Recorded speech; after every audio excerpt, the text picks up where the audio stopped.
Hello. Hi. How you doing? I'll turn it back where I had it, I think.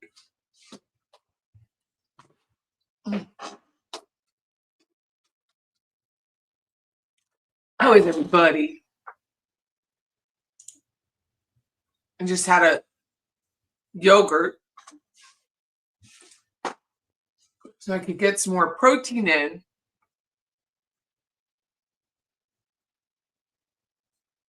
Hey there, buddy. John's saying buddy. Tonight we have Jackie St Germain on, so as soon as she... Oh, there she is. There she is. How are you? Hi, I'm Patty. Hi, I'm Jackie. Nice to meet you. Nice to meet you. I love the little plot artwork in the back. And my little... oh, my block. That's so cute. We have another one that has drama all over it, but it's in a house. It's in a home we staged. That's cute. I like that. I do too. Sorry, my computer desk got all torn apart. I built a computer because I don't know anything about computers, so I thought building one would be a great idea. And then it didn't work. So I had a guy come over today, and it didn't work for him either. He couldn't fix it either. So that made me I feel built better. my computer, the one I use. Yeah, he's like, you did everything right, but I don't know what's wrong with that. I'm like, great. That makes me feel a little better. So what's it not doing? So you turn it on, and the CPU light is red. And I troubleshot everything I could, not knowing anything about anything. He troubleshot everything, and still it's not working. So Probably he took bad it with him. CPU. I'm like, just take it. It does me no good anyway. Right now? What? What are you using right now? Just the computer that I've been using, which is fine, except for it gets a little laggy when I start like screen sharing and stuff. So Yeah, it takes a lot of RAM. yeah, I need to add RAM to this one. It does take a lot of RAM. yeah. So I'm gonna have like 64 megabytes of RAM and 4 terabytes of storage, something like that. It's all about the RAM. Yeah. Well, I think that's a good amount of RAM. It is. For now, until they add more stuff, and then you need more. Yeah.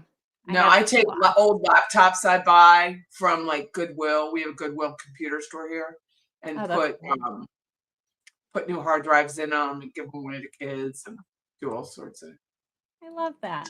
My giving back. Yeah. I love it. Mm-hmm. You look beautiful tonight. I like your jeans. Thank you, so do you. Love the hair. If I were younger, I would go that dyed gray and just like that cotton candy gray. Yeah, it's like a little purpley. I said it's a little bit purple because I highlight my own hair. Yeah. And then I use like Manic Panic as toner. I mix it with conditioner and it works. But it's a little purpley. But I like the purple. Yeah, I kind of like it too. I like where it sits on your hair. Like obviously you know what you're doing. I was watching your cosmetic videos today. Yeah. You're all in one brand, Revlon. Yeah.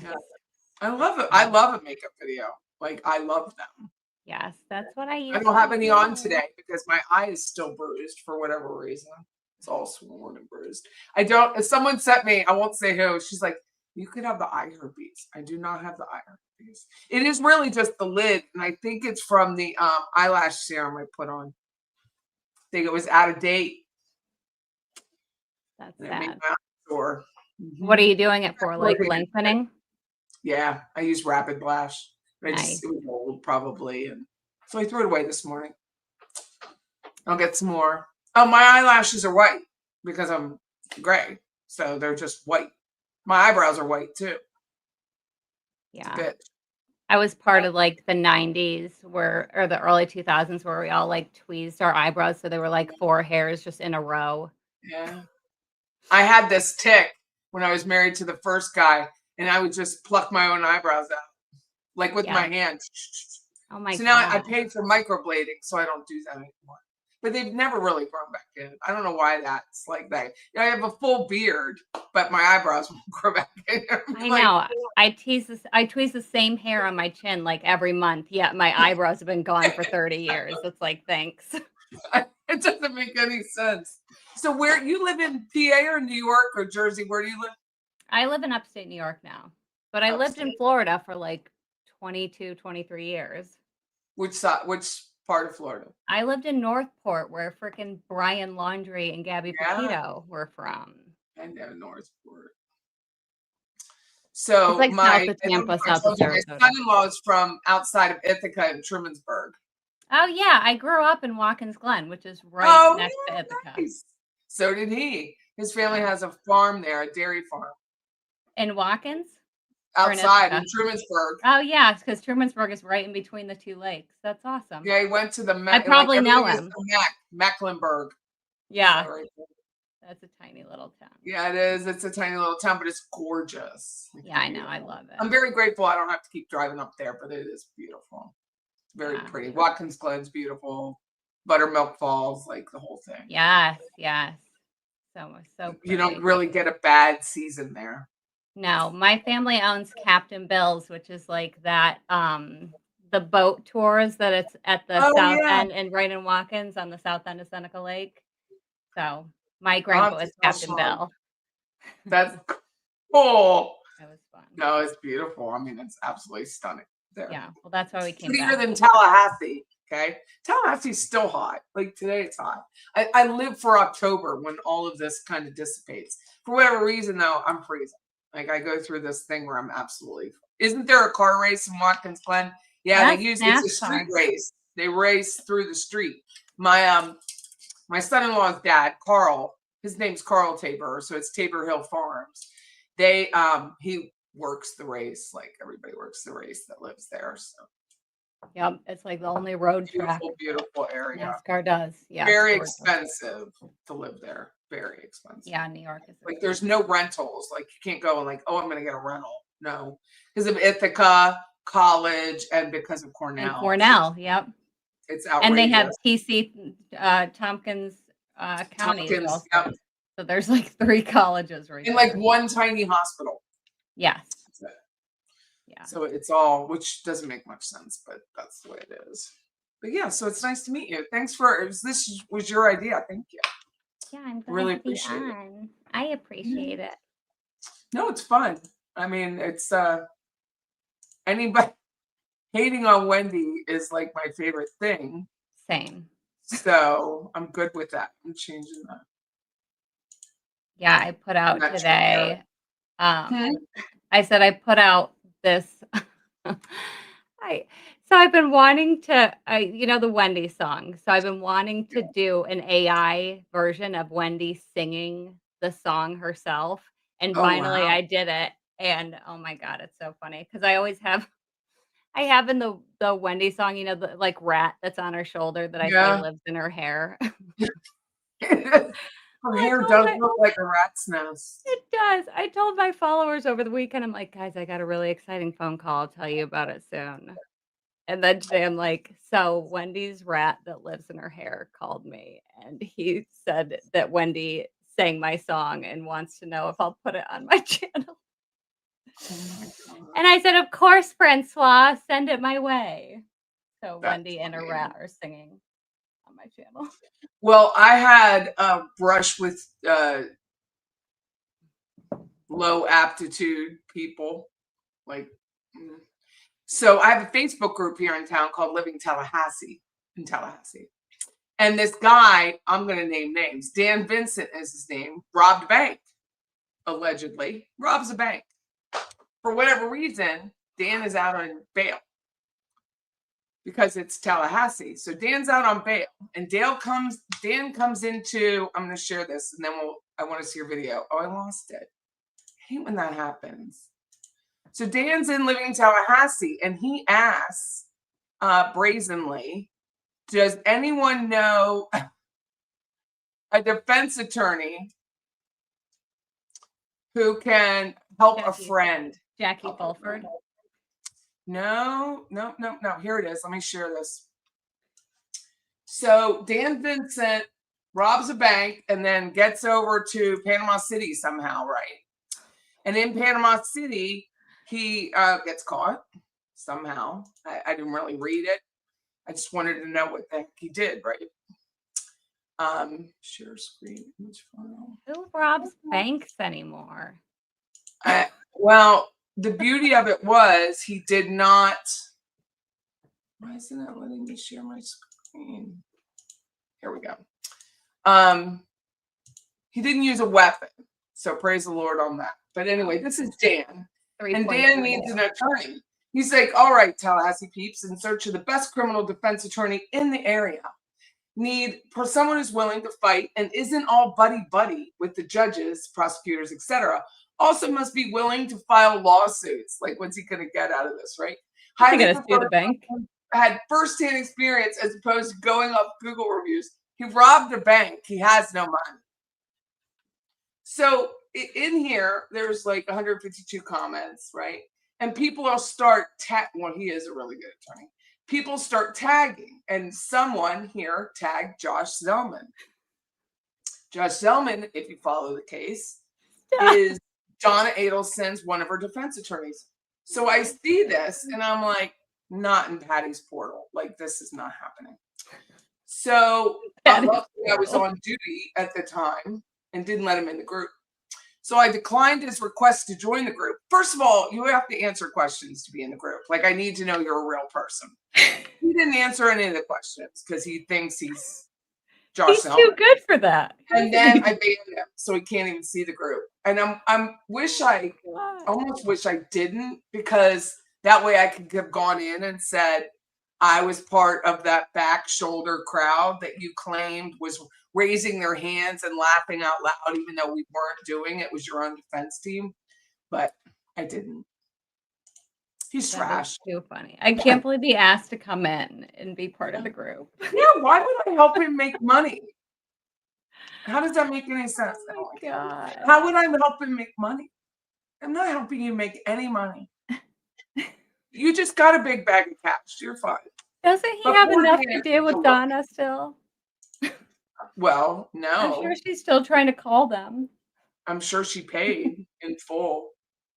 I mean, they still have their case management hearing October 14th, and then they have sentencing at another date. So he'll still be with us. And I'm going to wear my Living Tallahassee t-shirt when I go into this case management hearing. So that way he knows. If he doesn't already, that he can't be in there and make money off of deadbeats like Dan. Dan's robbing a bank. I love how, like, one of the first comments is like, for a friend, searches court documents. Nobody will notice. No one here Googles. Nobody knows. No, nobody has the internet here. You're safe with us. Nobody has the internet. So what did you want to do? You want to share your song? What do you want to do? Oh yeah, you can play it. You can play the today's version of Wendy singing it herself. Hold on one second. Let me go to you. Oh my God. I've had these two things, that and the Scooby-Doo thing that I just released too. I was watching before I came on. The Loophole Lawyer has the post-verdict video, and everything is so funny with him just sitting there. He's not really saying anything. He's just sitting there watching his screen, and I'm just laughing because he's funny. He's funny looking. Funny. He's so funny. I just watched him and Judy's live while I was getting ready tonight. It's very funny. So funny.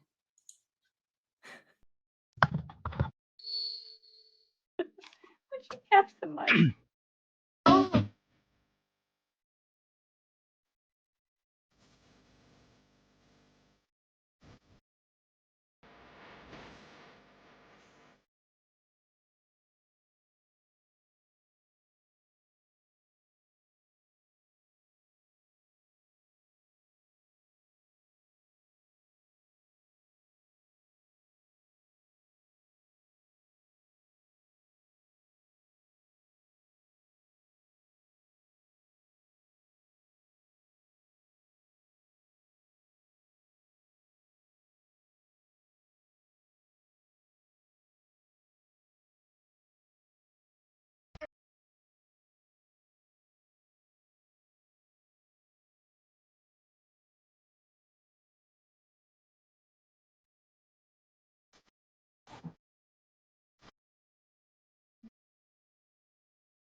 That's the rat that lives in her hair. Oh my God. First of all, great logo. Love it. Thanks. I use lips too, but that is fabulous. That is hilarious. First of all, it really looks like her. I'm so glad the AI didn't really hurt her nose, like, because her nose is so unique and she's got that Carl Malden thing going that It was perfect. you can't replicate that with her. I mean, her nose is bad. There's one part where she looks like, Claire Danes, like the face Yeah. that she does when she cries. She looks just like Claire Danes crying. I was waiting for her eyes to cross. That's what I was waiting for. Like in the beginning. Well, they were like halfway across the whole. Yeah, they're like not trial. looking. Yes, that's what I loved about it. They kept that.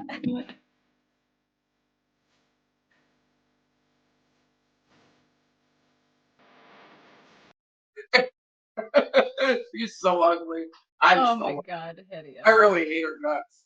No, I've been listening to Stephen Epstein's book, Extreme Punishment, and I'm to the point where he wrote, so it's like chapter 5 or something. He wrote his 86-page tome, it's called, and gets accepted to like the Harvard. This is before he graduates from law school. And this bitch writes, "This is our story." And it's one big run-on sentence, that book.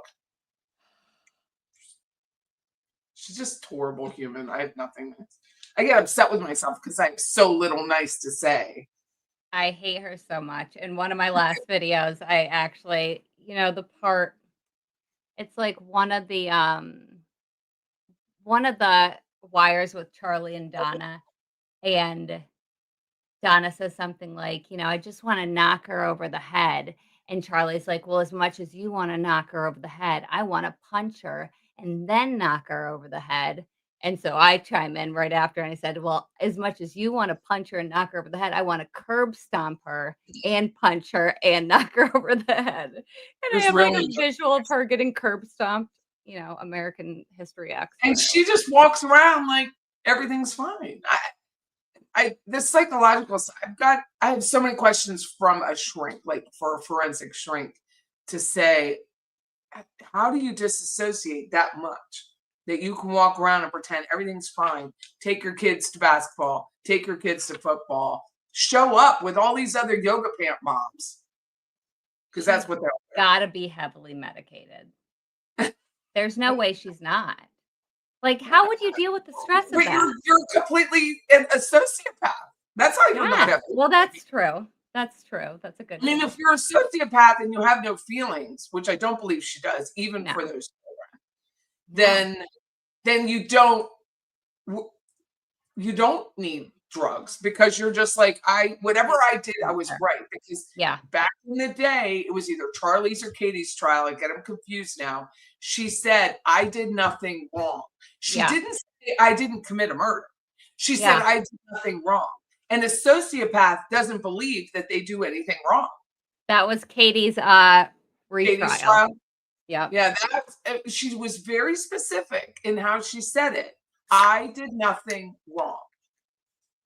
And I thought, you're a sociopath, because everybody believes they did something wrong. Even in my marriage, which I completely make fun of my first marriage, I was like, of course I did things wrong. Of course I did. It would be silly to say otherwise. She can't even say that. I mean, I did stuff wrong today. Like, she can't even say that at all. She is completely justified. She was more worried in that interrogation about her dirty hair than she was the man laying on a slab. Yup. Oh, I wish I would have showered.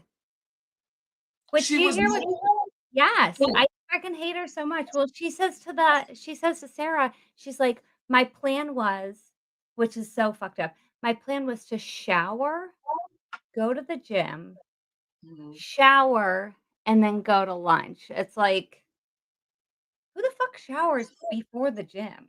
Like, you're gonna get disgusting there. Okay, well, I would. Because I mean, my how hair, dirty are you in the fucking morning? Like, didn't you take a shower yesterday, Wendy? I usually take a shower at night before I go. Take a shower at night so I have 15 minutes more of sleep, which is just precious right now. But she literally was more worried about the filth on her body than the man on the slab. Yeah. And she never really asked about him. She never did. She No, she never wanted to asked. She never asked who shot him. Was it a drive-by? How was he shot? Where was he shot? Was he shot in the garage? Was he shot in my house? How's my house? Did someone break into that house? She didn't ask anything. Everything I asked, I had a seller here today. I asked 150 questions about his payoff, his net, when were the doors replaced? When was it like you ask questions? That's what you ask when you don't know. She when asked you don't know. She That's asked none rude. because she knows. She didn't ask a thing. Listening to this, I mean, I've read it, I've listened to her, but listening to this guy, which is horrible narration, by the way, the voice on this guy is horrific. But listening to this guy do this Stephen Epstein book, it's really hits home that she really didn't ask any questions. She sat there, didn't ask about her kids. Then all of a sudden, this Lynn lady, Lynn Grossman's picking up your kids. Who's Lynn? Why is Lynn here? How did Lynn get notified? And why did you, okay, I deleted the Markel's phone numbers out of my phone. You still don't know it? You don't know a friend? You don't know a cousin? You don't know their Facebook? Anybody that can get a hold of Anybody? them, Facebook. Yesterday, the ER surgeon, the ER guy, not the surgeon, but the ER doctor at TMH had to go on Facebook and look for Phil Markel with the help of the Cohens, Jeff Cohen down the street. God. So that's how he found out. If you listen to Unveiling, that's how she found out. Phil found out from an ER doctor, not from law enforcement, which I guess is nice, Wow. and certainly not from his ex-daughter-in-law. They're going to think I did it. And even the Steve Epstein narrator is like, yeah, they are. Yeah. You are. It was just unbelievable. Well, do you remember the part where she's looking at, because she's like so concerned about how people found out. Okay. How is everybody finding out? How did he get to the hospital? That's what she's asking. How did he get to the hospital? You know, how did the neighbor, and Jane pulls out her phone and she says, okay, here's the article that I was reading. So Wendy starts reading it. She's like, a neighbor found out. And then she looks at the picture, and it's a picture of the house with the crime scene do not cross tape right in front of the driveway. And then in the driveway, you can barely see his car, or in the garage. And she says, oh my God, you can see the car. That's Why the it. hell are you freaking so concerned with the damn car? You didn't know anything. She was not supposed to know anything. Well, So I think he was supposed to be shot in the house. well, she knew that he was shot in the car, though, obviously, Right. because she poo-poos the fact that it's the house. She goes, well, you can't really tell it's our house. And Jane says, yeah, right. It certainly looks like a house like your house. But she There's says another house on straight the up, street like, house. yeah. She said, oh my God, you can see the car. What about the car is so important that she knows? She obviously knew he was shot in the car. I think she was there when it happened. I don't. There is a 40-minute lull in her phone. I know, and right a couple between. people have said that to me that back, but I don't think she made it down there in time. Just because I know the traffic. Yeah. To get back and forth would have been very hard. We won't know until her trial for sure. When Chris Corbett retired, but he'll still come back, of course, here. But that traffic on a Friday, even in 2014 in July, is very challenging. She lives on when you come down Centerville, it's one of those canopy roads. It's 2 lanes. There's no passing anybody. You have to sit for 12 minutes. I think it's like at the red light. I think it's a 12-minute red light. It's a long red light. So yeah, it would have been hard for her to get down and back and down and back. Now it doesn't mean that she didn't go before the shooting. Yeah. And come back up, right? I don't know that I You would buy know her better than me. line completely because it's so tight. Once she says, like, why didn't you have time to get a shower? Because No she one needed asked to drive 20 extra minutes out of her way. Right. Right. So why didn't you? But why would you leave your house like that and go to Mosaic? And then after she goes to ABC and she's checking out at what, like 12:49, whatever. 49 is the tag. So Yes. Then she calls Jeff Skopek, which is who she was talking to when she went up to the crime scene tape. She calls him back at 4 minutes to 1 and Who talks was to him he? for 15 minutes. Who was If you he look to him her? up on Facebook, he had a Boston number at the time, but he lives and And she anyway, probably he met was him the at Inmate Cambridge. guy, right? Yeah. Yeah, but then she calls him What's she back. talking about? I don't know. They talked for like 16 minutes on the way, and then she calls him back and talks for another 15 minutes. She's supposed to be at lunch. The girls are texting her. Janine Like, and frickin' Ritu are both like, your alibi is waiting for you. Where are you? and they're both shrinks. Like they're both in psychology. Well, did you hear about the voicemail that Janine left her when the cops had her phone? No. And Janine, okay, so in the Tallahassee police reports, when they have Wendy's phone and they get a call from Janine, okay, Mm. and Janine leaves a voicemail and it says something like, "I know who's behind this, and the thought of it turns my stomach." Okay, Oh, so I they did. go and they go and pick her up, they bring her back, and they're like, "You called Wendy," and she's like, "No, I didn't." And they're like, we literally have a Oh, that's right. voicemail." I remember. Yeah. Yes, and she's like, I didn't," and they had to play it for her twice for her to admit that, "Oh, yeah, she must have butt dialed her, whatever." And then she's like, "Oh, I just figured it was something about Dan with the custody." You're not, well, they're not as Just trained liars as this suspicious. one is. I just don't understand the covering for your friend. It wasn't the real estate agent. The real estate agent was Lisa Carey. Yeah, this is Janine, the friend that she was at lunch with. One of the friends, Janine and Ritu, my friends. I had lunch, a whole delicious lunch. And it was the standing. We used to do it all the time, every Friday. But this Friday, I just said, "Hey, let's go," and they happened to be available, which I find suspect to begin with. Yeah, and Like, I how showed come up looking fish like a ain't slob. available on Friday, huh? And I showed up looking like a freaking slob with Two no Mondays. hair, no makeup. No. I mean, it was a There's no nice way. place at the time. Yeah, it was a nice restaurant. That's what I'm like, I was looking at it, I'm like, this is not like it wasn't For like they were going to salad, it was like Arby's. $14, right? No, for salad was like 14 or 15 then, 11 years ago. Yeah. It wasn't an Arby's. But Wendy then does she's have like, the "I went to meats. the gas station." Which gas station? Like, Circle K. She went backwards. Circle K isn't even on Thomasville. well, there is one I right know, but outside not of the it. one she went to. She went to the No. one that was like Market Square.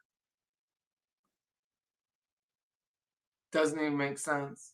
none of it makes sense. And if it She doesn't went- make sense, it's a lie. Circle K is literally right there, right off of Benton Road. Yes, that's the one that she went to. But she went to ABC first and then backtracks to Circle K. Because it's not like it's on the way to freaking Mosaic. But then there's Jorge is just sitting there going, "She's right. She did nothing. She couldn't have done anything." Look at that fake face. How desperate do you have to be to date Wendy? I don't know. But I was listening again to Steve Epstein. He's going on about Jeffrey Lacasse. He's at the second questioning with Jeffrey. And Jeffrey's like, "If she called me tomorrow, I'd still go back to her. I But know. something's weird." Like, dude, you're insane. Who goes on a yoga date anyway with a girl who's about to break you? And you knew things were bad. and you went on a yoga date, and you didn't even go to the yoga date by Benton Road. You went to the, I mean, I'm sure it's a very nice yoga studio. It just doesn't look like a very nice yoga studio from the outside. I'm sure it's very nice. It's got great pizza on the outside of it. But yeah, she's going to that yoga studio off of Magnolia. What? It just doesn't make any sense. No. Somebody in my comment section said that they said Wendy's my dream woman. I said, you must be dreaming to be 6 feet under then. If Wendy's your dream woman, like, oh my God. Yeah. Her moose scent. I don't even understand it. And he's working 2 jobs to pay her bills. He starts this company named Orion, and then he's doing this Rise Credit Union, which is about to get blasted by me. No offense, Rise. But when they don't even put his face, he's the CTO and the CIO. He's got double roles at this Rise Credit Union, and they don't have his face on the website. It's not because of his jacked up teeth. It's because of Wendy Adelson. I mean, my teeth are jacked up on the bottom. Who would want to be associated? Well, they're clearly paying him. His skill set is not that unusual. He knows AWS. That's it. Like every 20-year-old can do that. So that's not it. His face is not on their website. That's insane. I mean, it's not good, good PR tactic for them. The thing that says he knows that his face being on that website is not a good thing. It's going to hurt Rise Credit Union. So they're like, hey, we want you. We want your skill set. We want your innovation. We want all that word salad BS that he gives. But we're not going to put your face on there because now no one will notice. No one will notice. Except for Leslie Brown, who noticed because she's the one who wrote in the chat last night. He's speaking in Las Vegas. So then I go searching for Las Vegas. Where's he speaking? And that's when I found it. And he's not on the website. So then Leslie B makes this incredible video of him, and she supplants Georgia and Wendy in photos next to him about trust. You got to trust the one you're with, and just mocks the hell out of Wendy, Jill Adelson, Jill, And then another thing, if you have to walk around and change your name. So is she really going by Jill now? Yeah, she's really going by Jill. Like, people don't know your fucking face, bitch. And she lives in Austin. I know the exact house where she lives. I know the agent that she used. I know all of it. So other YouTubers saying she lives in Denver. She does not live in Denver. I know where the kids go to school. I know where they play sports. Like all of that. It's easily seen if you know where to look. Because the kids have social media. They just don't use their name on social media. They use but if you know the family, you figure it out, right? It's just clues. Everything is a clue. And so she does live in Austin. She does live in a really nice 1-story home. She moved from a 2-story to 1-story. It's really pretty. It's prettier than the last one. She still works remotely for whoever, that Fernandez guy. And he is working from home too. I mean, but I think they like Austin. It's enough of a mix, and it's enough of a big city, and it's extremely liberal, which clearly she is, that it's not a bad thing for her. But when you have to walk around to tell people my name is Jill, you don't see Allison Galvani, whose mother was murdered. You don't see her changing her name. She kept her last name. Yep. Well, that's what innocent people do. Well, she was 5. But I mean, you just the shame is not there. She wanted her mother's name. She could have changed it when she got married. But that is what innocent people do. You're running from, and it was that Katie trial. She said, I think it was Chris DeCoste asked her the question, name change. And she said all of her names are going to be changed. Yep. And she wasn't all of our names someday. All of our names will be changed someday. And she is. That's what she's doing. Not legally. Yeah, just Not socially. legally. Socially. So when she sat on the stand with, I think it was Josh Summer, Jackie she Fulford had- asked her if her name was still that. and she said, no, when she talked about changing the boys' names, and it was Okay. social. They changed their names socially at first, not legally. Yes. That is her rationale. It's the social side of it. Because Nancy Grace showed their photos. No. That didn't even happen. I mean, I can't even find it. But she's just evil. And you see your mother whining and moaning in a wheelchair to life in prison. Shut up. Well, that's true. But life in prison covering for your ass. Yeah. It's diabolical. That's why I think she's diabolical.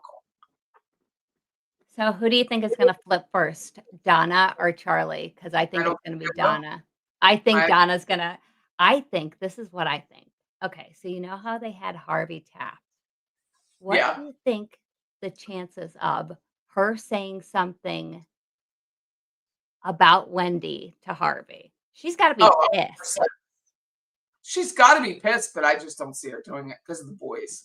Well, did you She is more loyal to the Oh, yeah, boys that's than true. Wendy is. That's a good point. Wendy's more loyal to herself, and I'm a grandmother, but I do not think because of those boys that's what she'll do. Yeah, that's a good point. Now Charlie is different. Yeah. Charlie gave that interview post conviction and said she's got to do the right thing and do what it was expected. The conviction was expected, and she's got to get her affairs in order for the boys. And it's not like Wendy's calling Charlie. I mean, he said that was a tell for me. Like he's teleporting. You better get your stuff in order. Yep.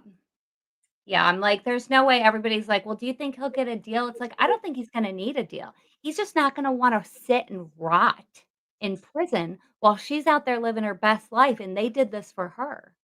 Well, did you hear the phone call? And I don't think I had heard this before, and I was kind of like zoning out during the day they were doing all the phone calls because I'm like, I felt like we had all heard them already. But there's a part where her and Charlie are talking, and they're talking about the bump guy, obviously, and he says something, and Donna says, "Well, we would have gone to the police, but your dad said we don't wanna we need to protect Wendy." Do tell, Donna. Why would you have to protect Wendy? Why would you have From to protect Wendy by not going to the cops? And he even says too, he's like, "Had they visited Wendy?" And she's like, "Not yet. Not yet. Yeah. Our family is cursed." I was so happy that they mentioned the fact that during the bump, she walked up those steps and went into that elementary school because I've been beating on that. And they said it during the trial that she literally went up there and took the kids back down. That's how unafraid she was of that guy. she sees as a guy thug who's Yeah. trying to extort her. My daughter, it would have been the end of me. The absolute end if I put my kids or my grandchildren in that risk. The end of me. What are you doing? You literally went into the elementary school. And then they tried to make it, about him doing it in front of the elementary school. No, she continued on into the elementary school. She knew exactly what this was about. This is Mrs. Adelson. She called him. Yeah. Mrs. Adelson, so formal. She's so formal. I thought it And was I love so how they're both like, "I'll call you back." That's what she said. "I'll call you right back. I gotta go." Well, and I she gotta didn't get even look at the freaking $5,000. paper.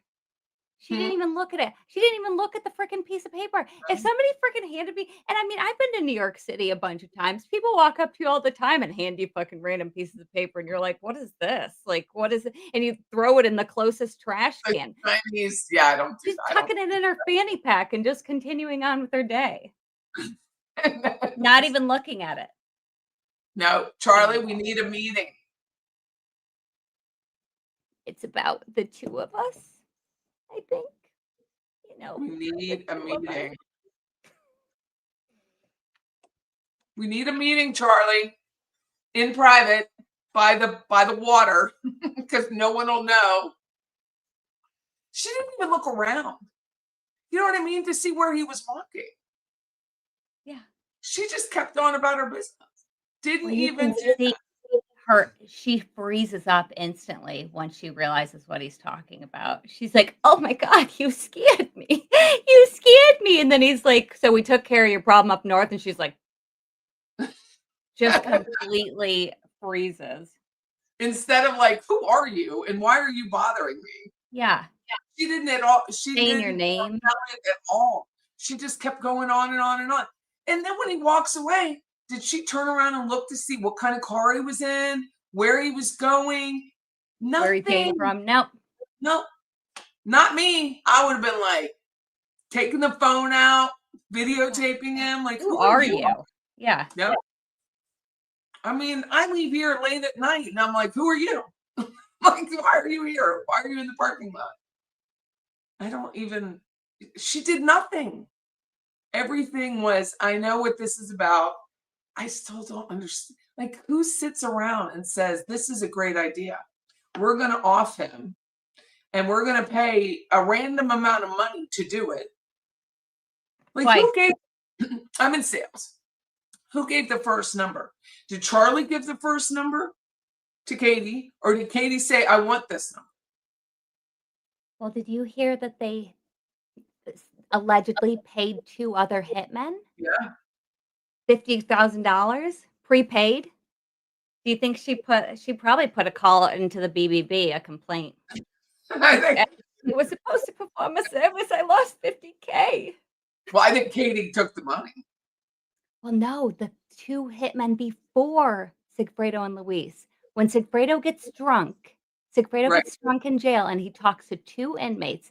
Isom had 2 inmates tell him this information. It was Jason McNair and Steve. I think maybe his first name wasn't Steve, last name was Adridge. Right? Yeah. Yes, and Sigfredo, they knew all of the details, and Sigfredo's like, yeah, she prepaid 2 other hitmen $50,000 and they didn't do it. Which who's gonna do it when you have $50,000 in your hand? Thank you very much. No, thank you for the first degree murder charge.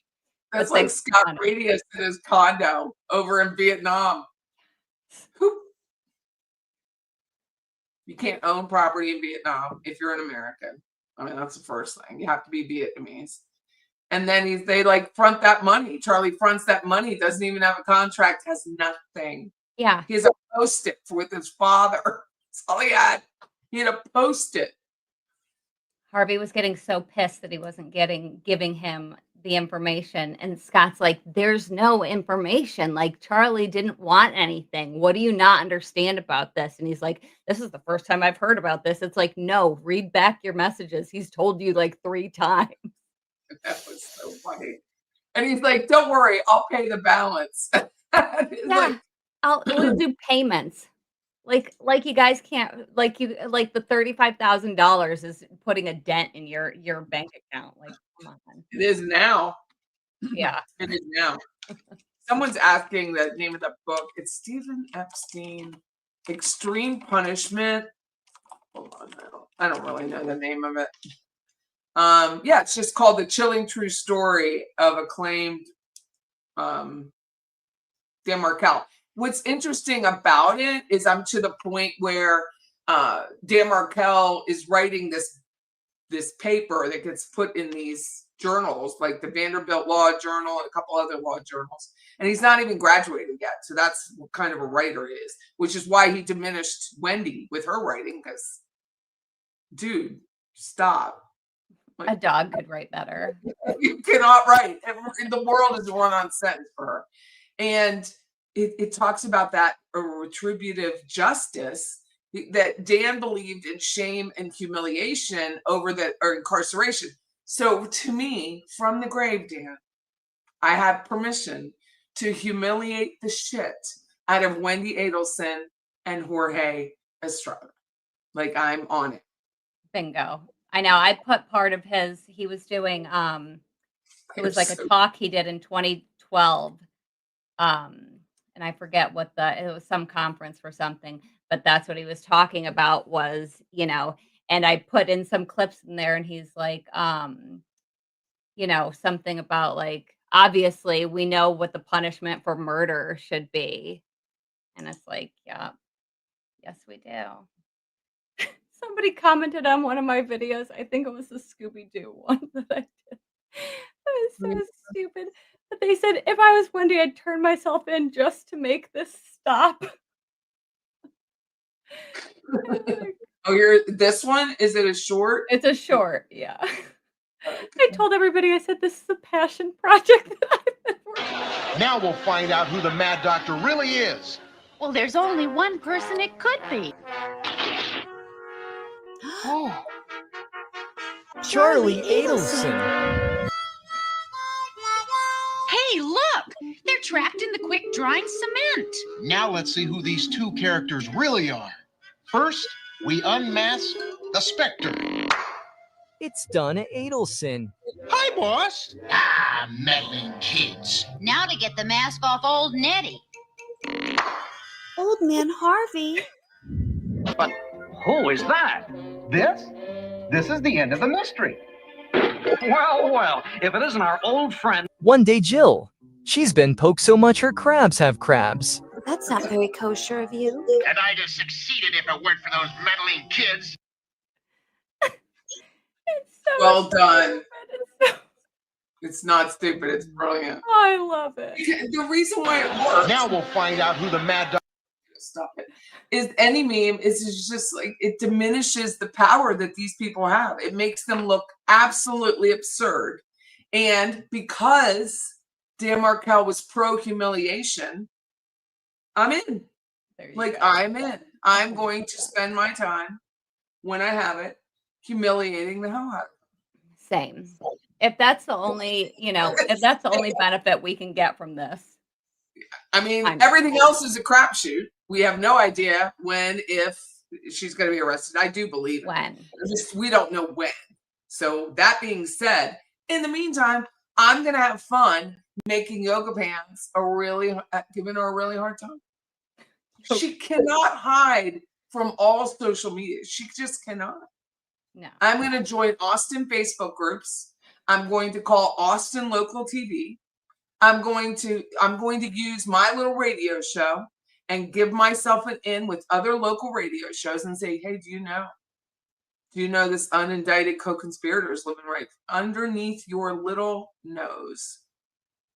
And if she would do that to her kids, it's like, okay, you might hate Dan, but like, obviously you don't like your ex-husband. Like, that's why you broke up with him.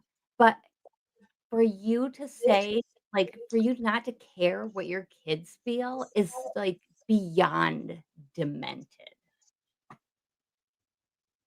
Beyond demented. And she didn't care. Do you remember the one part in her police interview where she's like, I don't want to traumatize them more. And she's like, they're going to be traumatized enough as it is. And she was laughing. Yeah, she was laughing. I watched this little video on X today. It was this black woman killed this like 12-year-old white boy. And she was laughing the whole time. Like she was going in for sentencing and literally laughing and smiling and laughing and smiling. And she got like life without possibility of parole. Like she didn't expect it because she was like smiling at everyone. And then the look changed. Like, but that's the psycho that she is. She has no feelings.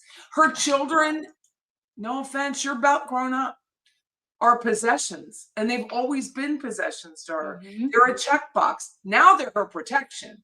I believe she believes that because she has the Markel boys, they're not going to hurt her. Agree. But like Jay Bronius so aptly said, that's not how any of this works. It's not how any of this works. Lori Daybell had kids. She's gone. Other people had kids. Sarah Boone, like Suitcase Sarah, had kids. She's gone. Yeah. I think a lot of people are like, is that why they're waiting? I mean, a lot of people are trying to just because it's hard to wait. Like, we're impatient. But you also have to understand, like, have you watched Georgia? She is so calculated. Like, she knows. Like, I get people all the time. They're like, you have to send this video to Georgia. It's like, Georgia knows everything I know, plus so much more. Like, I know. Georgia's got to unlock, guys. And I went to this event a couple weeks ago with Rebecca Ross. She was with me at the networking, and I was invited because Georgia was speaking. And they're like, "Oh, Patty Wilson should show up," and I'm like, thank you so much." So I show up and I sit in the back, and she's up front, and she looks beautiful in this green suit. I love this monochromatic suit thing she wears. It's just, Everything. she's so fit. She's trim. She's fit. She's not super skinny. She's just normal build, but just wears it so well. And she said when she gets up to take questions, I can't talk about, the sentencing hasn't occurred, so we can't talk. I'll be back in November. Well, that'll be a packed house. So she'll be back in November. So I'm going to join this networking group so I can definitely get a seat. And she went on to say, don't ask about Wendy, but she does it with a smile on her face. She's not saying, don't ask me about Wendy, like gruff. She's like, just like she did at the press conference, don't ask me about Wendy. You can stay tuned. That's exactly how she was. And then someone, I think it was True Crime Metrics, going back to that poor guy took it on the chin because he was correcting me about the number of suits. So I said at this press conference about my favorite question. About the fifth suit. And someone was in his chat, which is his chat, not my chat. And he said, well, Patty knows this trial. She knows she only wore 2 red suits. I said, yes, but if I would have said a 3rd red suit, people would have been like, there were 5 trials. So I'm the one who made the Tiger reference when she came in that morning.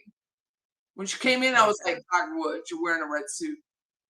I didn't even realize Jimmy McNutty told me, well, she wore a garnet suit the previous trial with Charlie's. And I was like, yeah, it was a dark brown garnet, really red color. And I was like, this is so Tiger Woods. This is fantastic. Like, she is so strong right now. So I said it to her again. And then at night I said, just Tiger Woods. This is amazing because I love Tiger Woods. And so the reason why I said a 5th red suit was really more reference to the 5th trial. Yeah. Oh, I knew exactly. On this suit. I didn't even know who asked that until afterwards. We were watching it live. I'm like, oh, that's the best question that anybody's asked. Well, I was like, I was standing there going, how can I ask a question? It has to be about fashion. It can't be about Wendy. I have to like run this in a circle. But it's still about Wendy. But it was about Wendy, and she knew it was about Wendy, and she took it on the chin, and she smiled. And then when I explained it to True, I just went into his chat, and I said, you don't have to apologize. I completely understand your take. It's not a negative to me, but it's the 5th trial, and that's where. I have no idea what she wore the previous trials. I have absolutely no idea. I didn't realize I knew she wore a brownish color, but it was a garnet when you go back and look at it. And which she went to FSU. It makes sense. It's garnet gold. But do you know where to buy a 5th red suit? Like, do you know where to get one? She's like, I don't know. I'm like, well, I'm going to be sending you some links, George. Like, she wears plaid really well. She has that monochromatic, like, white with a gray Glen plaid suit. And I'm like, red in that, like a white, like a cream colored plaid running through would be really hot, depending on when time of year you're running that trial. But some people have said, they needed to take a break. She probably has to clear some of her docket off, right? But because John Lauro, who was busy on Amazon, no lie, while she was testifying, with his 108 font, so I could see what he was ordering. Like, that's how big it was. I'm not kidding. I just couldn't. And he was texting what was he someone. ordering? It was like gardening equipment. And he's texting clearly a client. Could see that. So I'm not going to say that, but I know the guy's name. I'm like, I can't believe this is happening. I'm like, it's this big. It was that big. Because he's not wearing glasses. And he's a little man. He's like built like Michael Jackson little. Like, he's got the little tiny calves. His head is bigger than the rest of his body. His hair is bigger. Yeah, his calves, I bet my forearm is thicker than his calf. For sure. He's so I guess tiny. when Wendy's standing next to him during the one, when it's like right before Katie's retrial. Mm-hmm. And she's standing next to him. And I guess she is like, at least as tall as he is, if not a little taller. Yeah, he's probably like 5'4", 5'2". Like, he's small. Tiny. He's small. His head is longer than his torso. He is small. Really is. I can't even. He's tiny. And then I think, well, he's going to be busy writing all these motions, so they have to be prepared for that. Because, and that was someone in the chat, and I thought that is a good point. She said at this thing that she carries about 60 trials, 60 cases on her docket. It's crazy. So I bet before that happens, they have to clear a bunch of stuff, get rid of some trials that were lingering, because this is so time consuming, because he is going to kill them with motions. If I think Donna's, which is like 4 pages long, her docket is so long, it's going to be 4 times the length with Wendy Adelson. Oh, I'm sure, like trying to fight absolutely everything. Well, that's why her lawyers weren't prepared for the trial, because they were just too busy filing motions the whole time. They were, and Everett called them out. But think of that, just the arranging for her to be arrested. I hope they do a perp walk. I hope they don't allow her to turn herself in. I don't think that's fair. I don't think she'll get a heads up, though. I don't think they're going to give her a heads up.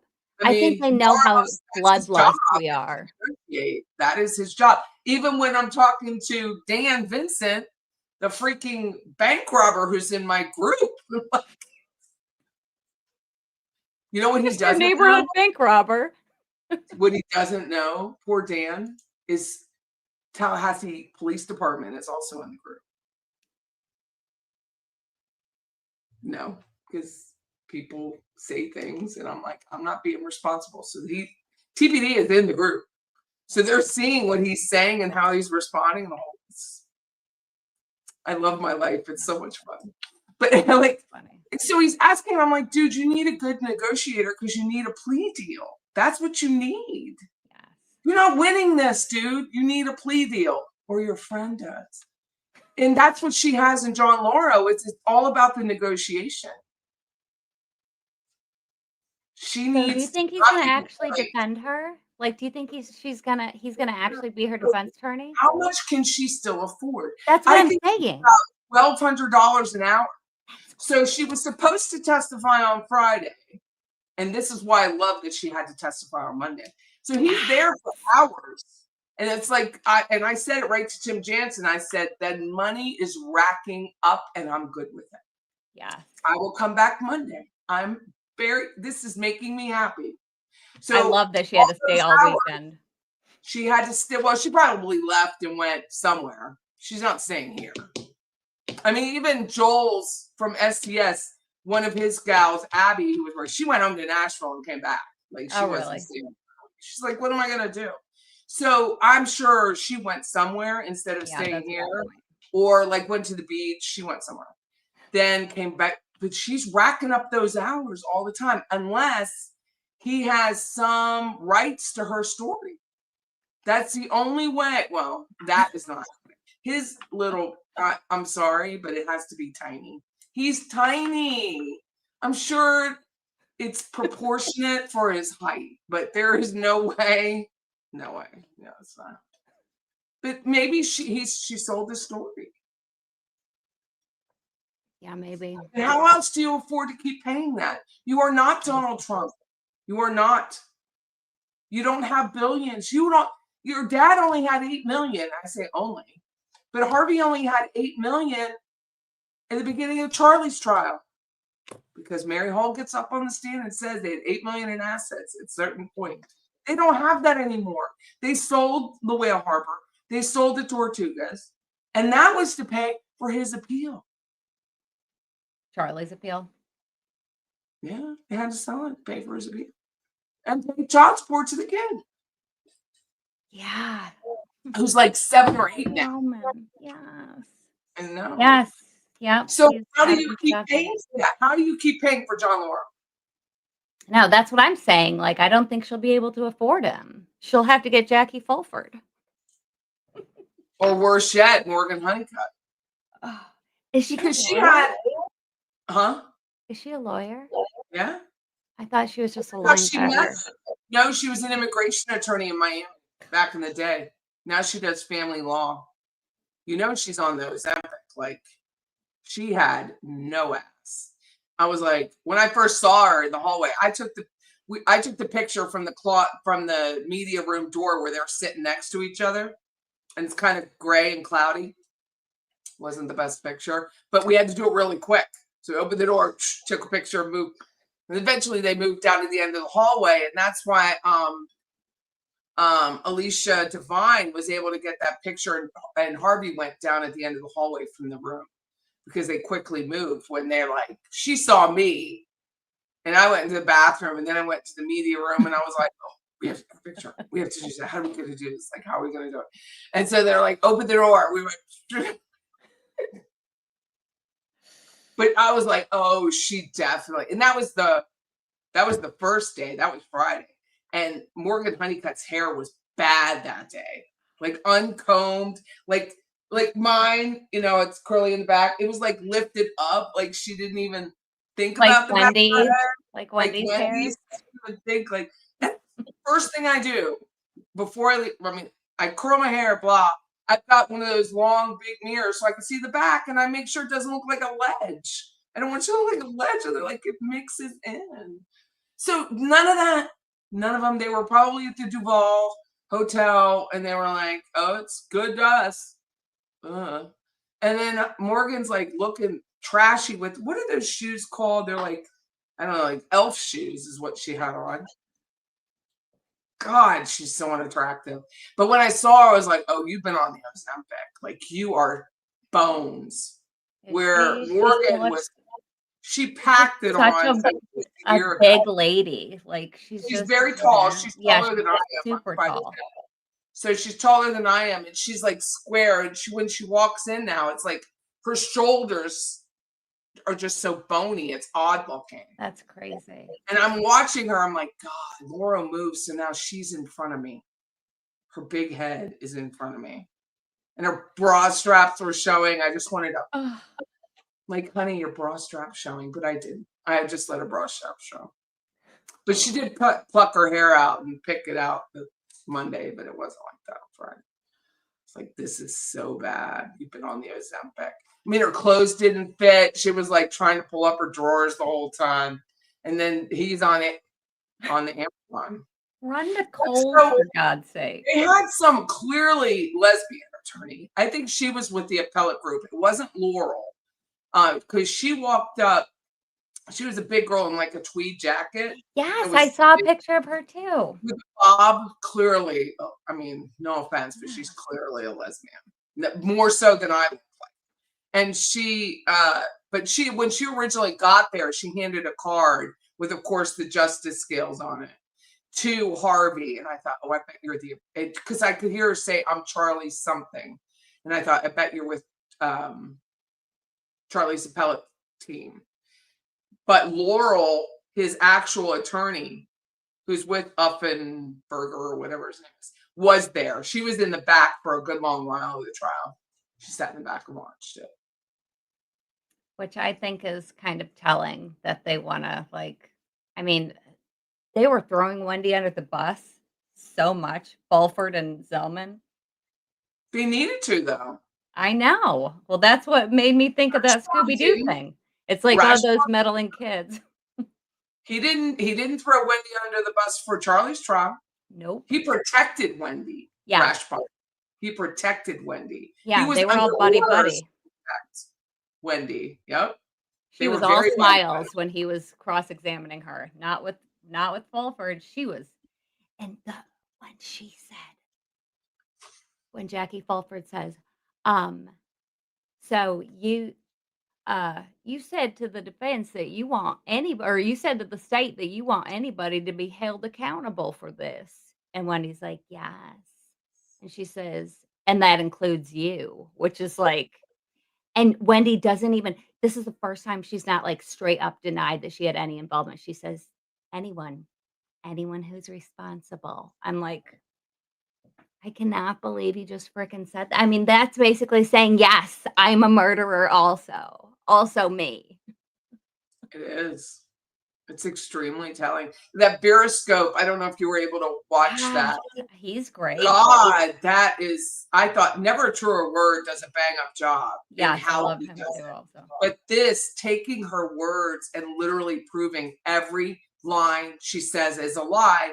And going back to Stephen Epstein's book, whatever page I'm on in that chapter 5, that Dan said, and she knew, that's why Dan, she couldn't get past Dan. She was transparent to Dan, and Dan knew that she was an ultimate liar. It was Jeffrey Lacasse says it in the his second questioning, that Dan said every word that comes out of her mouth is a lie. And it's true. The Veriscope, every word that comes out of her mouth is a lie.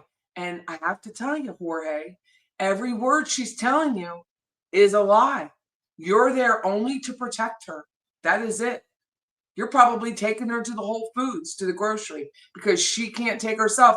And she has you whipped into believing she's that incompetent of an adult, that she needs that much help. But she's, I bet, scared to go out alone. Oh, I'm sure. But she is. She's going to get yoked up one of the days. Yeah. Well, he's not going to be able to save her. He's not nice. He's not going to be able to save her. It's not happening. But I think that's her purpose. He's a big, big guy. The other guys she dated were not. Dave Attell, trim guy, billionaire though. Billionaire, double time. That was Bree's boss, nanny. She nannied for him. Oh, Dave Attell. Oh yeah, he was big in I never cybersecurity. knew his He last was a name. savant in cybersecurity. He worked for the NSA at 18. A savant. Built this massive cybersecurity company and was a down-to-earth guy. Like, he wasn't, you know how Elon's kind of off, but he was a down-to-earth guy, sold it, and then built another one. That's awesome. So, I wonder why they wanted him to stay with Dave. And Wendy just can't attach to people because she's a psycho. Yeah. You can't attach when, but I think Jorge fits that. He fits that immigration life that she wants to lead. Like, I am your immigration attorney. I wrote on that blog, and so I ran it through ChatGPT. And I watched that. Like, masking. There's masking going on, and she's like, "I am your immigration attorney." That's how she defines herself. Yeah. Not I am Patty. I am the savior of you. Yep. I am Patty. I happen to be a realtor. I happen to have a radio show. I happen to have, but I am Patty. That is not how Wendy sees herself. She has to have a title around her because she really doesn't know who the hell she is, because she's antisocial psychopath. Yeah. You can't sit there in that questioning room and literally worry about whether you had a shower or not. So weird. Well, she said to Sarah, go ahead. Sorry. No, I said instead of the man on a slab. I know, it's disgusting. Well, she says to Sarah the one time, she's like, I'm usually more fun than this. Like, at one point, she's like, I'm usually more fun than this. Like, sorry you had to see me like this. Like, and Sarah had seen her speak before too. She had like heard her speak somewhere. And so she's like, oh yeah, like I kind of recognize your name. And she's like, yeah, I'm sorry. I'm more fun. And like, we look like sisters. I feel like I'm that's looking at my sister, even though I don't have one. your eyes are really blue. We have the same hair. Sarah's like, a rat doesn't live in mine, Wendy. Dude, I did not like that girl when she testified. The victim's advocate. I don't know I forget what she does as a living. She's another social worker. But I'm like, no, I did not like her. I didn't like her either. I couldn't believe they brought her on the stand. Why would you bring the victim? All that's going to do is make it worse. Just to introduce that stupid phone call, which they didn't put the beforehand, which if they put that in and I was Georgia, I would have been putting what she said before and what she said after. Because before she said, okay, I don't know what to tell my parents because he's not even dead. So I don't really know even what to say because like, so we think he's gonna die though, like, right? Is he gonna definitely die? So, okay, I guess I'll just say like he was shot, but he's not dead yet. And then afterwards, she's like, Well, my mom sounded surprised. That's good. My parents hate Dan more than anything, but they're not capable of this. Thank God. I couldn't deal with that right now. That's Why what are she you goes on. She goes on to say, "I wish we could play Stephen Epstein's book because it's so. This guy's voice is so bad; it makes it so good." And she goes on to say, like, "Oh, I'm just crazy today." And then it's like, "Can I have a tissue?" Like it's like even not. It's so disconnected from any reality. Point. My friend grew up with, known him. I said since I was 5, but that was self-awareness, right? His parents were my godparents. Is on in some ICU in like Guadalajara. I can't even pronounce the town he's in. And I can't help him. And I have been more worried about that today and yesterday than Wendy Adelson was worried about the father of her children. I just can't. She was disgusting. And then she says at one point, she's like, the victim advocate's like, you can call me over the weekend. And Wendy's like, I'm okay. And then she's like, I'm absolutely not okay. like a lunatic. She's like laughing while she says, she's like, I'm not okay. like, Wendy, no, you're not okay. Correct. W. Martin writes about Wendy's neck. Her neck is very masculine with a lot of cartilage. It's unusual. Somebody said in my chat, they said Wendy wanted to be a giraffe when she was little, but her neck wanted to be a sequoia tree. oh my God. Is Charlie's appeal still in progress? Yes, it's about 1.5 years out. And Donna. Georgia updated that at that event. She said it's about 1.5 years, 2 more years, but it'll play out. And she said that trial was a cakewalk. Don't worry about it. She said people who worry about these appeals, they're just normal appeals. He even said in that Hub Pages interview that he has a very scant chance, but he was going to take it. Yes. Instead of helping his mother. You're not helping your mother. You have a chance. You knew you could have said your mother was a meddler, not a murderer. You could have got on the stand that day and said it. That's not what you're going to do. You're saving your own hide. So part of me goes, well, maybe he would go against Wendy because he certainly didn't help his mother. Would you have, though, when freaking Jackie Fulford stands up there with the poster board that she like just made in the hallway, like right before court started, and she's like, this man right here, this is the man who gave Katie the money right here, Charlie Adelson. The state proved it already. It's like, she did. I would not for a second even think about going and saving my mom after her lawyer freaking did that. That's exactly what she did. It was already proven. That's what she did. I know, and their whole defense is anybody but Donna. They're like, Wendy, when Luis was up there, she's like, isn't Wendy the one you did the murder for? Wendy has big shoulders. She used to have beautiful shoulders. Her shoulders were like tennis shoulders, beautiful. And now they're soft. She has my shoulders now. She is not working out. She is thick. Yeah, she is looks thick terrible. now. She had some cellulite on those thighs that I was like, you need to pull your skirt down, okay? Because that is not good. Because I'm now able to make fun of her thigh. So I know she was big into Orange Theory around the time that Charlie was convicted. So imagine that. She was very big into the days went on at the Orange Theory. She does not go to the Orange Theory as much now. And I know that because I know people who are at the Orange Theory. That's like, they're like, Patty, blah, blah, blah. But yeah, she was like all that time during the trial. Orange Theory. She looks That's where she was. Which I live for. I can't wait I to see her love that she's back. without her contacts in those like dark rimmed like prison glasses that they give you. Her hair was so bad. Like Amy the first step, it's just so bad. Amy says that's the only person that they took a video of the back of their hair. So shady. They did. And they paused on it for many minutes.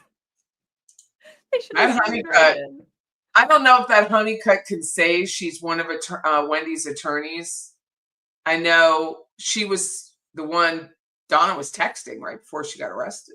That's like her face is on the screenshot when she's holding her phone out. That's Morgan Honeycutt's face. See, I've only watched that like on my phone, so I haven't seen it. Oh yeah, and I got the screen copy from the state attorney's office because I was like, "What's on that?" That's like I asked the most random things. They are like, "Here you go," but it is Morgan Honeycutt. She's encouraging her to leave. Like, yeah, Tallahassee's not a great place. You don't want to end up there or something like that. And that's now she's there. Well, my concern is that she'll be at Homestead, which is there's only a few female prisons. Yeah. So she'll either be at the Ocala, which is the women's processing. She'll either be Katie's at the annex at Lowell. Yeah, that Lowell. So she could be at the main prison. She just cannot be in the annex with Katie because they don't mix. And then Homestead, that's it. And Homestead's right around the corner from Harvey. Yeah. I want him to have to travel. I want him to have to drive up 75 every time he wants to see. I know. And it's so funny when she's like bitching about being hot in that sweater after her conviction. It's like, dude, none of the prisons have freaking air conditioning in Florida. Let me tell you something. I mean, you live in Florida. You lose freaking, your air conditioner stops working for 1.5 minutes and you're like covered in sweat head to toe. Except me, I'm wearing a jean jacket right now for whatever reason. But yeah, if you're in the air conditioning. We need, well, it's not on. We need air movement. We need fans. I have fans everywhere. Like fans, like, because there's no air. We live in the thickest air they have in Tallahassee. So I know that jail. I mean, I worked at that jail. Well, it was newer then. It was 22 years newer, but it's the nicest place she's going to be. Yeah. Miami-Dade jail is horrific. And where she's going, Homestead, I hear, is a horrific prison. But she will age there, and they'll have a senior place where she can go and get wheeled around by her valet. There's a loophole lawyer called the her butler. A butler. Her butler is there. Turn the air. It's a fucking draft in here. Turn the heat on. And they're manhandling that bag. Her food. I don't have a brown bag here. But they're like manhandling. Punching it. I have to go back because do you remember when there was that whole thing the last day before they rested that they were trying to get a corrections officer in? The corrections officer had called them, the defense, and said, well, her last name was Jackson. And then the day that I think it was one of the videos where she's being transported, not before the conviction, before that, that corrections officer's name is Jackson. And I was wondering if it was the same one. Now, a black correction officer named Jackson is not really rare, okay? But I mean, I wonder if it was the same one. I could swear it was Jackson. I thought, oh, I wonder if that's her. The scandal they were trying to pull with that, as if like Georgia was, they're like, they didn't let her come and then they put her on leave. It's like, no, you asked her like the night before.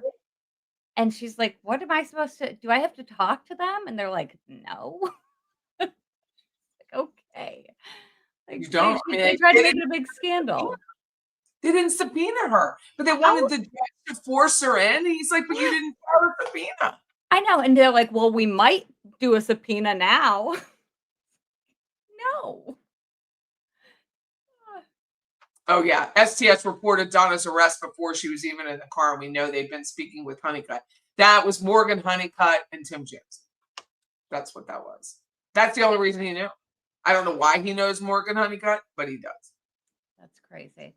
My biggest fear is like every time I put my phone down, I'm like, this is when Wendy's going to be arrested. I'm not going to be near my phone. I'm not going to know.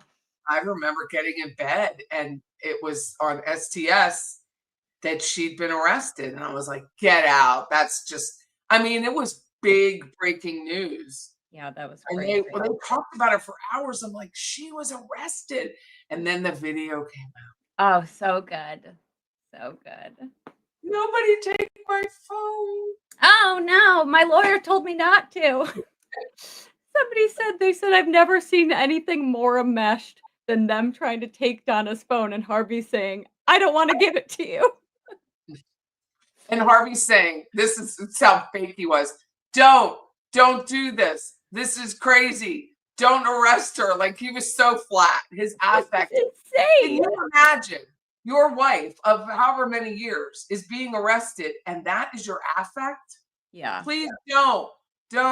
This is crazy. No. Like, you would do it so much better. It was so flat. It was so flat. Even her affect was flat because I think she thought she was going to bail out. She was going to the jail, spend the night, she would be out in the morning. And that's why she wanted him to go. Because she's like, well, just let him drive me home right after. Can he just go with me? Yeah. And the guy goes, to jail? Can I go with her? To jail. Let her take the rings off instead of doing it later, though. Like, they that were was really nice. They were very nice. I talked to Pat Samford about that. I was like, so how was it when you were walking down that jetway? How was it? Did you know? Like, did you know she was going to recognize you? He said she had to recognize me. She had to recognize me. And so he said that the first thing he thought of was, do you remember me?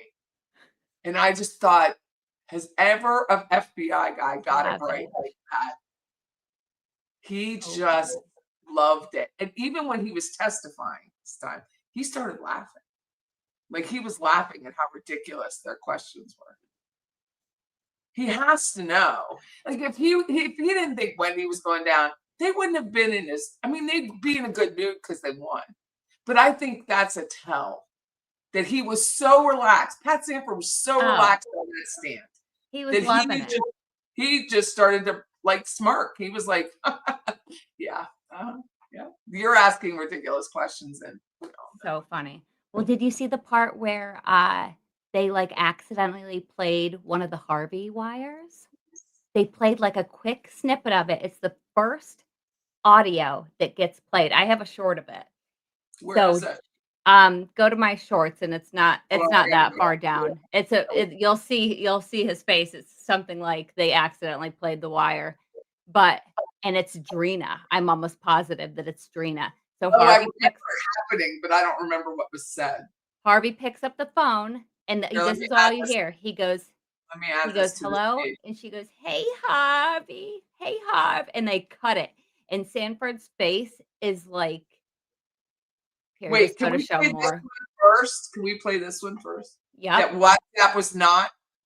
I know I had friends who lived around the world. At that time, WhatsApp was more of a technology used to talk to people internationally. So I know the friend I was talking to was in England. If I had WhatsApp, I would have used it to call him. Would it surprise you to learn that WhatsApp didn't offer voice calls until March of 2015? Then it was on Viber. Must have been Viber, huh? Even though Wendy called Jeff that afternoon, there was no way she called him through WhatsApp. Did you know that WhatsApp, the communications are encrypted? They cannot be retrieved by law enforcement. Were you aware of that? I think they can be retrieved by law enforcement, but it's one of the end-to-end encryption services. WhatsApp just switched on end-to-end encryption for hundreds of millions of users. The result is practically uncrackable encryption for hundreds of millions of phones and tablets that have WhatsApp installed.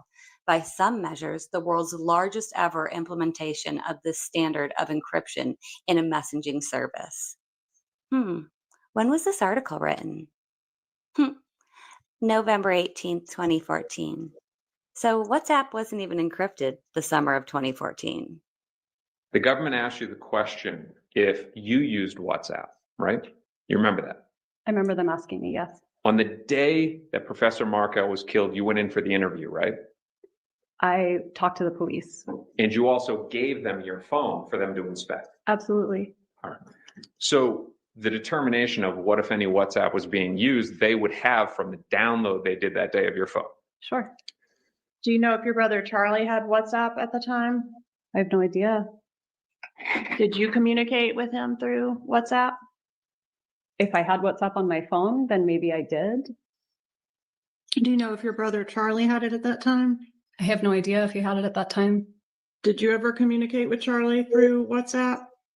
Maybe. I mean, I don't know if I had it at that time or if I had it later, I probably would have. Just not sure. Yeah, I talked to 5 or 6 people on WhatsApp nonstop, my sister being one of them.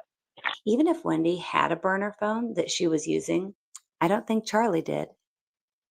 And if that's the case, not only every message that she sent to Charlie would be saved, they would have proof of her burner from his phone. So even if the police didn't have Wendy's physical phone, they could have retrieved the data from both the carrier itself and WhatsApp.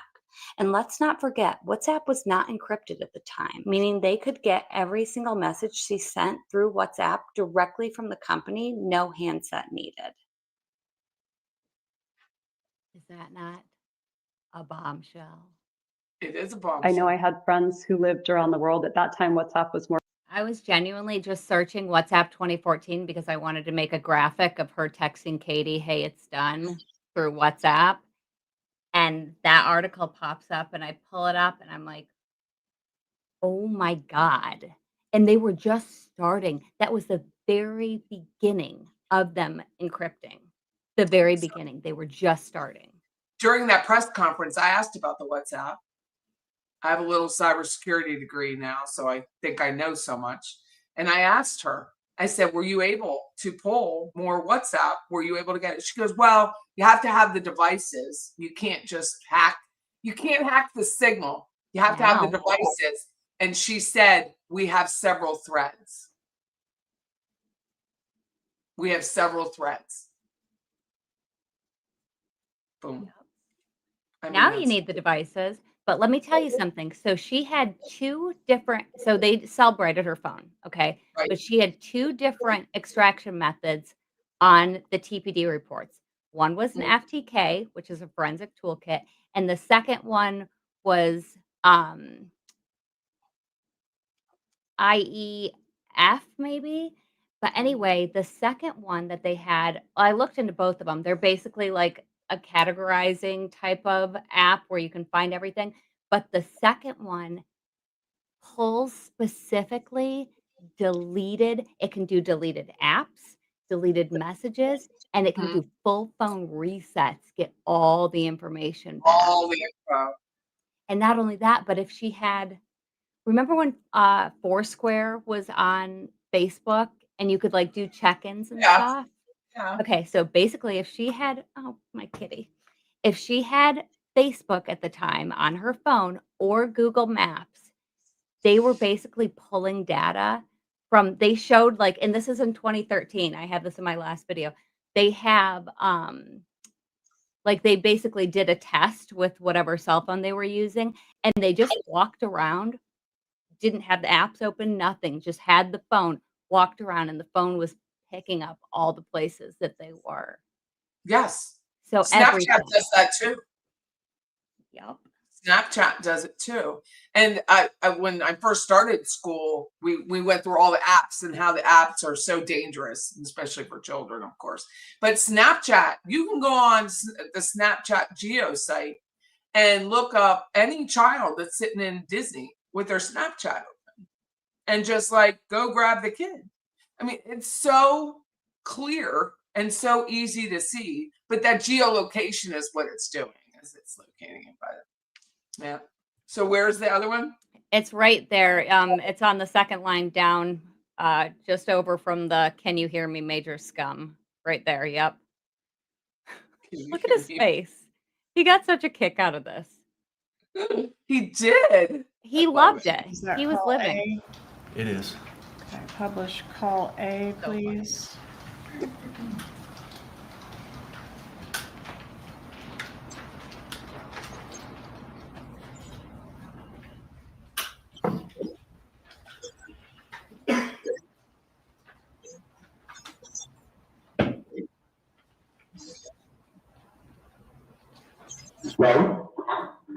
Hey, Hans. Look at his face.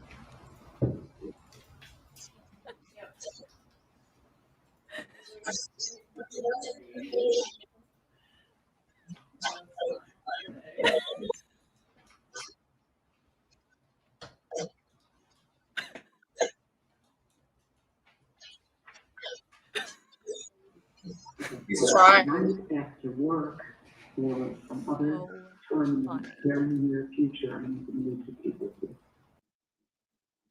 Okay, back to being an FBI agent. I want to do it again. Yeah, but it's Drina's voice Is for that sure. call A? It is. Okay, publish call A, please.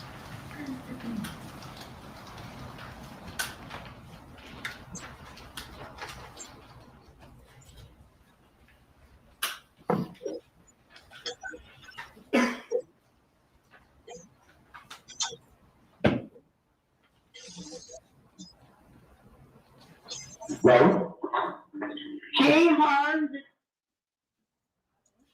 You're right. That's Drina. She's That's got that Drina. like Hey, kind Harv. of raspy. Hey, Yes, Harv. like a Coco Fry from Meth. Hey, Harv. This, and then it cuts. And his face, he's like, Yeah. but he's so tickled by it. Like, I wonder sometimes if she does that on purpose. It's just like when she hands her that sheet of paper. Georgia hands Wendy a sheet of paper with messages on it. And everyone, I think everyone in here believes those were the WhatsApp messages. And that's the look on Wendy's face. She knows that now she knows that Georgia has it. Because it was only a demonstrative. It wasn't the full evidence. It wasn't going back. So she could hand her whatever she wanted. Yeah. Take a look at this, friend. Well, We're Wendy so was a close different girl now. on the stand. She knew. Tinfoil has a question. Do they routinely give meds in prison? Yes. What was Charlie getting? Okay. I would have no idea because HIPAA is a thing. And here's what happens. If a correction officer looks up a file, like say I was in the nursing area at Leon County and there was a sex offender and I wanted to know what they did, I would be fired on the spot because they know when you go in to look at the files. So it's a very, very serious thing. You can't do that. Now I could Google it outside, on my phone, but I couldn't go in and look at the correction files, the case files when they're there. So you don't know what unless I'm giving them the meds, what they take when I'm not there, I have absolutely no idea. But meds are routinely given, but not what you think. He's not narcotics, clearly. Yeah. Look at him. You can't see him eating that Wendy's, foraging through paper and think, oh, he's on some sort of like antidepressant. Like it's just not happening. He is feral. He is unkept. He's a raccoon in a dumpster. He is a base human being now. And like the guys, he's a number. He's not even a human really as far as being incarcerated. So they don't get like the meds that you guys randomly bring up, like, and then saying that Donna's reaction was a withdrawal from Xanax, which I did research late last night. Thank you about it. And it really doesn't take that long to withdraw from Xanax. It can be dangerous, but she'd already been at Miami-Dade for 2 weeks. Mm-hmm. Whether she had handfuls of Xanax before that, I don't know, but it doesn't take more than 2 weeks to go through withdrawals. And that was nowhere, unless you've seen somebody in withdrawals, you would know that what she was doing was not a withdrawal. Because when you're in withdrawals, you don't have physical control. She would have urinated. She probably would have thrown up. Her head would have been moving. Her head wasn't moving. Her head was still, and she's banging around. I said, if she wanted to make it, which I said last night, if she wanted to make it look like she really was insane, she would have started hitting her head, but she didn't do that. She had control over her toes. So the heel of her foot is bouncing up and down to make her legs bounce up and down, but her toes weren't bouncing. When you're in that kind of state, you don't have control over what your toes do. Yeah, right? they're crawling up usually. Yeah, you're fixated and you're frozen in the best line. correction officers are so fantastic. And she's like, my hands are frozen like this. And they're like, no, they're warm. Like they're calling your bluff, but they have to like treat you like you're really sick, so they don't get sued. Yep. You know, they laughed their ass off when they got rid of you. Yeah, 100%. And yeah, you're not getting anything good. I mean, there's specific things that, because I've had friends that have worked in like the psychiatry, area, and they can't, they've got to be very careful about what is even allowed in jails and prison, because it can't be anything that is getting you high, that is, having an effect. So they've got to be very careful, even with like schizophrenia and, stuff like that. They're not getting the good drugs. Like, Well, someone mentioned, I don't know what they said about Haldol, but Haldol's given via syringe. It's not given via tablet. So yeah, nothing you can a lot take. of that happens because they don't want you to hoard it. Yeah. And then kill yourself later. Yeah. You know what I mean? It's very well regulated. I mean, when and they very take careful. Charlie, I believe that Charlie, if you read the complaint that I think True Lifestyles had, when Charlie's going on about his big toe, he was deflecting because he had it's probably jacking off. He had his bunk covered. And so that's why she opened the door. She didn't open the door to give him the meds. She opened the door to be like, what the hell are you doing? And she shouldn't have even been doing that probably by herself. There probably should have been someone who had her back. Yeah. That was my only grief with what she did, was like, you should have waited until, especially as a female. Yeah. That's whose last name was Jackson. It was her. It was her name was Jackson. And then the person that they were trying to get on the stand was Jackson. Then they realized it really wasn't admissible, so they didn't do it. Her name was Jackson, because I could hear the LT, which is lieutenant, say to her, Jackson. And I was like, oh, I bet that's her. But that's the only thing. It's like when you're walking into that jail cell, the door opens in and you're walking face front, you don't have anyone to get your back. Yeah. You can't really walk side to side and be able to see yourself because the door's so heavy and you got to keep it open.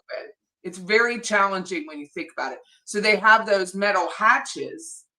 Yeah, that slide stuff in. That slide the pills in, but you have to check their throat to make sure that it went down, which is, the windows aren't really clean. So you got to be able to do that.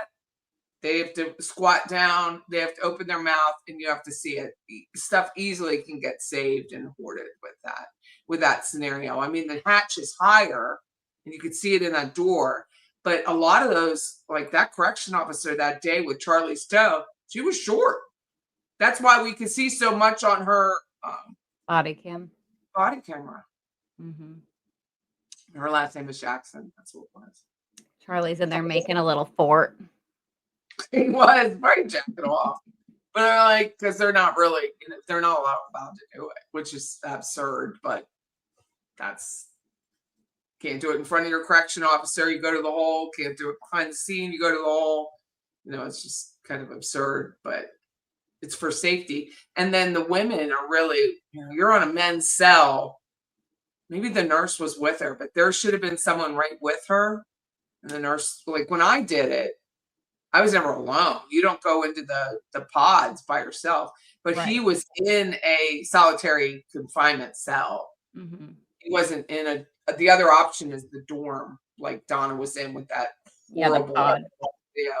It felt like 5 hours watching it. But oh my God, the pods are more group based. And he was in a solitary, which I had said, there's no way he's going to be in an open pod waiting for that trial. And have other people. Rivera was in there too at the same time. And wasn't he in the same area? No, he was in a different pod. Okay. They won't keep them near each other. And some like there's an upstairs area. So there's a top floor where they are really alone. And I think Lewis was probably there. But they moved Katie to Ocala. Because there's fewer female. I think there's only 3 female pods.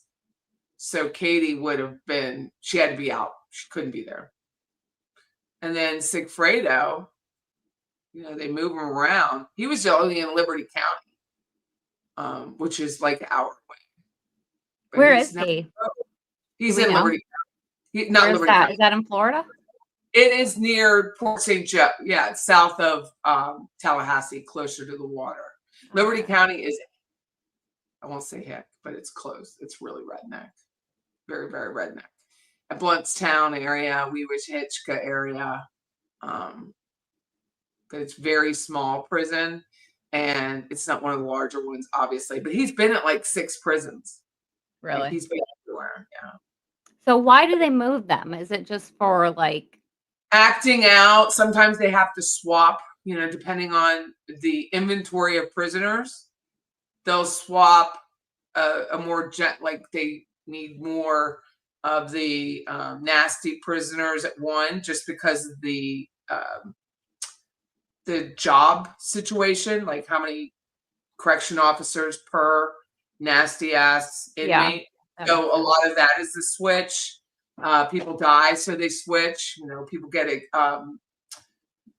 released from jail, so they'll switch because they have beds available. But he's been, I think, like 6. That's crazy. But he's a bad guy. I mean, he's tried to kill people in prison. Yeah, I heard about that. He's a bad guy. And I think Lewis, of course, is trying to get more Fed time, which I don't think he will. That was the deal, and they'll stick with that deal. And he was trying to get more Fed time to give up the state time because he knows the state time is going to be a harder time. And he's almost done. He's in Mariana, which is 2 counties to our west. And they just moved him to a cause, it's moving back. The only person that's had remorse. Lose their cell. Like, so he was here for a couple of weeks. They lose their cell and they have to start over at another cell, maybe with another roommate. We learned that when we had, I had a felon on, during when I first started this channel, and he explained all that when you get moved or you're testifying, you lose your spot and you have to go back. So when Charlie came in for Donna's first trial and then screwed that whole trial up, he couldn't go back to South Dakota for a long time because there were riots. He's at, I remember that. a few prisons in South Dakota, but he's at the worst one. He would have been much better off staying here, but he's at the worst one. And I think that's he's losing. I think he's literally losing his mind. Probably. Just the yelling. Like, can you imagine like the constant noise? I mean, like I have like 1,000 kids, but like it doesn't take much for you to get sensory overload, especially in a room that small. And then you can there's no escape from it. Like, I can't even imagine. Well, even when Donna's being carted in after her conviction, you hear people screaming inside. You hear it from the Sally Port. Yeah. It's not silent. When I worked in the nurses area, which they take you in that area where I worked, right? That's where the scale is and this whole thing. And you hear it. Like, it's constant. Yeah. A beat down, constant. If there is silence, you're in trouble. Yeah, there's something going on. Staff is in trouble. And my son was a correction officer at Wakulla, which was Charlie's first stop after he got processed through. And James tells me that if more than a few go to bed with their shoes on, or you can't find their shoes are missing, and then it's super quiet, then they're gonna have a riot. Like, there's certain things they teach you about riot preparedness, to watch where the shoes are. The shoes already tied, or the shoes sitting in a different manner than they would normally. Where are their slides? Like, it's all a thing. And that's when they're walking through these pods and these bunks. That's what they're looking for. Wow. Because they're always going to be, it's the art of war. They're always going to be us against you. And how are we going to be prepared? And when you're 2 guys or 1 correction officer for 40 people, you're lucky to make it out. I mean, you really are. My son lived through 1 riot, and I thought, well, that'll be the end of that. But no, he still did it for a few more years. There were just some bad riots in upstate New York too. And that was over food. Mm-hmm. That was over food because the food was so bad. that, and they tell him, the correction officers tell him, you got to feed them. Like, you can't do that. They will turn on you and become like animalistic, like Charlie. But to me, I think the South Dakota prison is so bad that that's who we have now. Laughing uncontrollably, like talking to himself. He's a shell of the person that he was, literally. I mean, it's deserved. I'm not at all empathetic to him. Yeah, no, totally. But yeah, I mean, that has got to fuck you up psychologically. There's no way it can't, especially from the life. Like, he's gone so far from where he was because his whole life was predicated on being better than everybody, being somebody, having more than people, like that was everything to him. And so now to be like one of the, the lowest of the low, just a number, you're nobody. Like, I can't. It's bad. If you want to go ahead, do you see the picture with Georgia in the little dress? That's I think when Charlie was down there and he was in solitaire, that was vacation. Yeah. Yes, I definitely have been waiting. And you best believe, for any answer Wendy claims not to know, Georgia has a tab for that. I don't remember saying that. Please refer to tab 8 to refresh your recollection. It's on tab 6 on one of those binders in front of you. Let me see which one it is. It's going to be this one. That's on tab 7. Please refresh your recollection. If you need to refresh, it's tab 97. Okay. Tab 41 and see if it refreshes your memory. That's on tab 43 of your binder. Would you like to refresh your memory? I can. It's tab 45 in the binder in front of you. Tab 5, tab 31, please, to refresh your memory. See if you can find tab 98 in the back there, please. That one's on tab 34 and tab 35.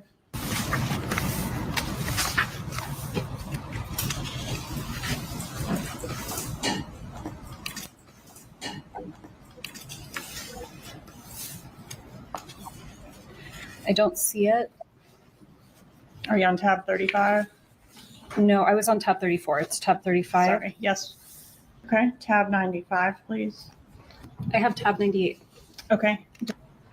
I don't remember. Okay. All right. Let's take a look at tab 96, please. 96 in the old one or the new one? The old one, please. Okay.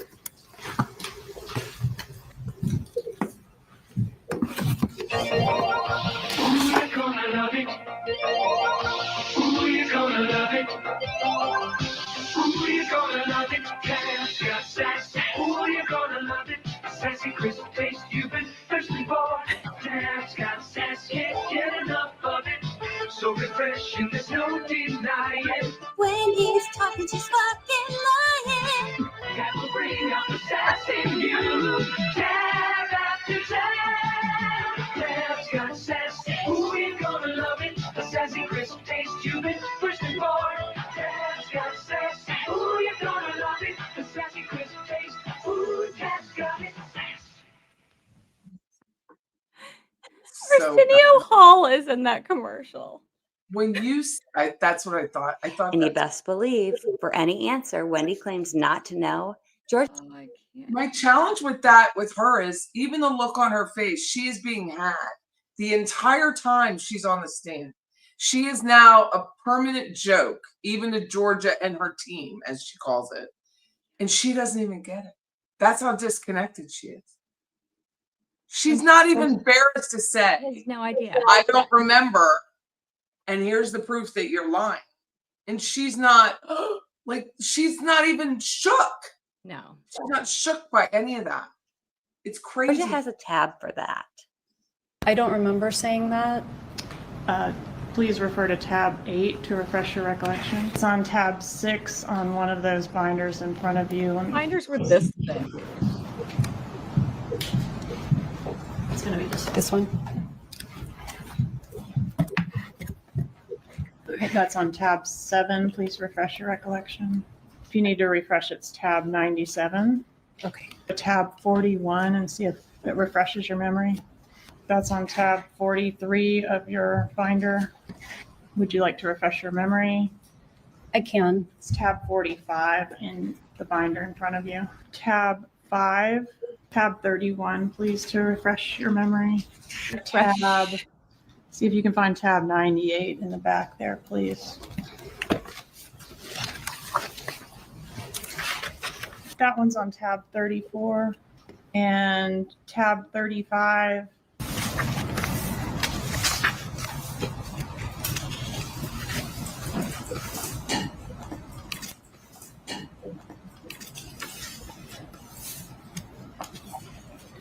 I don't see it. Are you on tab 35? No, I was on tab 34. It's tab 35. Sorry. Yes. Okay. Tab 95, please. I have tab 98. Okay. I don't remember. Okay. All right. Let's take a look at tab 96, please. 96 in the old one or the new one? The old one, please. Okay.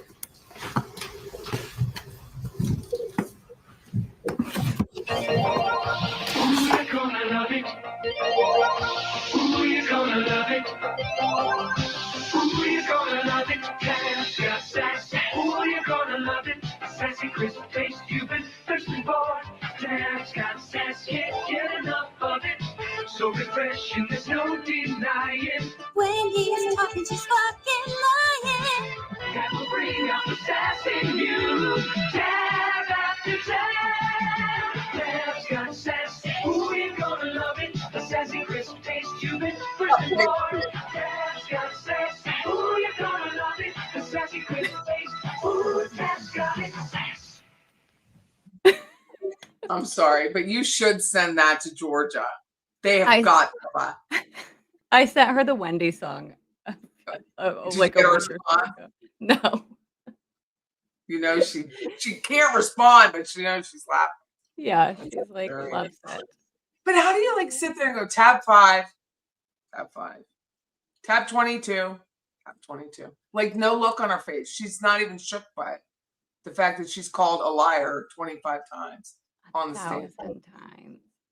So many times. I love when Georgia says thought of tab that. 31 to refresh your memory. Is that the old one or the new one? That's what she said. Yes. There must have been like 1,500 pieces of paper up there. I just Those at they were least so thick. what a ream is like 500 pages. Yes. Easily more than that. Oh, tab 98. They were this Don't thick. see it. It's in the back. It's way in the It's back. in the back. Let me show you. She gets up there right in her face and like, let me. There was so. Why don't they make tab anymore? Because it was made with saccharin. Saccharin's the reason why it's not really made anymore. Tab's got sass. If they can bring back the Hornet, which doesn't even look like the Hornet, the vehicle, AMC sold. I sold AMC Hornets a long time ago. Yeah, they could bring back tab and Formulate it. Yeah. And not have saccharin in it, but that's why. Oh my god, it's so funny. So funny. Tab 98. I don't see it. It's not here. It's not here. Let me show you. Whoa. And she like does this big drama thing Georgia does with this arc of her finger. It's right there. So funny. So funny. Judge me I approach. I love it's Chris DeCosta's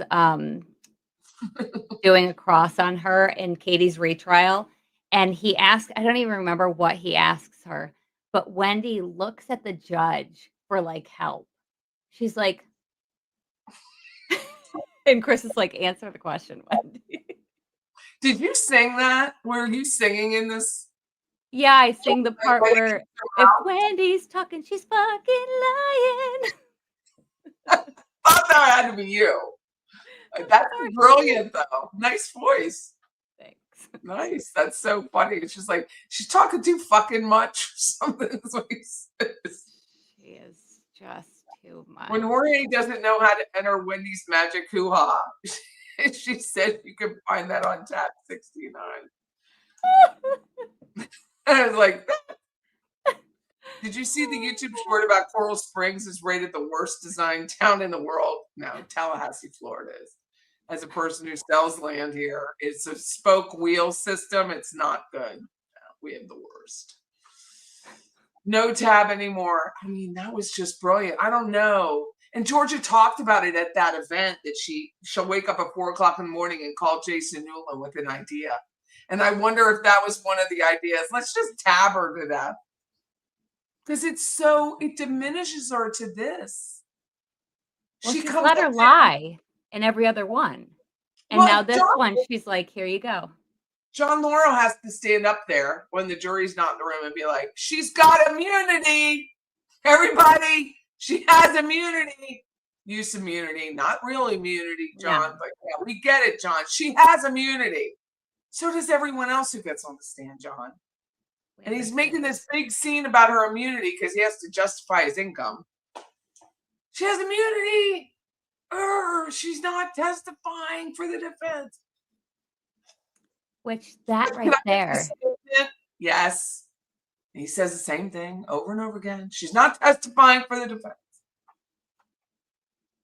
I mean, he didn't do anything wrong. No. Why would you have to have immunity for anything? Why wouldn't you go up there and talk on your mom's behalf as a character witness? What would the defense ask you?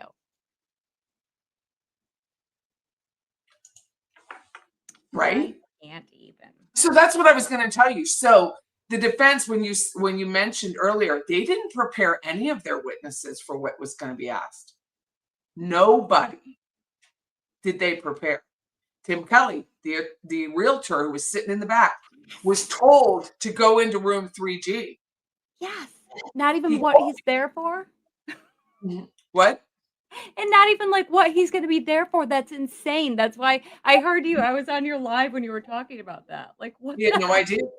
He said, Patty, they just called me the night before and said, we're going to pull your subpoena. You have to be there. Go into courtroom 3G. He said, I don't even want to be a part of this. He goes, all I did was show a property. I said, Tim, you know, and I know that every time you show a property, you can be hauled into court. He's like, not for 11 years. That's what he said. Crazy. He goes, and I liked Dan and I liked Wendy. I just can't even believe this. That's what he said. And he said, he goes, I was set up.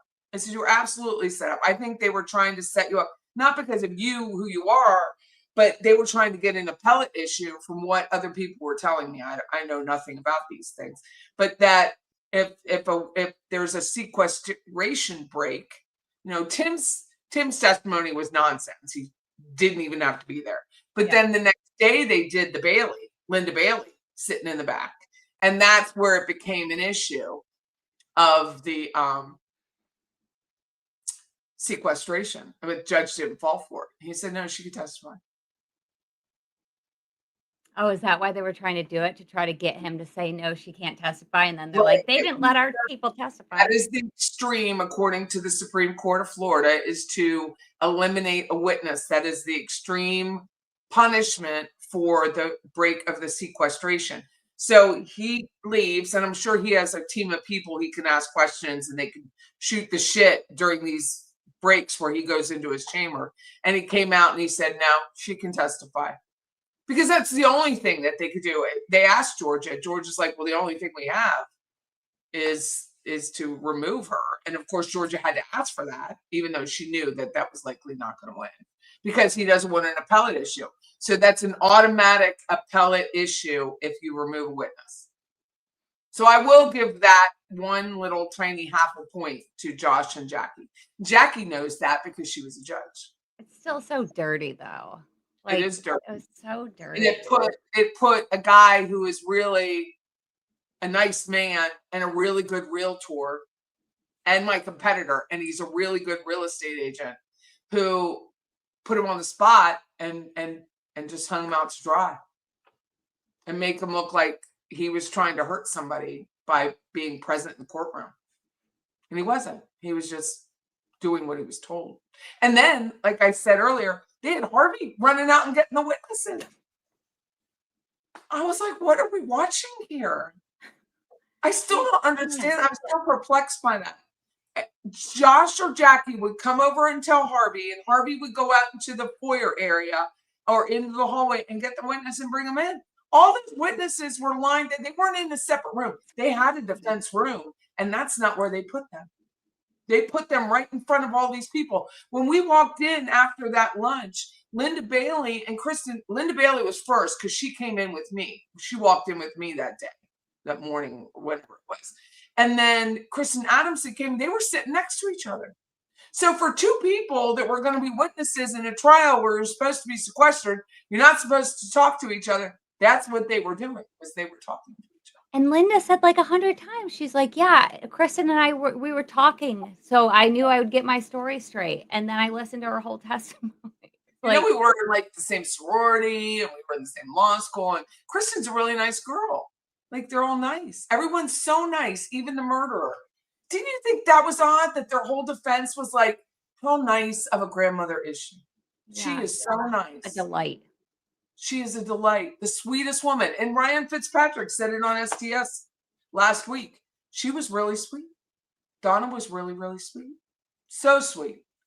But so diabolical. It's terrible. Or as Jackie Fulford would just say, she is loving. She is kind.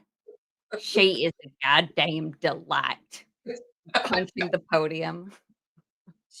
She said that in like the most freaking horrific way. She was like, she is loving.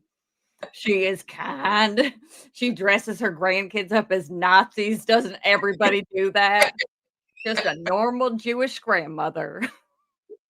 That was so great when George was like, so do normal Jewish grandmothers dress their kids up as Nazis, by the way? Just curious. To Richard Chagrin. And he was like, Chagrin. He goes by Chagrin. oh, contraire. Or was that Ron Gutterman? That was Gutterson. Or But it was Gutterson. so funny. Loophole lawyer. I mean, God, it's just his wit. He's With like the biting into Jewish the rib. geriatric. It's like, Oh my God, I know. and here comes in the walker. He comes in like rolling through, and I'm sitting there in this, and my face, and I'm like, my face can't tell. Like, my captions are on my face, but you're just sitting there, and we're all kind of looking at each other like, this is it. This is who they bring in. I know. I was on the live and I said the next witness is going to be brought in on a ventilator in a hospital bed. And they're just getting older and older. They're going to bring in somebody's ashes and just set it on the witness stand. And it's still for my entertainment purposes. But why did Georgia not ask him about the open call day? The day that the phone was open. He was in the room. He was at the car. And I feel like Georgia, for my entertainment, you didn't really need to ask, but it would have been hilarious if you did.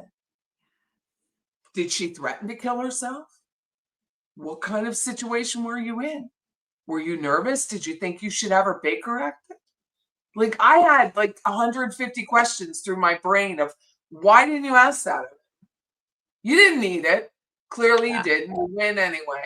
But wouldn't have putting him on that spot, knowing that Charlie and Donna were talking about her great escape, would have been the richest thing ever. Yes. And having Susan Brotman, who was the attorney that was in the room, the wife, sitting right next to Harvey, watching while you grill him, would have been fantastic. Why did you not call law enforcement? You're a psychologist. Did you not know that she was a danger to herself or someone else? She said she could off herself, go to sleep. Well, they also say, like, not only it's not just a threat. Like, when you say I want to kill myself, that's one thing. But when you have the plan, when she's like, we'll do it together. We'll do it together. It doesn't hurt. We'll just go night night. But he's a shrink. Yeah, it's crazy. Why would that question not be asked of him? Why are you not a mandatory reporter? Do you not see a problem with her making a plan to unalive herself? Crazy. I don't understand. I don't. Why? I would have loved. Maybe she'll do it next time. If he's still alive. I mean, my God. Oh, contraire. I've never heard that. Oh, Never heard that. contraire.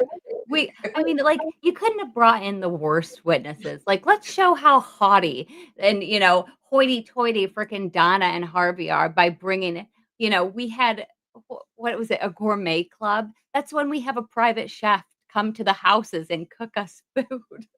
I know. Dude. Someone in here called it prayer. the upside down pineapple club. Like that they were doing that. Yeah. So funny. Oh my Just God. so funny. I know. Loophole lawyer does act like a teenage boy. You're right. It is. Yes, he's so But he's got that little smirk like, I'm gonna really make fun of these people. What's coming? But Just it's him timing. sitting. It's the comedic timing that's so impeccable. The Jewish Geriatric Defense League, and there's a pause, and then comes the old man, like it's Seinfeld. Do you remember? Did you watch Seinfeld? Oh, I love Seinfeld. Seinfeld when they were doing the like the roundabouts, those little like geriatric, not a golf cart, but the little roundabout, and George is doing it up the hover round. The hover round. That's exactly what it reminded me of. Like, here he comes. So like funny. I think it was like Jerry's uncle, and he's like racing the uncle up the hill with the roundabout. Yeah, I compared Uncle Leo when they did his eyebrows to Wendy's eyebrows at the trial. I have a side by side on my post. Dude, why does she have those eyebrows like that? Oh, my baby's up. Oh, I how old's might your have baby? to just blank out my camera for a minute. Yeah, freaking what the hell was it? Ladies, I think oh. Loophole is single. Oh my God, that's hilarious. Well, when he says something like, he says, Donna's talking about like how she's like, and the hand went up my back, and she goes, and he goes, loved it. It was so funny. All right, I'm gonna go put her in the other room. I'll be right back. Okay, that's so cute. Well, I'll get Loophole lawyer on for a minute while she's doing that because it is funny. He's got that. He has that video. Oh my God! This one. Oh, you must go. Only if you take me with you. Yeah. You got a big day. I know. Judge me not like it.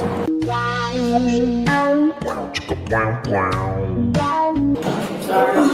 Go ahead and give me an override on the outside.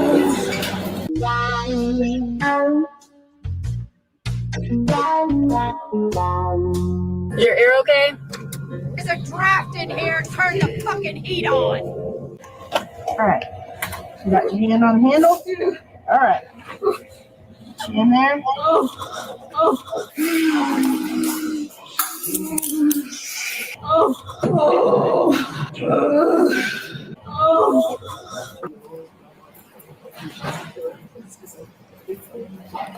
There she is, the boss, Donna Sue Adelson, going to the court in order to hear the verdict. It looks like our favorite law tuber, the mental lawyer, old James, got the video. Let's watch. Yeah, they don't do gas now. Because when my mom, she had those funny shoes. In those brown bags is the boss's breakfast and lunch, and this butler better be handling them with care. I'm always nervous because the spools are so ripped. Yeah, I got it though. Maybe they can give you a new one today. Yeah, I asked the lawyer if they had. Can we close this? Do you have some staples? And they looked at me. They said, "Yeah, you can't have staples." Yeah. It's kind of stuck with it. The boss appears to be in good spirits, joking around with her butler, and this is probably the last day she'll ever spend in prison. Let me know if I need to adjust the air, okay? I will. What's that? I think this is the earliest. No, it's 7:16. It gives us a window of 30 minutes to get you upstairs. Came through and it didn't close, and I was like, we probably need to get this fixed. All right.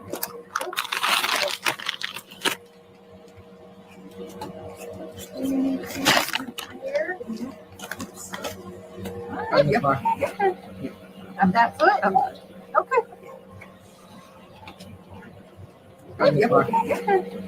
I'm that foot. Notice no limp. There was no limp in that walk. I'm good. Okay.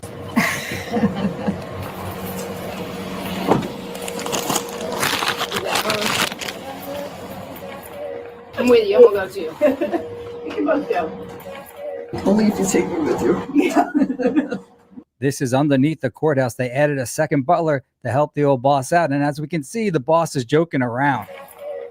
You can both go. Only if you take me with you. Yeah. You got a big day. I know. He judged me not like it.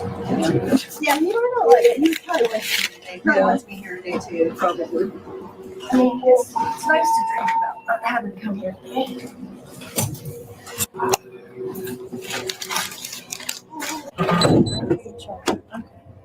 Feet up so I can pull things up. This video is from a few hours later after the boss found out that she was found guilty of murder, which guarantees her a life sentence in prison. Let's watch. Okay, yes. I got you. Nipples got you. You're not going anywhere.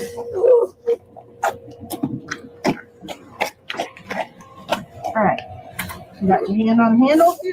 All right. In there. Slide you over. Get your legs in. All right. I'll let you buckle her. I'm gonna go ahead and take this. Okay, Matt, I will see you Monday. Yeah. Is your ear okay? There's a draft in here. Turn the fucking heat on. You can hear in the boss's voice she sounds upset, and who can blame her? Hey, Serum Boston, it's Eve with Transport. Coming back, which zone? We'll have them bring the wheelchair to you, okay? Just hang tight.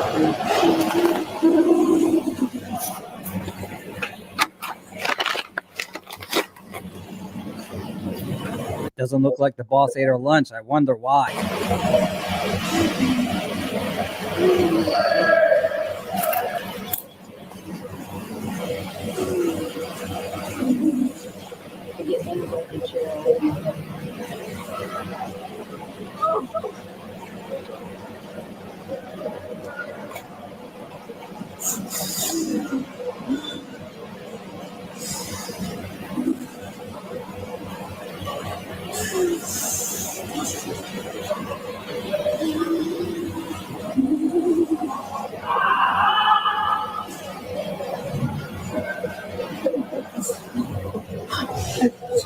You want to try to walk in? Let me see if the chair coming out now.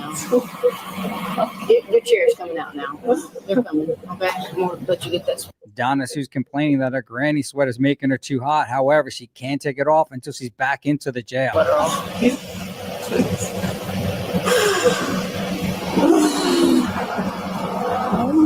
I just can't take you in there without any handcuffs. No. That's their policy. Okay? I know.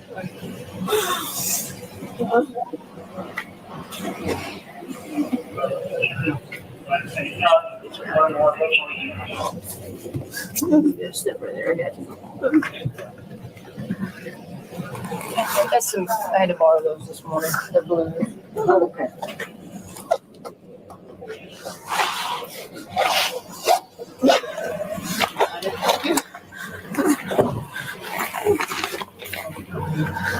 Miss Anderson, lift your legs up.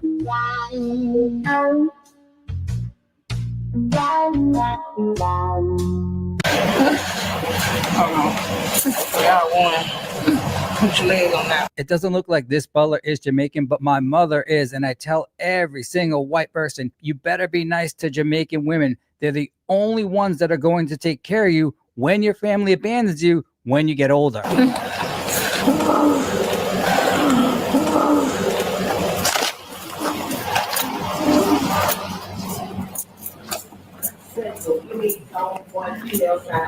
But I can tell you this, Donna Sue's butler is my Jamaican brother's type. Go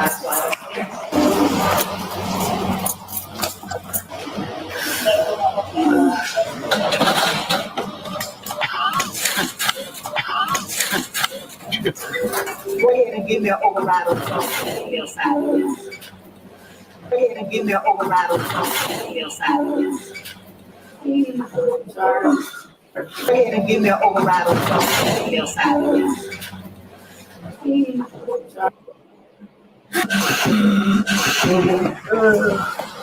The butler had a little trouble getting old Donna Sue over that ramp. We're way too rough. I want to speak with your manager.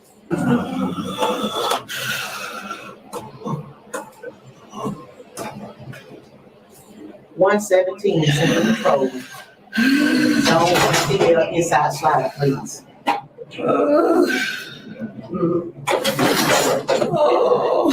She's faking, and I should know. Donna Sue sounds just like my ex-wife.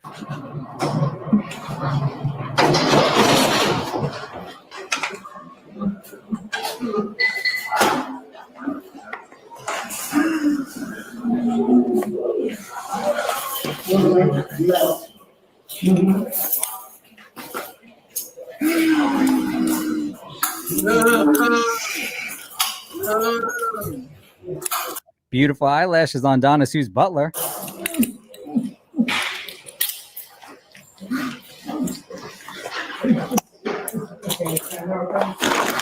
Those butlers best be handling the boss's lunch with care, because they know that one thing that I tell you about each and every time we meet.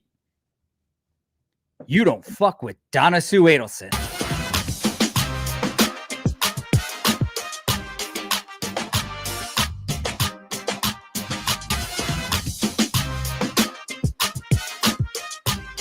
Hurry up. I need to hear the verdict.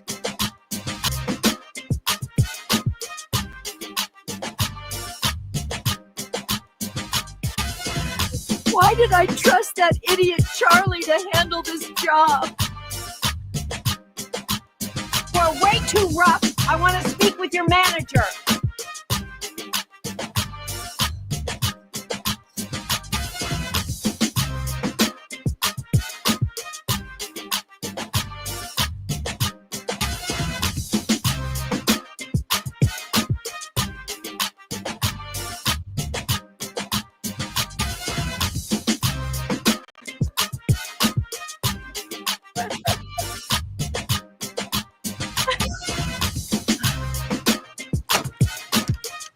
Help me.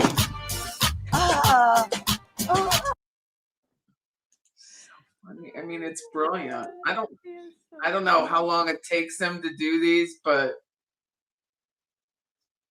it's absolutely brilliant. Oh, he's so funny.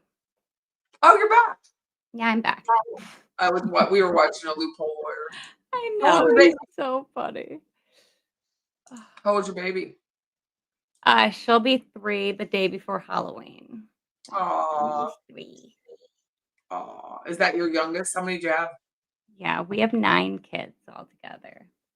Do you really? We each had 3 when we got together. So we had 6 kids between the ages of 1 and 4 when we first got together. And then we had 3 more together. So we have a 10-year. So our oldest is almost 21. So we have 3 20-year-olds, 2 19-year-olds, a 17-year-old, and then 10, 7, and almost 3. Are you done? Yeah. I'm barren at this point. Aren't. Some people just like having babies. I'm too elderly to have any more babies. I don't think so. I did not like being pregnant like that, but some people do. They do. And they're good at it. They're very, very good at having all the babies. Legend has it Harvey skipped the last payment so he could have a metrodome. So he ordered when we were there a pastrami and turkey, which actually makes me want to vomit. That's what he ordered. On rye pumpernickel was a marble and with mustard. And I thought, I just don't like sliced turkey like that. But that was like, I don't like the smell of it. I can't get past it. It gets slimy. It just has some sort of film on the turkey. Oh. My dog likes it. I just can't get past it. But that's what he ordered, pastrami and turkey. I'm like, what's the point? You don't even taste the turkey when you have a pastrami. It's so overpowering. I was like sitting there analyzing the amount of food that man consumed while his wife is like on a peanut butter and concrete sandwich. Like they're not eating that sandwich. It's so foul. I don't even know what their meals are like now. All carbs. Yeah, everything's carb. Look at them. Fat. You make Rubens with turkey, but you don't have pastrami in turkey. That's what he did. You don't mix turkey and salami well. Are you making it up? I was like, why in the hell would you eat that? It sounds foul. Well, it was foul. It's not even just sounds foul. It was disgusting. The man she never loved. Oh, so sad. No, that's sad. I know. I'm trying to go through my shorts and see what else is funny. The ground control to Major Scum is pretty funny. That's a Jackie original vocals right there. That was the one right before the high harv wiretaps and the shorts. Oh, I know I saw it. Here it is. Sean? Wait. Yep. Before this starts, have you seen the video of Ziggy Pop lately? I don't know how old you are. Do you know who Ziggy Pop is? Yep. And he's like shirtless and he looks like he just got out of Guyana. I mean, it's so bad. His stomach's protruding. Oh my His gosh. skin is bad. The whole things are bad. But he's out there like slamming it. I mean, David Bowie didn't make it that long, so. Hello? Ground control to Major Scum, your circuit's dead. There's something wrong. Can you hear me, Major Scum? Can you hear me, Major Scum? Can you hear me, Major Scum? Can you hear? Am I sitting in my jail?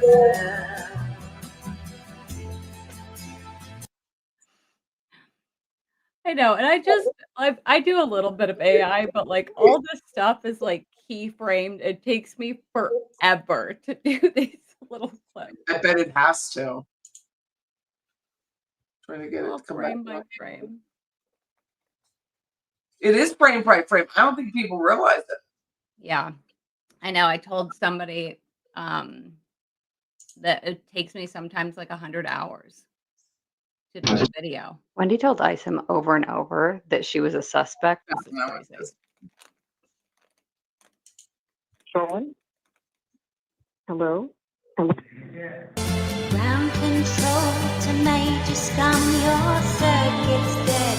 There's something wrong. Can you hear me, Major Scum? Can you hear me, Major Scum? Can you hear me, Major Scum? Can you hear? Am I sitting in my jail cell? You even blew one of his pupils. Yes. I'm so glad you noticed. I love David Bowie. I was able Same. to see David Bowie, and Peter Frampton was his bassist. They toured together when I was at Temple University, so I saw him. I was a long That's awesome. And, you know, his eye blew because of an injury. So that's why he had one blown eye. It looked like it was two different colors, but it wasn't. And then when I saw that, I was like, and that's why I wanted to watch it again. You blew his eye. I had to face him forward too. Yeah, but that was all for all my David Bowie. I love David. That takes time. Yes, it takes It's time. 100 hours. Well, on like my longer videos, yeah, if I have like, because you have to make, because I make graphics for all of my videos too. So that's another one where I sing in. This one. Yes. Yeah. Did you see what I'm saying? I do. Otherwise, honestly, if you see something you like but you don't get it because it doesn't make sense, what doesn't make sense is not getting what you want. Right. You can't always get what you want. You can't always get what you want. You can't always get what you want. When you try sometimes, you'll find you can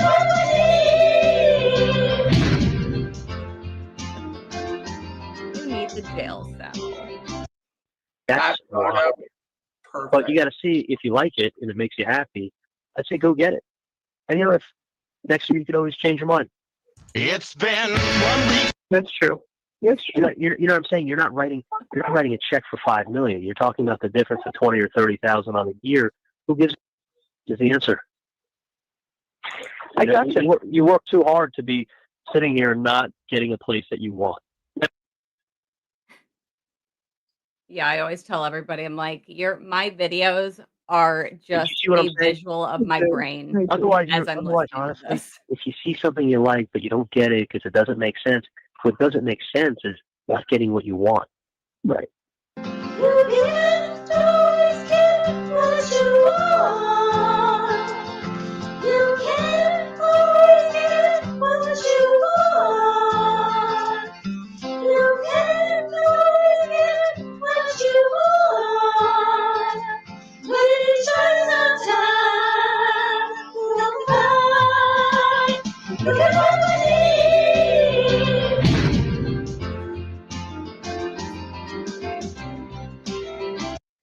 That's moronic. But you got to see if you like it and it makes you happy. I'd say go get it. And you know, if next year you could always change your mind. It's been 1 week. That's true. Yes, you know what I'm saying. You're not writing a check for $5 million. You're talking about the difference of 20 or 30,000 on a year. Who gives is the answer? I got you. You work too hard to be sitting here and not getting a place that you want. Working. I know. Well, I realized once because I really wanted to put. Did you see what I'm in saying? one of my Wendy series videos, I have a part where I put in because Jeff Lacasse, Georgia asked what's Wendy's birthday, and Jeff Lacasse goes April 22nd, and then he goes birthday, and the look on his face is so funny, and I'm like, oh my god, I need to make her Tafiti from Moana, and so I'm like, how am I going to get around being copyright claimed by Disney? So I'm like, I'll just sing it myself because I wanted to change the. That's in a short too. That's further down. It's Wendy is a rarely seen form of Wendy Adelson lava monster. It's down a little ways. A little way. There it is, right there under your mouse. Yes. Right here? Yes, with the laser eyes. Dude, literally, there. Get out of the scroll. This is something different, but I remixed this 3 minutes song. later, she's like, okay. I'm like, she's like, come on, let's do it again. I'm like, what? Like, I'm talking drunk and high. And she's like, 3 minutes later, she wants me to do it again. I'm like, no, it doesn't work like that. Poppy Killer goes to sleep now. like 3 minutes later, there, she was trying to tell me. She's 19. 3 minutes, though. Like, I'm like, fuck you. Make her come. Dude, she is a fucking animal. Like, literally. And you know what the thing is? She just picked herself up and left. And I hear the door close. I go running out of the bedroom. I'm like, where are you going? She's like, you fell asleep. I'm like, no hug goodbye. No, like. She's not your girlfriend. She's coming over to get fucked. She just comes, it's just a 19-year-old that comes over and gets squeezed. Nice. It's horrible. So here's another 19-year-old that Charlie has found to exploit. First of all, even though this is another absolutely abhorrent conversation, I personally find it absolutely hilarious, the lack of self-awareness that Charlie has. So I don't know who needs to hear this, but if 3 minutes after you finish, your girl wants to go again, and you think it's because she's an animal and because You make her come. you are sorely mistaken. Because if you did, she would be like this. So if she's ready again immediately and then walking out the door the instant you fall asleep, Sorry, Charlie. Papi Chulo did not get it done. I'm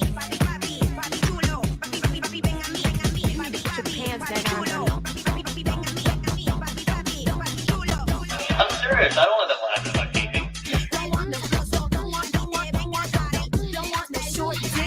Drunk and high. And she's like, 3 minutes later, she wants to be fucked again. I'm like, no, it doesn't work like that. Poppy Killer goes to sleep now.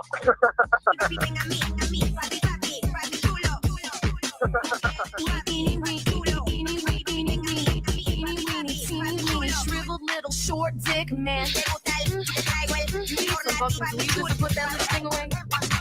That has got to be the smallest dick I have ever seen in my whole life. Get the fuck out of here. She just picked herself up and left. And I hear the door close. I go running out of the bedroom. I'm like, where are you going? She's like, you fell asleep. I'm like, no, hug, goodbye. Get the fuck out of here. All right, I don't know why this does this with shorts. It does it to me too, but it's one up 5 minutes later, she's for the Wendy Adelson lava monster.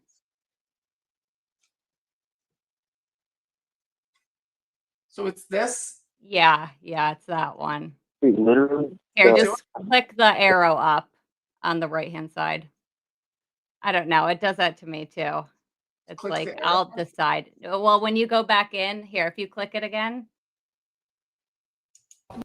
Okay, look on the right-hand side of your screen. Literally. And that, yeah. Well, it's not like this he's is some it. snobby dentist. It's Oh, not. no, that's not it either. Okay, it's one. Jesus No, Christ. I don't know. Literally. Let me It see. was a case of commercial. She is the author of This Is Our Story, which is a book, a novel about two young women Okay, who it's down become from here. victims of sexual trafficking in the Yourself and spell your name. It's one, Miss two. Wendy Adelson, W-E-N. It's like 5 or 6 down. See, I understand why they think it. so she led me to believe. So I'm going to work on my papers. Keep going. It's one more down. Here it is. Charlie's an older brother. Yeah. She's the baby girl. She's the baby girl. Go up one. I don't know. Nope, go up one. Or go up 2 now. Charlie's an One more. When All right, is here's Wendy the lava Adelson's monster. birthday? April 22nd, birthday. I've got this out of order.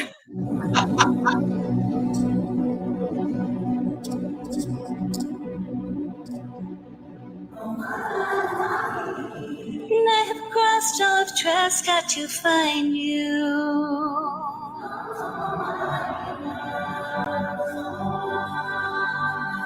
I know your name. They have stolen the heart from inside you. But this does not define you. This is not who you are. You know who you are.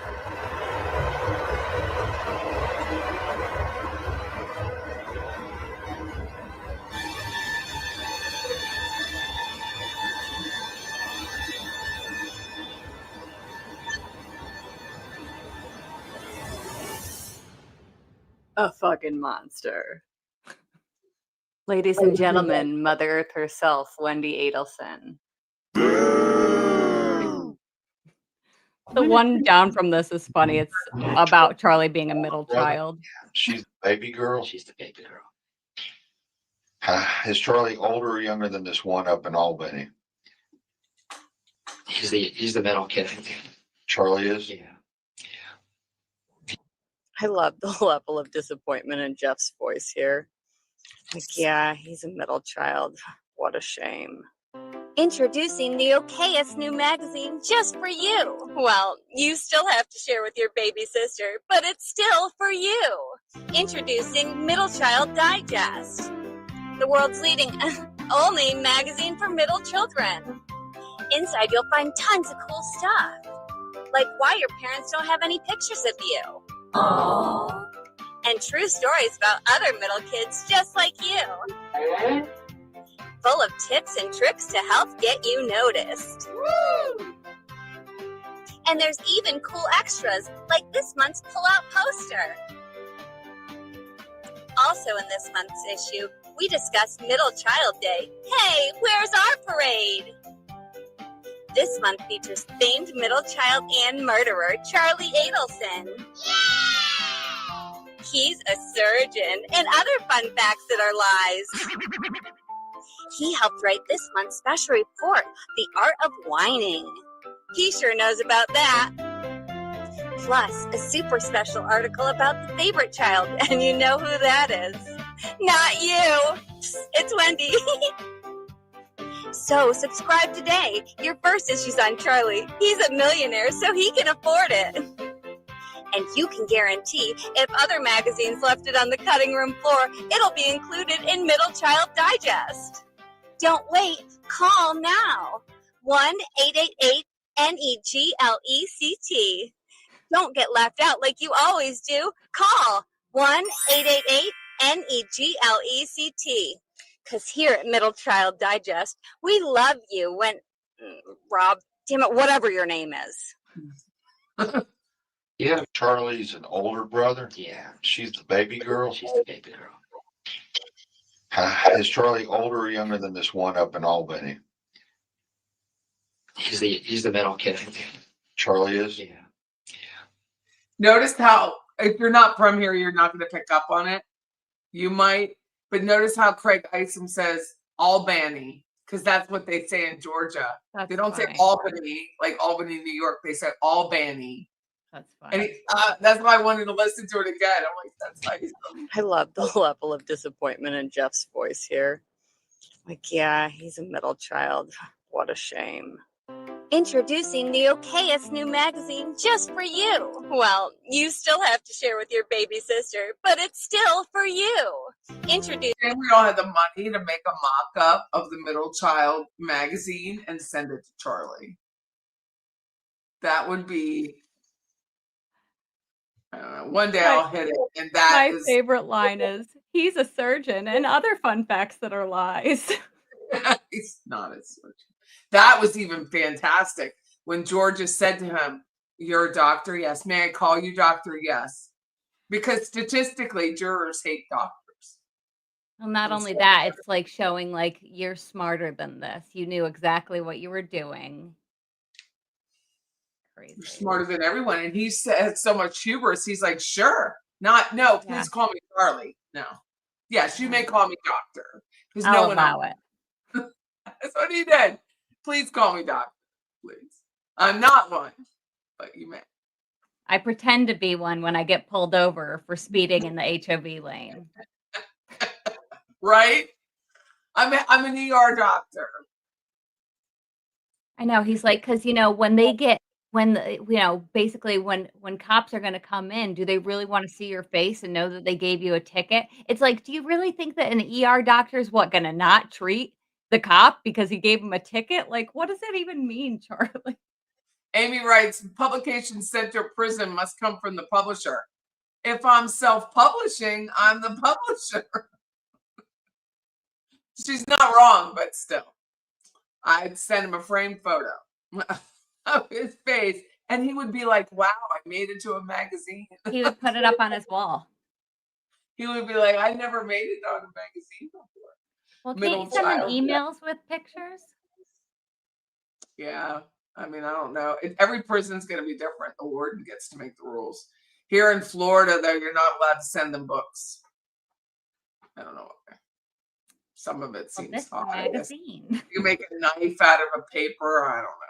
Oh, geez. But, yeah, even at Leon County Detention, you can't send books, you can't send photos, you can't send stuff.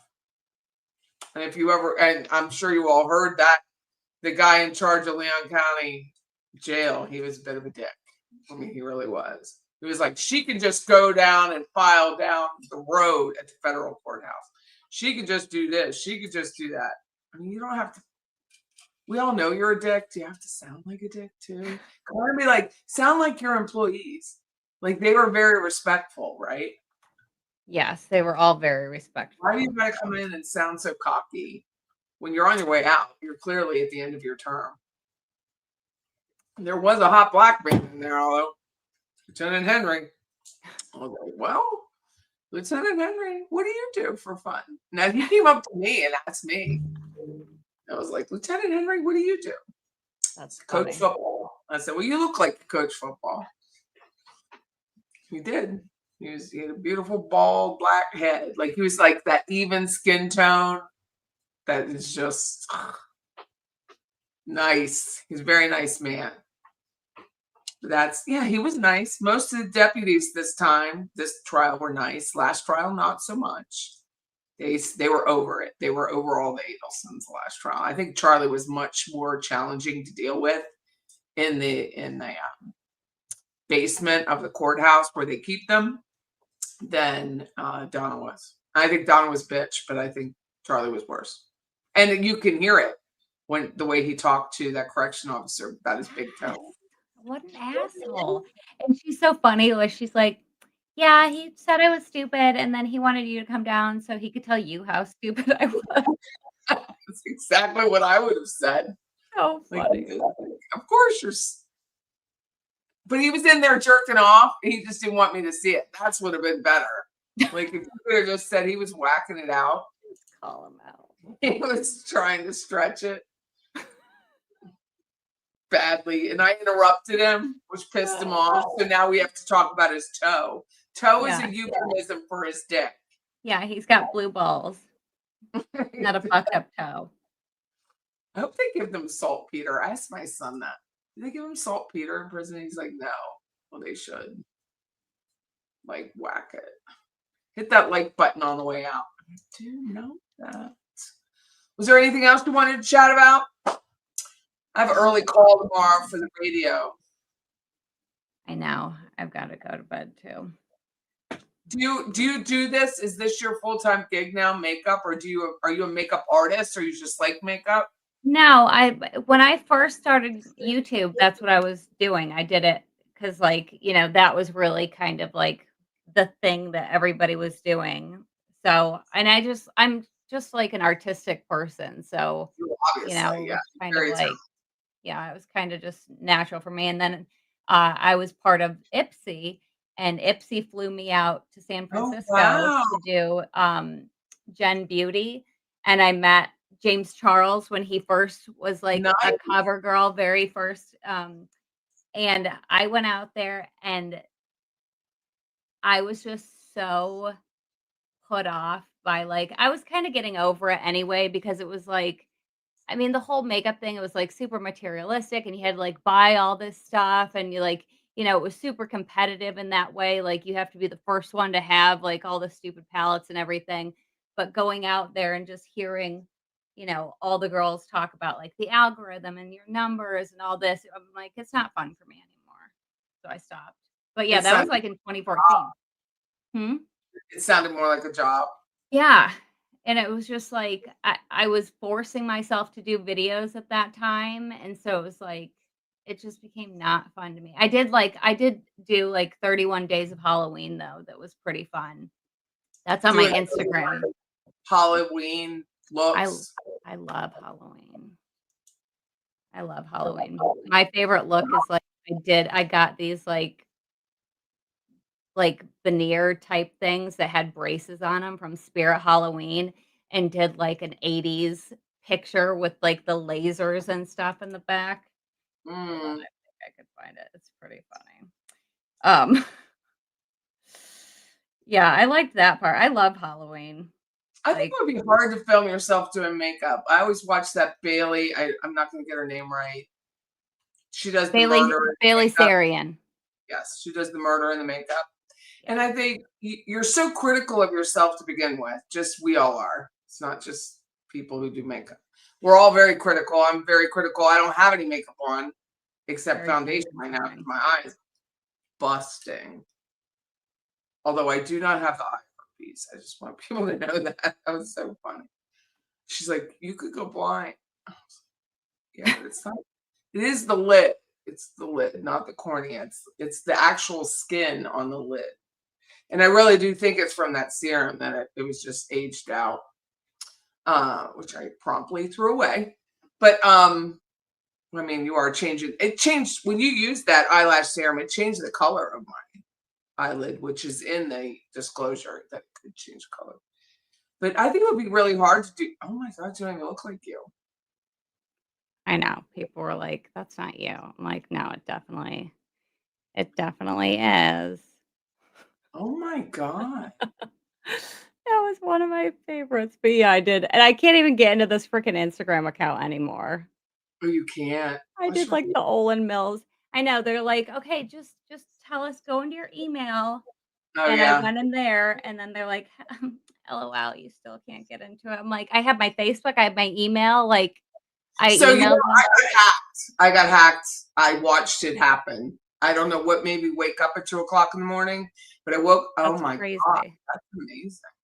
I woke up at 2 o'clock in the morning and I saw my Instagram, like your password changed or something. And then I went to fight for Facebook and I got knocked out. Well, I have business out of Facebook. Like I make money off of it. So I started panicking. So the way I did it was I had more than one Instagram account. So I became verified on one. So then I was able to go in and retrieve my stuff back. So if you're verified on one, then it has to be an Instagram, not a Facebook. Then you get to talk to a human. And through that, I was able to retrieve my other Instagram back, which was my Patty's Playhouse Instagram. And I had thousands of followers. They were gone, but I was happy. Like he went in and I guess deleted. I don't know what happened, but thousands and thousands of people were gone. I had like 11 followers, so it wasn't and a lot. we only had 11, but it was just, that was the name, it was Patty's Playhouse. So it's so hard to get a name like that because there's daycares and shit that's called Patty. Yeah. Even my URL, it took me about 6 years to get that URL. And then she's like, and then GoDaddy asked me, well, how much do you want to pay for it? I was like, well, I don't throw out numbers first. So how much did she want for it? $35. I would have paid hundreds and hundreds for that URL because I waited for so long, but she only wanted $35. Here, let me send it to you in this second. $35? Yeah, that's great. Any minute now. But yeah, that's how you get, if you're hacked, that is how you get it back. You have to become verified. You pay the $11. It's worth it if you have an account. And then it leads you back to where you need to go. Yeah, I didn't really care anymore. And your driver's license. By Monday morning, I had everything back. That's nice. And that was nice because I was in a raw panic. Raw. I was like, oh, and I even had like, oh my God, that's a face. I was an eyeball. Yeah. It's like paper for my eyelashes. So does that scare your kids when you did that? No, my Hunter, my 10-year-old now, was like a baby. He wasn't affected at all. He didn't care. Yeah, it was fun. Now they look back and they're like, that was scary. But yeah, I mean, this I loved. I loved doing because it was more creative. It still took like forever to do. And you'd never done that before? You're like, not like you didn't go to school for studio makeup? Wow. No. I can look at something and copy it though. Like I'm pretty good about that. I don't even know. Yeah. Like, somebody can see I have this glare going, but my eye is just tender. It's more tender. The brow doesn't. Yesterday I woke up with it. I was like, what the hell? How do you walk around? Like I go to daily mass. I have a black eye. And my husband has dementia. So I'm thinking they're going to think no matter what I say that he walloped you in the face and you probably deserved it. But yeah, you're standing there and you're like, no, I woke up with this. Well, how do you wake up with it? I don't know how I woke up with it. I just know I did wake up with it. Because as soon as I walk in, I wear full makeup like you. I had no makeup on. Nobody had seen me without makeup. What happened? Are you okay? Are you sick? Where are you going? Like the questions. They asked me more questions about not having eye makeup on than Wendy asked about the man on the slab. Think about that. I just didn't have eye makeup on. Okay. And I had 40 questions coming at me. And she didn't even ask those questions about her first ex-husband. Unbelievable. She's grotesque. I don't think I'll ever get past that. I think that will bother me forever. I don't care how much you obvious. Like I don't care. But I never understood when you watch all these murderers. They all take it on the chin that this person's dead. They don't even pretend to act like they care. Well, you have to be able to like rationalize that to do something like that. You know what I mean? Like normal people, you're going to have guilt when you do something little that's wrong. You have to really, and that's why she was like, oh, he was emotionally abusive, this and that and the other. No one liked him. Yeah, nobody liked him. Friends, he has no friends. Yes. She said this out loud.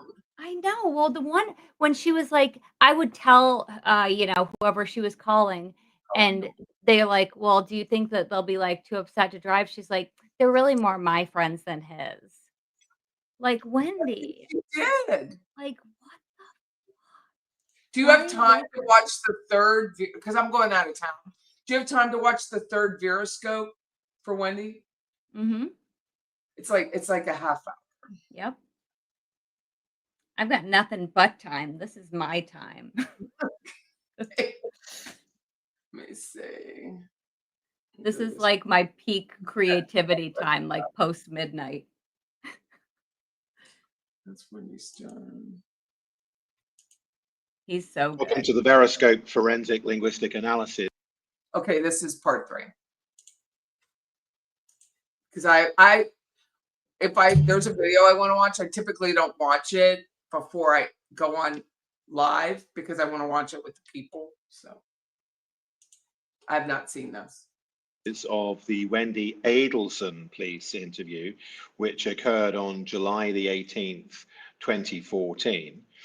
In this video, you're going to learn about forensic linguistic analysis, which will allow you to identify when somebody is lying to you, is being deceptive to you, is somebody who is trying to manipulate you, or is somebody who is gaslighting you and is being outright deceptive. The lady that we're going to be analyzing today is this lady, Wendy Adelson. Her mother has actually been found guilty. This is her mother. And she has been found guilty of the murder of Dan Markle. And it is suspected that Wendy is also involved in the plotting and planning of hiring the hitmen. So we're going to be watching her police interview, but just before we do, I think it's worthwhile pinpointing some of the deception markers to keep a lookout for.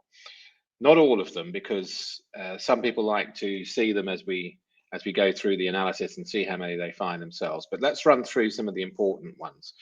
So we have time gaps. In statement analysis, when subjects voluntarily mention specific times without being asked, these times carry significance. The subject mentions them for a reason. It's important to them. And because it's important to them, it's important to us. So keep a lookout for when Wendy is very specific in her times. And also keep a lookout for when she's very vague in her times and when those differences are, because those will be important to her.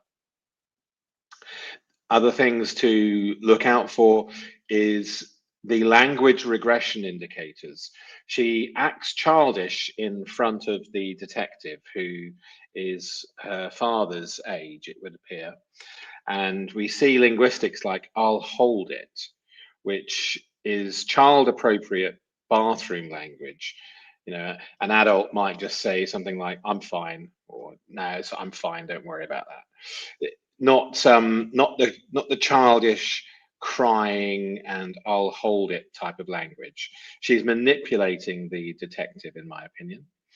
So look out for this childish act and this performance oscillation, because where it's important, she's a lawyer, where it's important for her to look at the strategic legal moments in the interview, she does. And where it isn't important for her to do that, she acts in her performance. Look out for the blue markers, the becauses and the so's, and when they cascade, because where they do, it's sensitive to her. And we also have pronoun breakdowns. We'll notice this I pattern. So keep a lookout for those. We'll go into this in more detail once we've heard the actual transcript. But this is giving you a quick look now for those that want to see how well they do. So let's play the video and then we'll come back to the actual transcript itself. You were telling me before when we were riding up here that the agreement was that you're all going to have some type of phone call at 11:15 this morning. Is that correct? Well, not exactly, just that we needed to have the talk at some point before, we have to decide before Monday of what to do about his school, where Ben's gonna go to school, and he said, I'm gonna be done. I thought it was 11:15, but when we listened to the message, it was 10:30. Okay. When he said, I'm gonna be out of, he went to like a workout class at the gym. At Premier. At Premier, said, I'm gonna be out of it by such and such a time, you could call me then. And I called, but I think we could see what time I called him. I thought it was more of like, let's see, recent calls. I called him. Well, that's him calling in at 9:02. So notice she's volunteering this very specific time. So this is important to her for some reason. Also notice the speed of the I pronoun stuttering. Unless you're looking out for it, it's so easy to miss. I called him at 11:42 and got his answering machine. He called you at 9:02? He called me at 9:02. Mm-hmm. The repair guy was there, and honestly, I leave my ringer off a lot of the time, so I didn't even hear the call come in. He left me a message. So there we have a pattern. Honestly, I leave my ringer off a lot of the time, so I didn't even hear the call come in. This is unnecessary language. This is convincing language rather than conveying. I called him at 11:42 and left him a message. Did you notice the I called? That's sensitive because it's repeated, and then she's very specific on the time, and she's specific on these two times in particular, and I think this could be the murder window, and that's why she exhibits this sensitivity. Just saying, okay, I want to talk about school for Ben, and I assume I'll see you at 4:30 today. When I figured he's going to take the kids swimming, right, and he'll drop them at the house at 4:30. And I believe that she knew that this assumption of hers that they're meeting later today at 4:30. I believe she knew that wouldn't happen. 30. Okay, so in other words, the whole meeting at 10:30 or 11:15 didn't happen. Right. Okay. All right. Let me get this. There's a lot of information on here. Okay. It'd probably be easier if I read it to you. Fine. Okay. I, Wendy Adelson, and I got to change this. Adelson. I know I got to change that. It's okay. It's very important to get the names right. It's Adelson. Actually, it's spelled right. I said it wrong. Adelson. Do hereby authorize and give my permission to Investigator Isom, who has identified himself to me as a law enforcement officer with necessary assistance of a digital forensic examiner to make a full and complete search of my cell phone or other digital media, along with data located on additional data sources, locations such as connected to at and were at the Tallahassee Police Department. That's the address. I have been advised that law enforcement are engaged in investigation concerning an alleged violation of federal or state law pertaining to a shooting incident. I do further authorize and give permission to take from myself.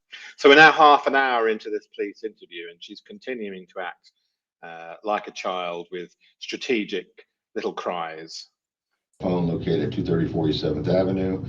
I'm sorry, is that the police station? That's where we're at right now. Yeah. Computers. But notice that the performance drops when her little legal mind recognizes where it's important to drop the act. Cell phones, computer peripherals, digital media data, which may or may not have been connection, value, or relevance as evidence in said investigation. The above law enforcement officer has fully and fairly advised me on rights. Have you noticed it's all stopped as she spends nearly all of her cognitive energy on analyzing this legal document that she's about to sign. Follows. I have the right to refuse consent to the search of my property. I have the right to consult with an attorney or any other person of my choice prior to giving them consent and permission to search the above described property. Any cellular phones, computers, computer peripherals, and digital media or data along with any data located on these items or on additional digital storage locations such items can connect to, found by said officers in the course of their search, can be used as evidence against me or others in a court of law. I fully understand and appreciate these rights and wish it be specifically understood that I'm hereby giving consent permission to conduct the search of the cellular phones, computers, computer peripherals, and digital media data, along with any data located on any additional digital storage locations such items can connect to, solely because of my desire to freely and voluntarily cooperate and assist in this investigation. I have not been promised anything or been threatened or coerced in any way, nor has any inducement of any kind been held out to me in return for this consent and permission to search. Okay, so she's now seen and read over the shoulder and has heard the document, so it's now time to start crying again.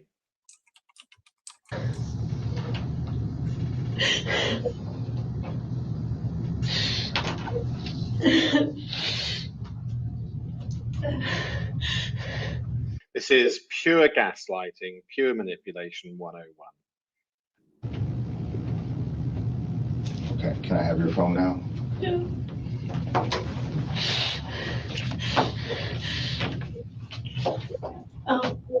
Stupid question, but are you gonna give it back? Yes, Okay. yes. I feel like I need to help No, my you're gonna family. get, What's going on? no, you're gonna get it back. It's just gonna, I'm trying to expedite this now so I can get it back to you sooner. I understand. Be right back. Oh, I hate her.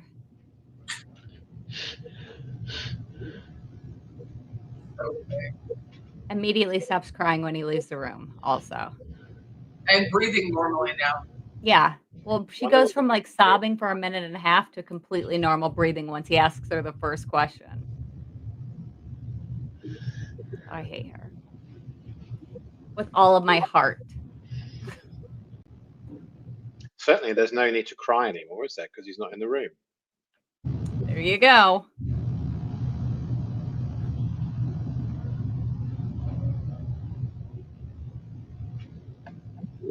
Frank says, get in line. And I hate her. Okay, Wendy. Let me get your. That's the friend I was with calling. Do you want to just decline it? I guess I shouldn't talk to anyone right now. Yeah. No, let's take the call, Wendy. Why shouldn't you talk to anyone right now, Wendy? We got something to hide. Is there someone I can talk to about what to tell my kids? Yes, well, we're gonna get to that. Give me your phone number. Okay, so this is again performance architecture, acting like a child, manipulating the detective. On this phone again? 954-803-0079. Can I get Daniel's cell phone number? 202-276-8200. 202-276-8200. Okay. Do you know his passcode to unlock his phone? I don't. You don't know it? I don't have a passcode. Right. When I was with him, he didn't have the kind of phone that needed a passcode. Okay. But he's got an iPhone since then, so yeah. he may have one. And I can't remember, like actually I remember his passcode to something, but it was like a word in Hebrew with the word one, so it's a word and not numbers. I could give you my children's birthdays in case you want to try that.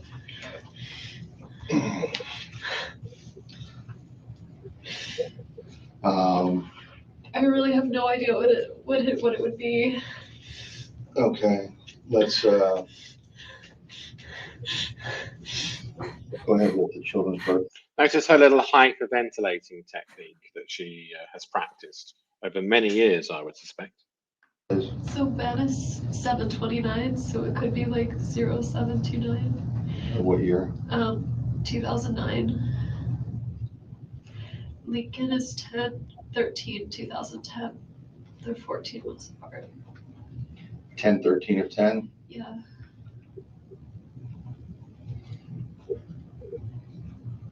Bingo. I was complaining about him at the lunch. Sorry.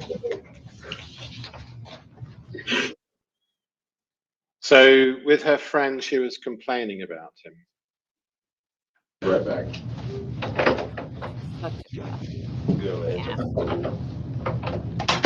She says those children too, several times. So this entire Those performance is, well, I can see through it. Hopefully you can see through it. Perhaps there are people that think she's genuine. Please do in the comments if you see this as being genuinely in trauma and shock and upset, and a loved one has passed away. Please do say, but I think most people see through this. And so therefore we have to ask the question, why is she doing this pantomime performance?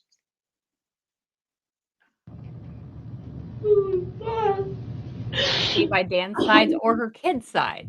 The fact that she's not rushing to be with her kids. Sometimes she performs for the camera because she's aware it's being recorded, and she's aware that it will be used possibly later in trials. But very often she forgets to do this camera performance, and then when the detective's out of the room, the crying immediately stops.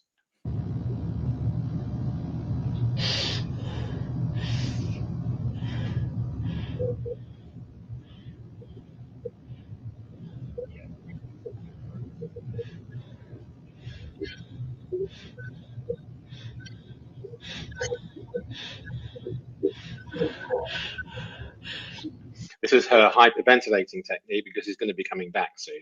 So best to get ready, eh?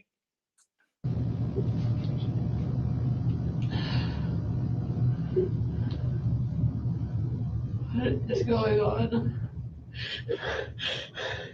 And you can hear like the footsteps and talking in the background in some of these parts where she's alone, and she starts to ramp up again when she hears them. You can hear them in the recording too. And then they'll go away and she's like listening for it and just settles down all of a sudden. Oh, she's the worst. Oh, the worst. Just like her mother. I mean, it's the same behavior. No tears. Yeah. All the face. Well, in Sachs' book, The Art of Crying, he says, with, on a stage performance, you can utilize breath and voice to mimic crying, but for the camera, So I wonder camera what she's thinking. demands tears. It does demand tears. Yeah. Thank God this camera footage is so blurry for She's her already sake. trying to get out of the interview. If there's part 1 and 2 that you might not have seen, but already at the beginning she attempted to get out of the interview. The detective shut it down straight away. So she's going to have another go.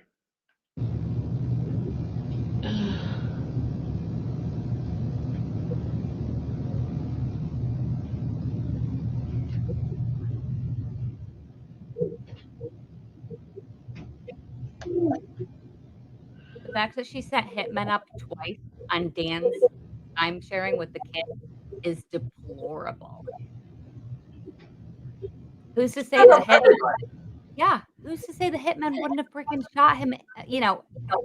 Let's say that the kids were not hurt, just them shooting Dan in front of them. Like how? Shannon Radican or whatever her name is out of Jacksonville. The Microsoft guy was shot. She's thinking. She's forgotten about the performance.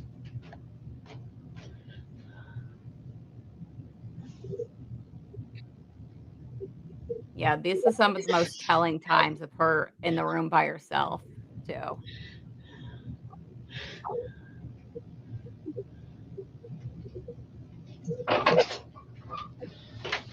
Okay, they're going to take your phone, they're going to hook it up to a machine, download the information. It doesn't take a whole lot unless you got a lot of stuff on there. I don't know what's on there. She's just said, I don't know what's on there. This is her own phone. Deception detected. I have to use the bathroom. Okay, no problem. Is there? Yep. Is it close by? Yeah, it's real close by. Okay, you can leave your stuff there. I'm not going anywhere, and I'll ask you right around the corner here, okay? Like, is she gonna piss You want herself some if water it's not? Okay.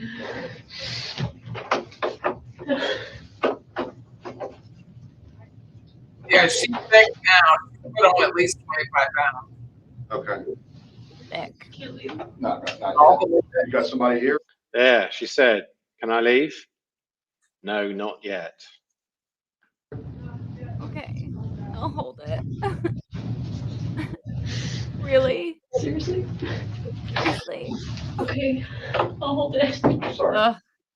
And there she says, "Seriously?" And yeah, you're not leaving now. And then she goes into the childish linguistics of, "I'll hold it." This is manipulation. This isn't an accident. She's used to the child act, and so used to it, in fact, that she can even use the linguistics. Yeah, I'll hold it. Baby. Adults don't say that to another adult. Okay. We just have to eliminate everything. Okay, you know what she's saying, right? I'm assuming I'm a suspect. No, you're not a suspect. I'm not, I don't consider you a suspect. I asked you to come up here. You came up here voluntarily. I've not read you Miranda. You are not under arrest. You are the closest thing to family that I have to Daniel right now. Okay? You are. I'm so sad for. So I was thinking about something else. Notice she can't complete the sentence. She can't quite blatantly lie to his face. She says, "I'm so sad for, I can't," and that's it. That's as far as she can get. He told me that he comes. We have week on, week off, but on Wednesdays we do an overnight. Right. And he told me that he might have some work up in New York and he might not be back in time for the Wednesday overnight. So there's no way that he did this because he had all kinds of plans like for next week that were. She's already being told multiple times in the first half an hour of this police interview that this isn't a suicide. She's been told this multiple times, but she keeps going back to the he couldn't have hurt himself. It's part of her pantomime because she's fully aware that she shouldn't know at first that he's been shot. But her brain keeps going back to that act. She keeps going back to act one instead of recognizing she's been told many times that he's been hurt on purpose. So she keeps going back to act one. This is a deceptive marker. He would not hurt himself. No. Okay. All right. It wasn't him. Okay. He has no reason to hurt himself or anything along that. No, I mean, I can see him being really sad when we first got divorced. Right. But now he's got Amy and he loves those boys. Okay. And things were really good for him. There's no way he did this to himself. Okay. I believe you. Yeah, I believe you too. Which really scares me because it means there's someone out there that's willing to do this to him, and I'm scared for the kids. Okay, I understand. So now she's using the children to try and manipulate her way out of this interview. They're at school right now, and I want to. There's an officer at the school. Okay. The kids are fine. Okay. Okay. There's no. This officer is good. He keeps shutting every time she attempts an escape route. He shuts her down immediately. Oh, no, I'm gonna tell them. Well, we're going to help you with that. Okay. But here's what I have to do right now, and I'm just trying. I want to get this down, Pat. I know you don't have your phone to refer to, okay. But that's okay. You'll have all that information. Right, because I'll check that against what you tell me. Okay. Your last phone conversation, okay, your last personal contact, in other words, in person with Daniel, was when? He goes by Danny. Danny, okay. No one. Okay, let's have a look at the analysis in detail. So in statement analysis, we mark up the documents using different colors so that we can see patterns more easily. For instance, where we see a pronoun missing, where the person removes themselves from the statement. So rather than saying I went to the cinema, they might say went to the cinema. So we would recognize that they've removed the I pronoun. Where we have hedging, we use a gold marker. Where we have tense changes, so people use present tense rather than past tense very often when they're fabricating, but we do need a baseline. In blue, I mark the becauses and the so's and the sinces and other sensitivity markers, which are reasons why, where they are justifying. And pink, where words are repeated and where that becomes sensitive. And green for time, for missing time in particular, both subjective and objective. So, excuse me, Adelson, so well, this word is often used to purchase extra cognitive time. So we put in a flag. Here we see, I think this is a transcript error. It's only the one before, actually. But then it's used again here. So it is sensitive indeed. We have our first time. So notice the patterns rather than us going through word for word what we've just heard. Notice how the patterns develop. This is the detective reading through the legal agreement. I, me. Sing it, Jackie. me. This is interesting. She's very sensitive about the passwords.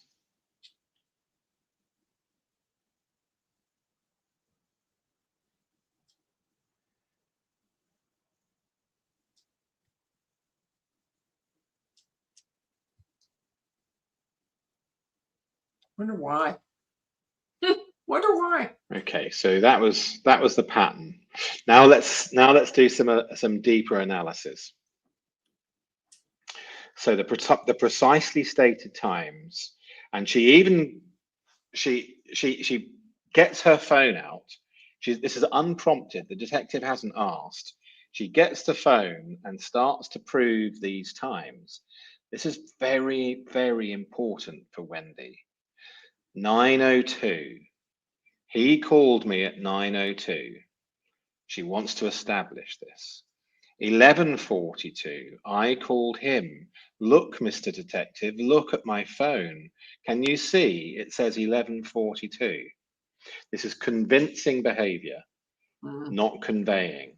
And where we see convincing, we normally see deception. So we have to ask why.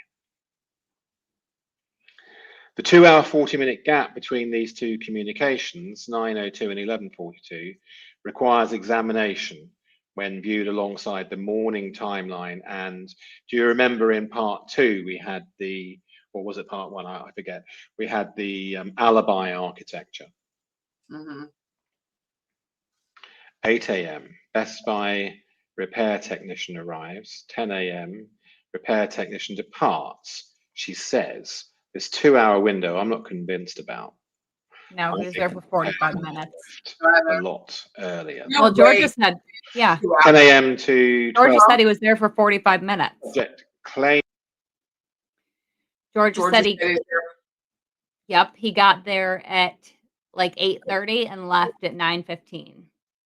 And then she calls Charlie afterwards. And what we didn't learn until Donna's trial was she listened to that voicemail almost immediately that Dan leaves her at 9:02 because she's bitching to Charlie about how he wants to take the boys swimming. It's like, you are so fucked up. You were fighting with this man literal hours before you know he's going to be murdered. Like, you just want to fight for the sake of fighting at that point.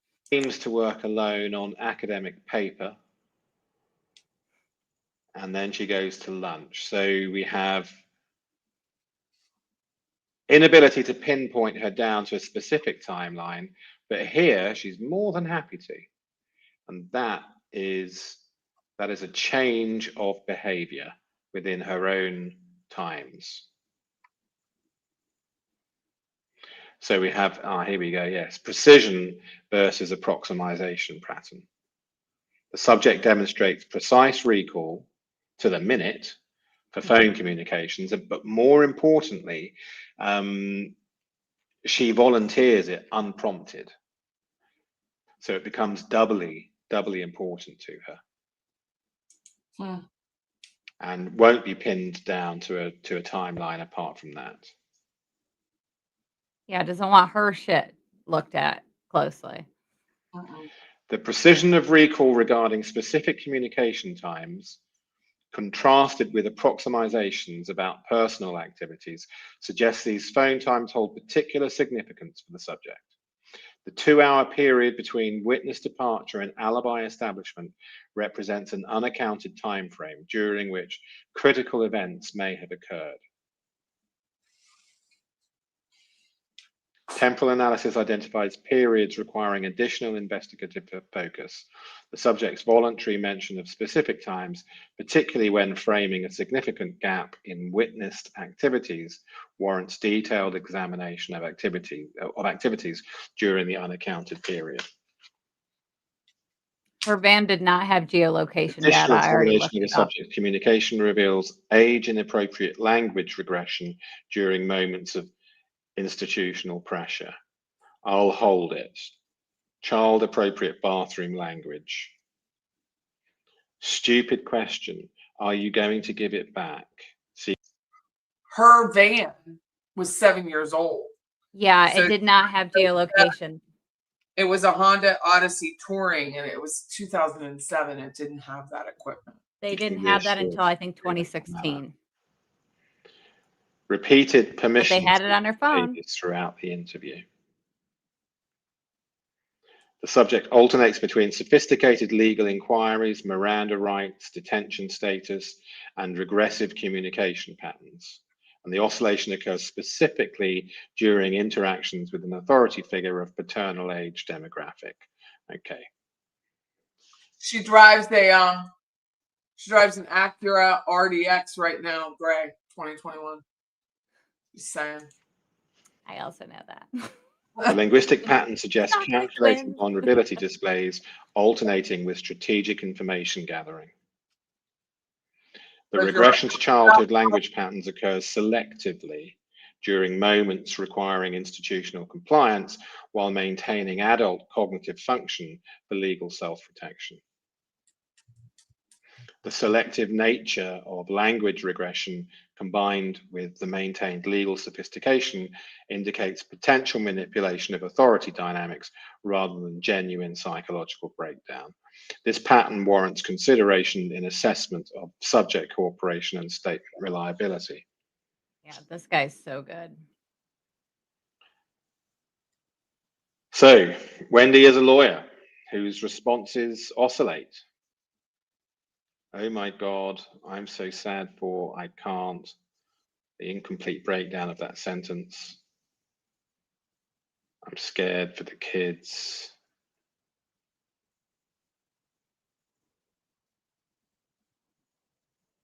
Yeah. I hate when she calls them those. Genuine grief doesn't switch off for legal calculations.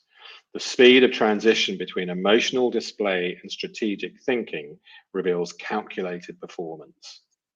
A truly devastated person cannot simultaneously process trauma and assess legal jeopardy. Mm-hmm.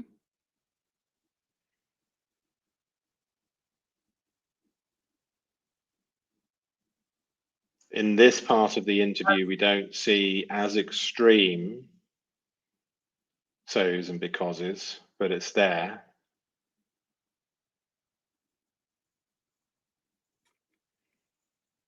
We had that triple I pronoun breakdown.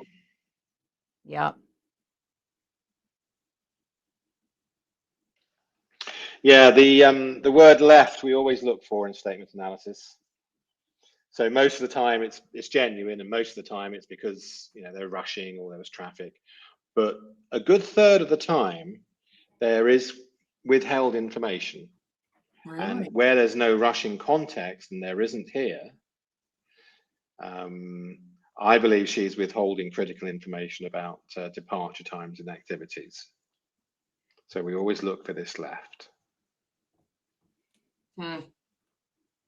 Well, did you know that ISOM sent somebody there to surveil her, right as soon as Miranda they right got to the question crime scene?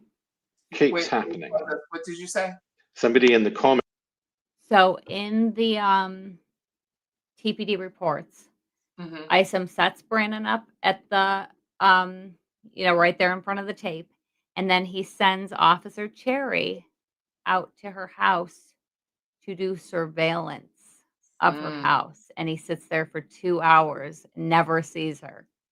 Oh, Cherry, yeah. I know Cherry. Scandalous. Yes. And he didn't send him there to do a victim, to tell her as the next of No. kin. He sent him there to look, to watch, to park, and spy. I'll do that now for fun. Send me to her house. I'll sit out in front. I would do it too. Like, I have no reason to go to Austin right now, but if I did, I would have an Ultima or whatever Jeff Lacasse drove. That's what I would be parked in. I'd get in the silver mica green Prius. Yeah, and paint the mirror black. Mirror black. Just rip the mirror off and put a plastic one on. I mean, whatever it is, that I would fuck with her brain so bad. So funny. And just have it parked there. Let them Yeah. tow it. Who cares? Yeah. It's worth the $250 tow. Comments suggested that she wanted the Miranda rights to be read so that she can then leave and end the interview without it appearing uncooperative. Oh, that's a good point. That's a really good point. Say that again. Said that's a really good point about the Miranda rights, wanting them to be read so she can say, The well, Miranda actually, I rights do want a question lawyer. keeps happening. Somebody in the comments suggested that she wanted the Miranda rights to be read so that she can then leave and end the interview without it appearing uncooperative. That I believe that now.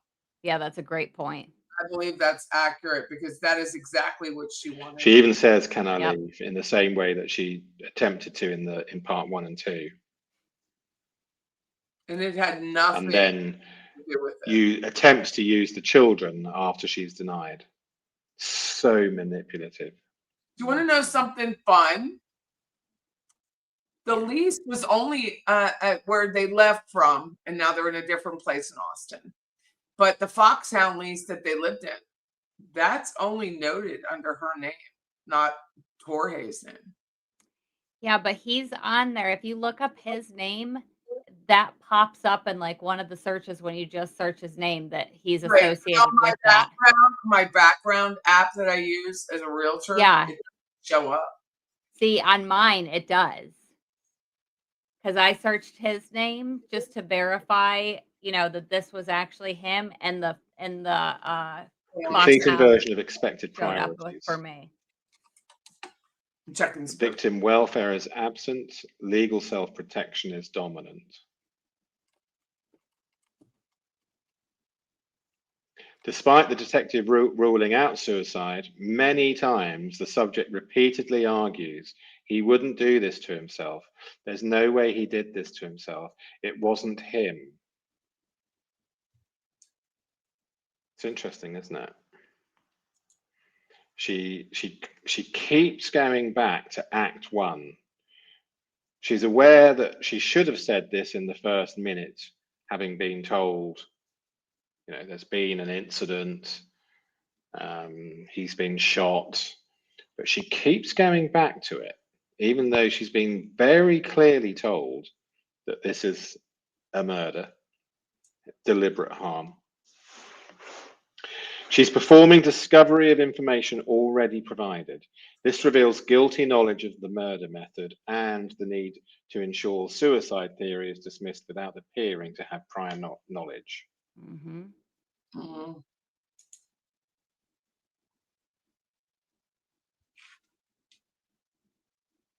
There's The no missing victim advocacy.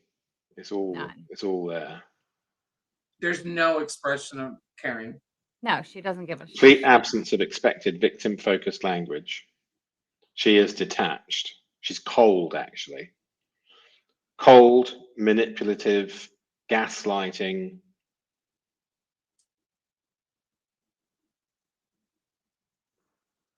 And she's orchestrating. Yeah, she's the worst. She is, in my opinion, the conductor.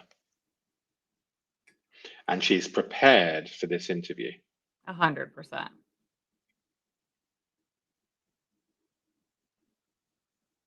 She says that she doesn't know what's on her phone as well. That was a very interesting sentence.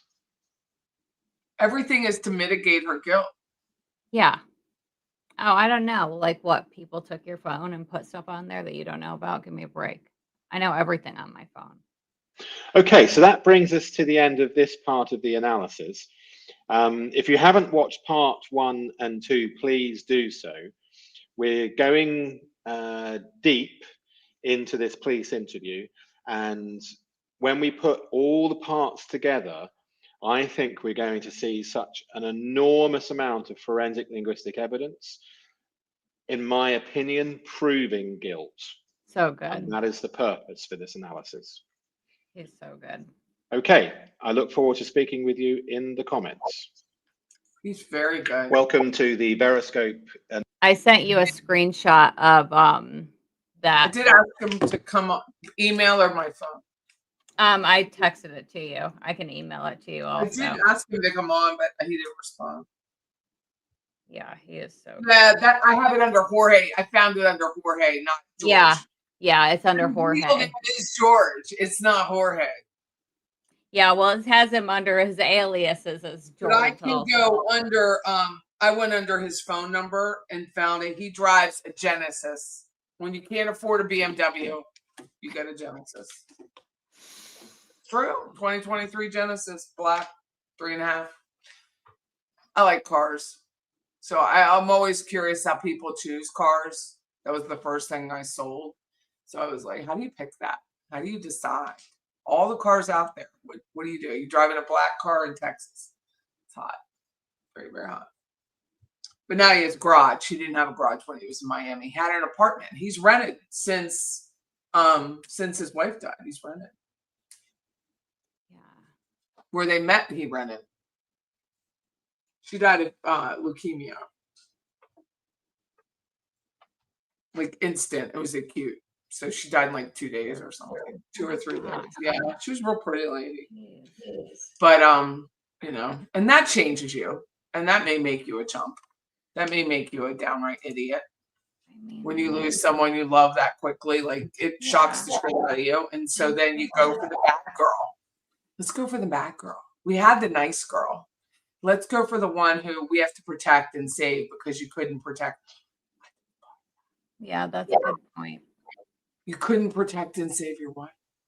So now here you are. Oh. How old are his kids? One has his master's in finance, and one is at University of Colorado Boulder. Yeah, because he's 55. He's like 10 years older than Wendy almost. 9 years older. But he only has a bachelor's. He went to one MIT course, but that was like, you know, a conference course. It's not a real course. It's like a CEU. But he had it on his LinkedIn. I was like, ha, ha, ha. You're such, it's fluffing, you know, like the porn fluffing. That's all it is. You're trying to make it look bigger than it is. He's fluffing. But isn't that psychological? I bet that's what's happening. He's like, I need to protect her. I couldn't protect the other one. So I'm going to protect her. Yeah, that's a great point. Which you're not going to anyway. You can't protect her. They're going to get her when they want her. No. And they're going to make her. She is clearly, when you look at the 4 trials, which you should do a video on it. I think someone did. Never a Truer Word did something similar. But the 4 trials and how her cockiness has completely dissipated. Yes. This trial from completely different Wendy. She was completely, they're laughing. Tanika's laughing at my fluffing. But that's what it is. You're fluffing. You didn't graduate from MIT, buddy. And anyone with a lick of sense knows you didn't graduate. It's Yeah, I have Jorge a small Jill- clip. Oh yeah. he's Oh definitely- yeah, totally. Yeah, I have a small clip in my most recent video that I did about that beach picture that says, you know, Wendy went from this. The state isn't going to decide to arrest me. Welcome to the this, and, Neuroscope like, Forensic Linguistic pointing out Analysis of Donna and like Wendy her little Adelson. lip is quivering. That's like the closest we've ever seen to seeing Wendy cry. Right here, right? This one with my bestie. No, it's a long video. I haven't put it into a short yet. I don't know exactly where it is in the video. But yeah, she's a different gal now. And I think she realizes, I think with Charlie, she was like, well, Charlie talks all the time, you know. It was kind of inevitable that I think to her that he would be caught, you know, that wasn't a big deal. But I think once Donna got caught, and I think she also knows that Donna keeps everything. And Donna likely has dirt from her on her devices that Dan gave the state. That was crazy. The freaking Rash because I asked Georgia, Dan gave to the state. Yep. As part of the discovery. That's how they got the planner. And that's what she says when they were like, you can't use the planner. And she's like, why? It was defense discovery. Why can't I use it? Of course I can use it. But when we were talking, you know, I think it was before the cameras were rolling, I asked her, how did you get, no, the cameras were rolling, it's press conference. I said, how did you get that? Like how thick was the planner? And she said it was so dense. We went through each page and was like, how could this fit? How could this fit? And then it was, oh my God. At the very end, too. 2014. Here's the license plate. And there's the Odyssey, but no license out. Yeah. I know. I'm sorry, but that puts Wendy. That puts Wendy right in the middle. Now, Donna was up visiting every other day, driving up and down 75. I probably passed her when I was visiting my parents. Clearly, they were up here all the time. They were living under Dan's throat, and they were making his life hell. He probably only got a good night's sleep afterwards. Like, that's probably it. I probably passed on 75. Like Wendy was just arrested, like some spammers. But is it Trent? Is it Trent? No, Trent, it's some Asian. It's got Asian characters. Because Trent came into my live the other night, and I'm like, Trent, at least change your screen name, dude. Like everybody that's in the Adelsons, like we're all in the same live chat. Change your screen name, friend, and then come back as Brent and tell us that everybody's been arrested. Quint. So funny. But yeah, so she said it was very, very dense. But when I was like, Donna was up there, she could have easily written down. She could have been paying their car insurance for all we know. But she wrote it in her planner in July 2014. What a piece of fucking shit. Oh. So that they knew which car they were tailing. It's unreal. When they're following around, I can't watch it anymore. I don't watch it. The video when he's at the Premier Gym, I just can't watch it. And knowing those thugs are behind him, just tailing him. I know, it's so sad. Did you know that Wendy told the kids that Dan died before he even died? Yeah. Disgusting. Like, what in the hell? And she even says to the freaking victim advocate, because the victim advocate's like, do you think you can be around them without telling them? It was like fucking 8 o'clock. These were babies. So she went to she wasn't even like planning on staying at freaking Lynn and Allen's house either. Because Jane's like, you know, she's like, I just want somebody to watch the house. And Jane's like, why don't you stay the night with Lynn and Allen? She's like, oh yeah, they do have a lot of bedrooms. I could stay there. Like she was just going to haul her kids up and get like a night free and go back to her house and friggin' drink the bullet bourbon and have a day with herself. Like, what the hell? And yeah, she tells Sarah Youssef. Sarah Youssef says in her deposition that Wendy calls her and says, I just had the hardest, you know, or Dan has been shot. He's not going to make it. And I also had the hardest, you know, time of my life telling my kids they don't have a father anymore. Like, You are a monster. And the man is on a slab. He's still alive. I know it's a game changer for you. Well, you know why he was still alive, right? Because they wanted to go in and get the bullet with evidence. That's why they kept him alive as long as they did. Because they talked to the family. And it's in Bruce's book that that was the realization. The doctor's like, well, we'd like to do surgery. And Ruth knew right away, how she writes it in the book, that they were going to get the bullet because it was evidence. There was no way. That second bullet, there was no way to survive it. I mean, his head was pushed like through. So there was no way to survive it. And, but they wanted that evidence. So that's why they put him through the surgery. Because without the bullet, they still don't have the gun, but they needed to know what options were there, what type, style of bullet. And that's why they put that man through surgery before they let him go. Awful.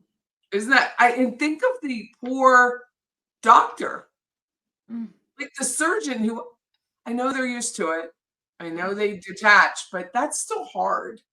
That you have to call the mom who's in Montreal and tell her, like, this is the thing, and we need permission to be able to do this, and then this. Because Wendy wouldn't have given permission.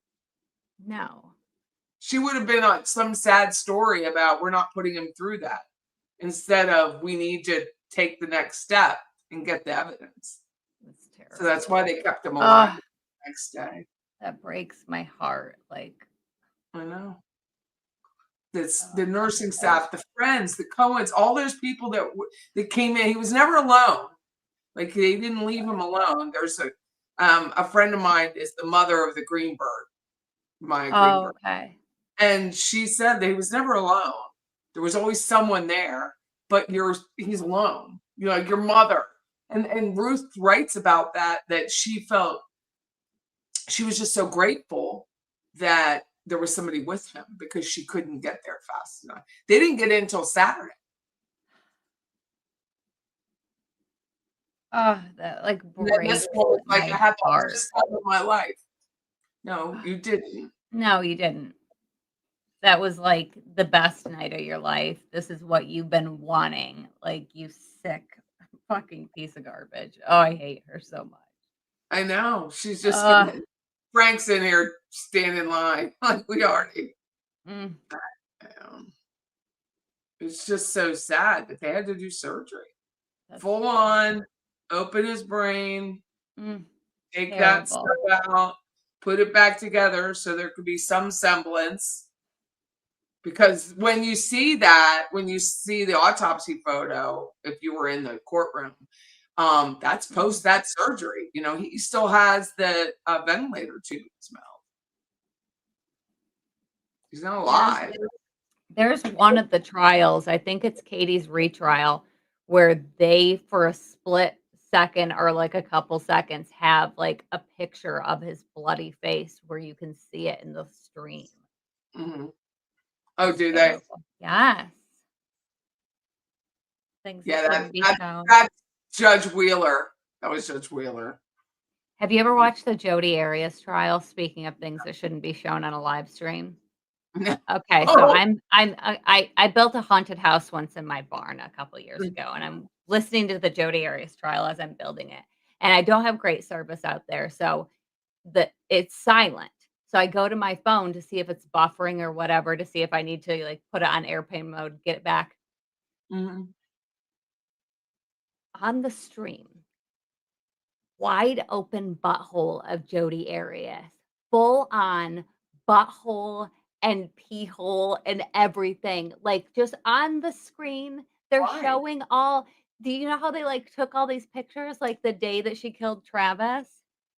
There's like all these pictures of her asshole, like right on the live stream, like 6 of them in a row. He's putting them up on the projector. And I'm like, I can never unsee this for the rest of my life. So yeah, if you're ever listening to the Jodi Arias trial and it goes silent, don't look at your phone. So someone's saying that Dan might have been an organ donor. I have absolutely no idea. All I know is what Ruth Markel's words say. Yeah. Doesn't matter what anything. They could have taken other organs, I'm sure, but Yeah, well, They they were going say in and they got that bullet, and they needed that bullet. They had to know what kind of gun, and then they had to verify. So when Lewis is offering his proffer, he had the kind of gun. He didn't know the bullet, like, so then they were able to say, yes, it's accurate.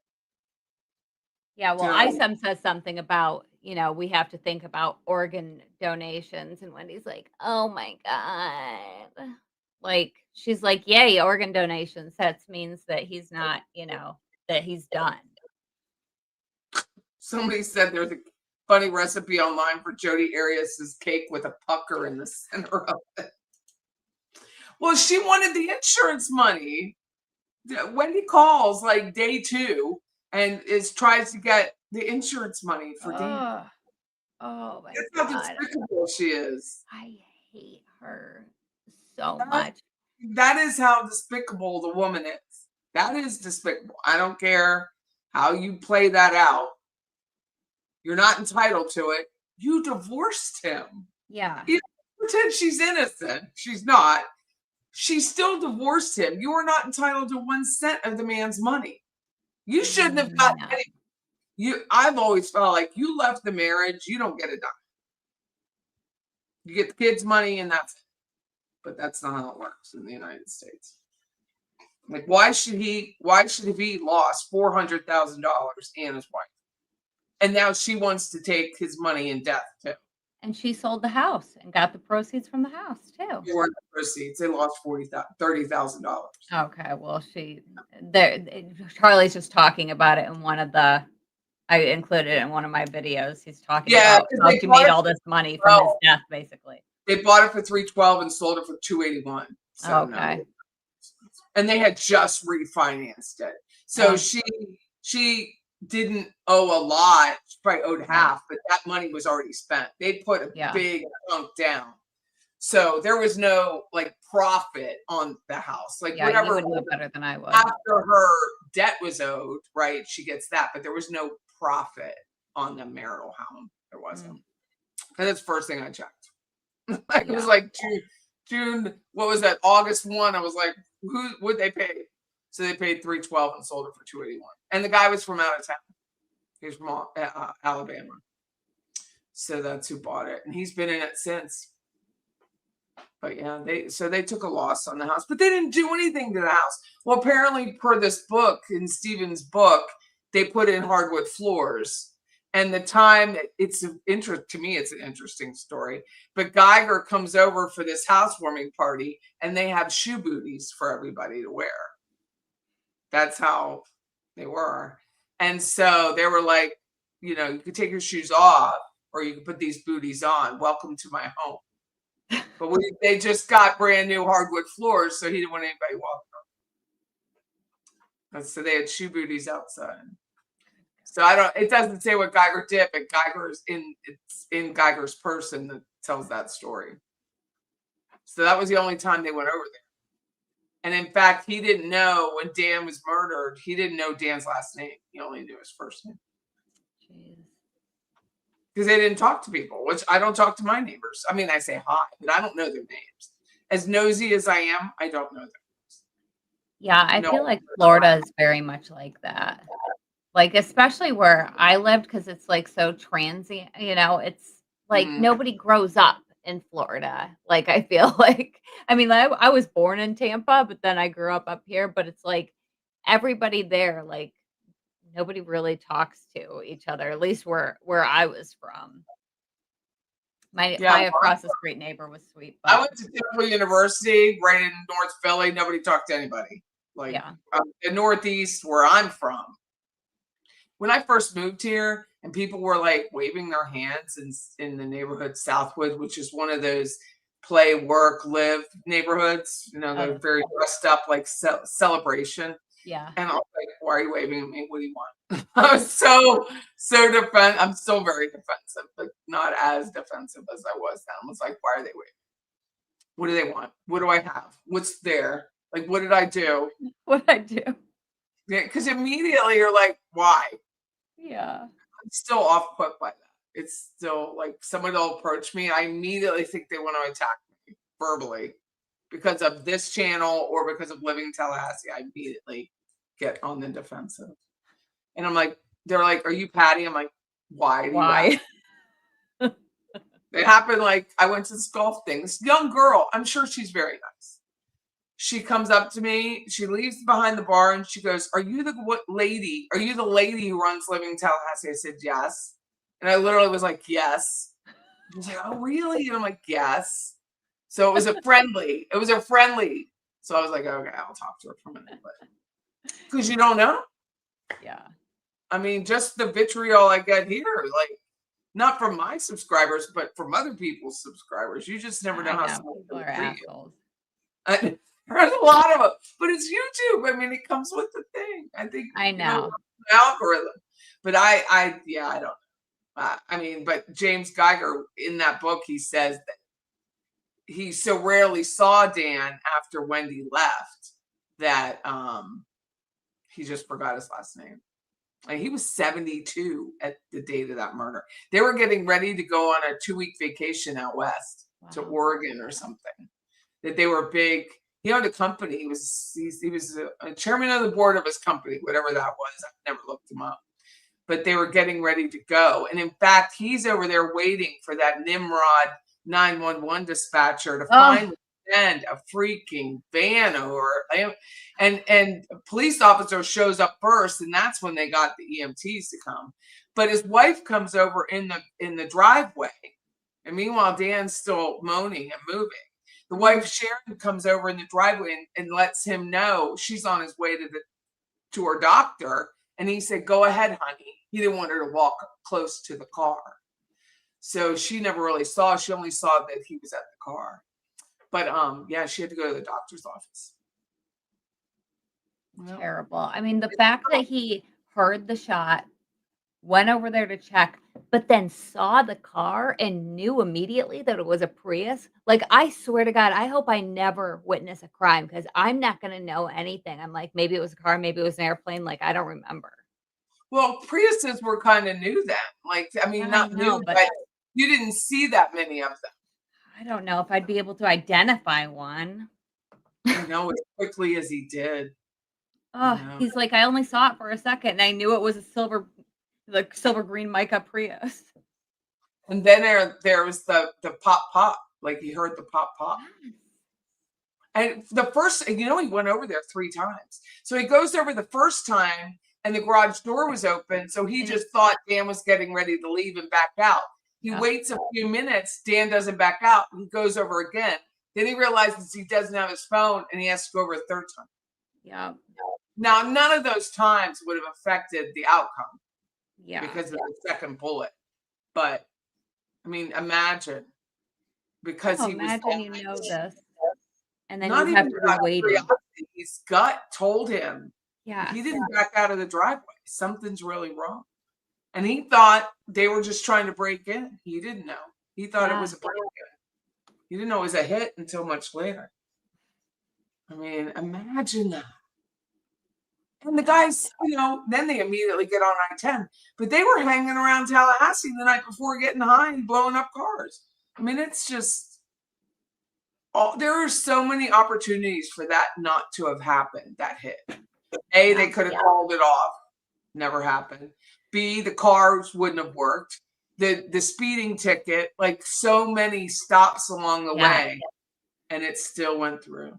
I know. It's terrible. Absolutely terrible. Harley's like, "Hey, Patty, did you realize I was sitting behind you in court one day, the 2nd week of the trial? I think we chatted, Harley. I didn't know it was you. But were you the one that spoke to..." Very tall. Like, I think, Harley, you're the one who spoke to Harvey.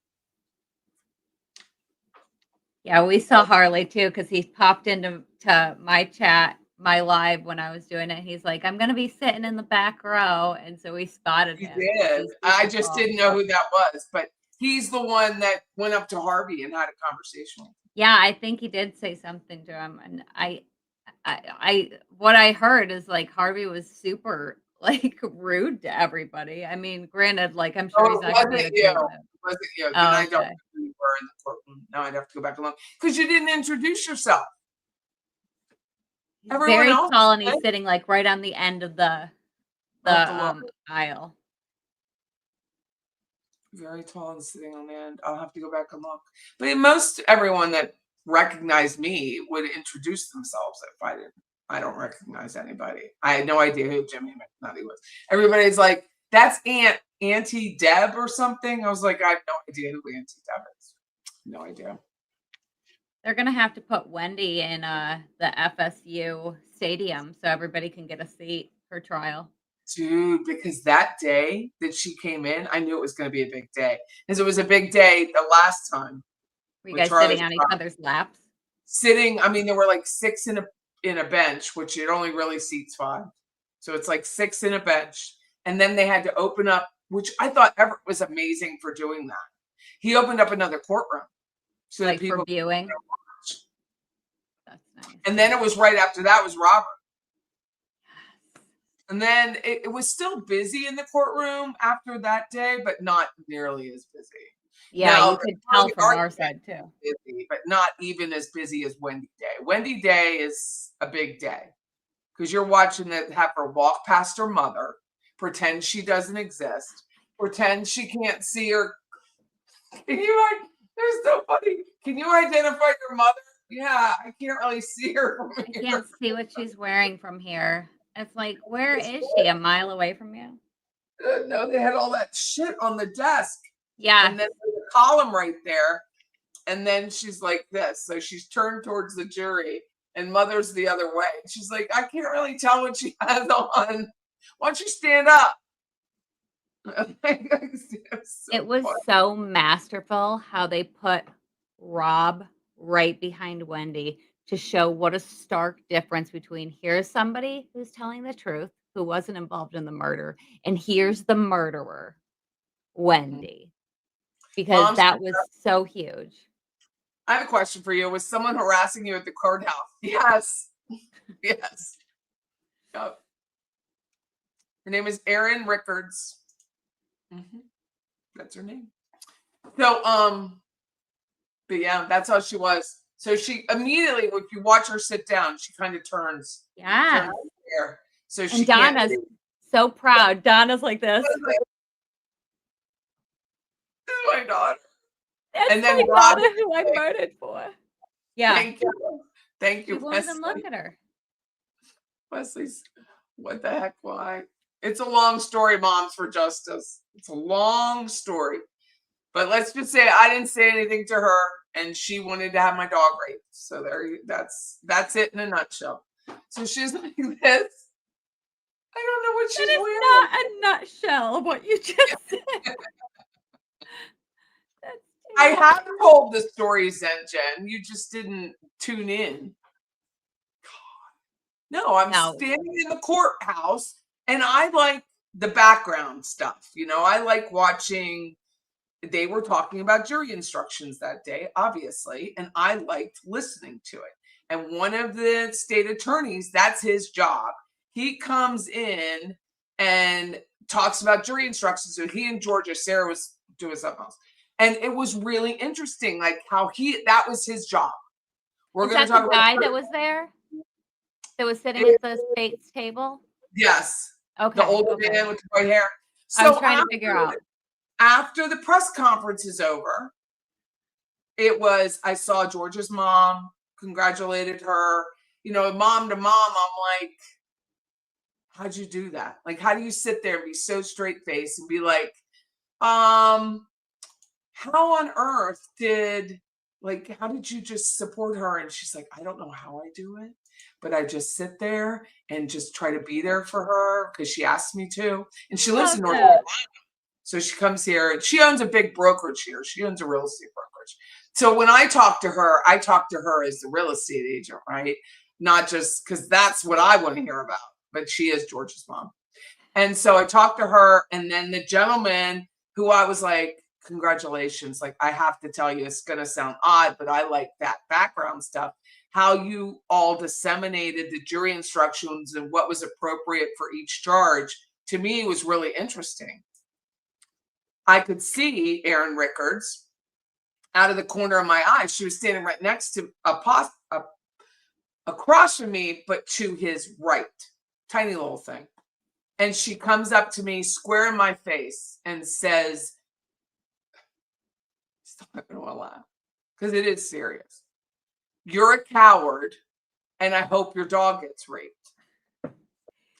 But you have to scroll back. You got to scroll back to at Charlie's trial, Donna's trial last year, when I was getting text messages that were so hateful. And one of the text messages was, "You're a coward and I hope your dog gets raped." So now I know who sent me the text message. It was from an untraceable number. So that's how it came out, was my Roscoe. And my Roscoe's a Maltese and he's beautiful. And she wanted to she's gonna have my dog raped. So then I turned to Eldridge, who's a deputy, and I know him by name. I know him. And I was like, Joey. And meantime, Rebecca Ross is like at Erin, like at her. She's like, "You're a fucking bitch." At her. Now, I love Rebecca. She's a refined woman. She's sitting next to me at the verdict. I'm holding her hand, but she just went crazy. Like, she just went off. She was not going to let anyone hurt me, which I love her for that. But she was like, we had to like, Rebecca, it's time to go. We're in front of all these court people. So I'm like, Joey. And I said it just like that. He's paying attention. He's talking to girls. That's what Joey does. I said, Eldridge. And he turned around and I said, look, she just verbally assaulted me, said she wanted my dog raped. I said it out loud for everybody to hear. I said, it's fancy fiction. I said, no. Her name is Erin Rickards. And then I turned and Rebecca walked with me. Georgia Peach walked with me. Then behind that, Carl Steinbeck's there with John Steinbeck. And John Steinbeck is like, what just fucking happened here? And I told him, and he's like, this is fucking incredible. Like, nobody can believe it. And then that's Carl, not on the stream, is it? Stoned. Like, Carl's like stoned, and he goes, what? And I said, yeah, I am just like that. I'm just so matter of fact about it. But I wanted out. I didn't want her to see my truck. I just wanted out. And so I said, yeah, that's what she said. So we all go down the elevator together and they're talking about it, but I'm just beating ass to my truck. Like, I'm just going. Because I thought if I got stopped or I turned around, I don't know what I would have said. But right now I was going to take the high road and get to my truck and get home. But I was just absolutely dumbfounded by her stupidity. Her eyes were black. And she was right in my face. Well, not in my face because she's much shorter than I am. I had seen her during the week. She shows up a couple days, the trial starts, but she didn't get there right away. And I saw her leaving the restroom and I said, hey, I even called her Fancy instead of calling her Erin. I was respectful. I said, hey, Erin, how are you? She goes, I'm well, Patty. How are you? I said, I'm well. And that was it. And I thought I was polite. I'm very polite. There's Rebecca. There's Rebecca. She must have heard it. So she's like, I was polite. I didn't talk to her. So then I learned who Jimmy McNutty is because I didn't know who he was. So I'm talking to Jimmy McNutty about butterflies. Jimmy McNutty has a butterfly YouTube, and I sold a home. One of the first homes ever sold was a builder owned, and I thought, oh, it's brilliant because they had a butterfly garden out front. Oh, that's cool. I mean, it was a brilliant garden flower bed because it attracts butterflies, and you're going to see this house and there's so many butterflies and dragonflies. It was amazing. And it was amazing. So he's telling me about how he raises butterflies. My best friend raises butterflies. That's what we're talking about, butterflies. That's it. So passive. She could not stand it. This is in the courtroom. She calls him over. This is after I was like, hello, how are you? Calls him over up to where the bailiffs stand. So she's by the bailiffs. Jimmy calls him over. She goes, that woman, that's Patty Wilson. That's Patty's Playhouse. And she did this to me. And I was like, you gotta be kidding me.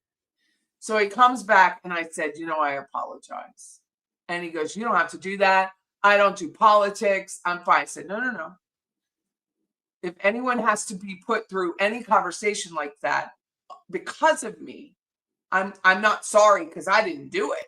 I'm sorry that you had to experience it. And he was like, okay. So then after that, it's lunchtime. So this is like one of the lunch breaks, like 10 a.m. It's lunchtime. He's going out. He goes, I really don't do politics. And he goes, there's Rebecca, don't get Patty's face. I really don't do politics, but blah, blah, blah. It was kind of odd. And I said, yeah, it was kind of weird. Definitely kind of weird. But again, I'm no mas for me. I still loved hearing about your butterflies. I had no idea who he was. We're talking butterflies. Now I'm curious because you have to go make a scene next to the bailiffs. And it wasn't the only time she did it, but it was the biggest time. It was the most obvious time she did it. And then she's just standing there and I didn't know what she was going to say. That is a state attorney. There's a row of sheriff deputies because that's what the bailiffs are. And she's in my face talking about my dog being raped. And that's what happened. In the court. And this wasn't on stream, right? Huh? It wasn't on the stream though, right? It was after. No, it was after that. But I bet she was so pissed because I got up front and I was able to ask questions to Georgia. And she's in the back with her tiny head and she couldn't see shit.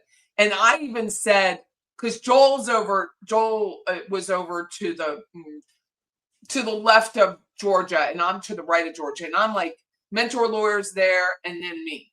That's how close I was, like right in front of her.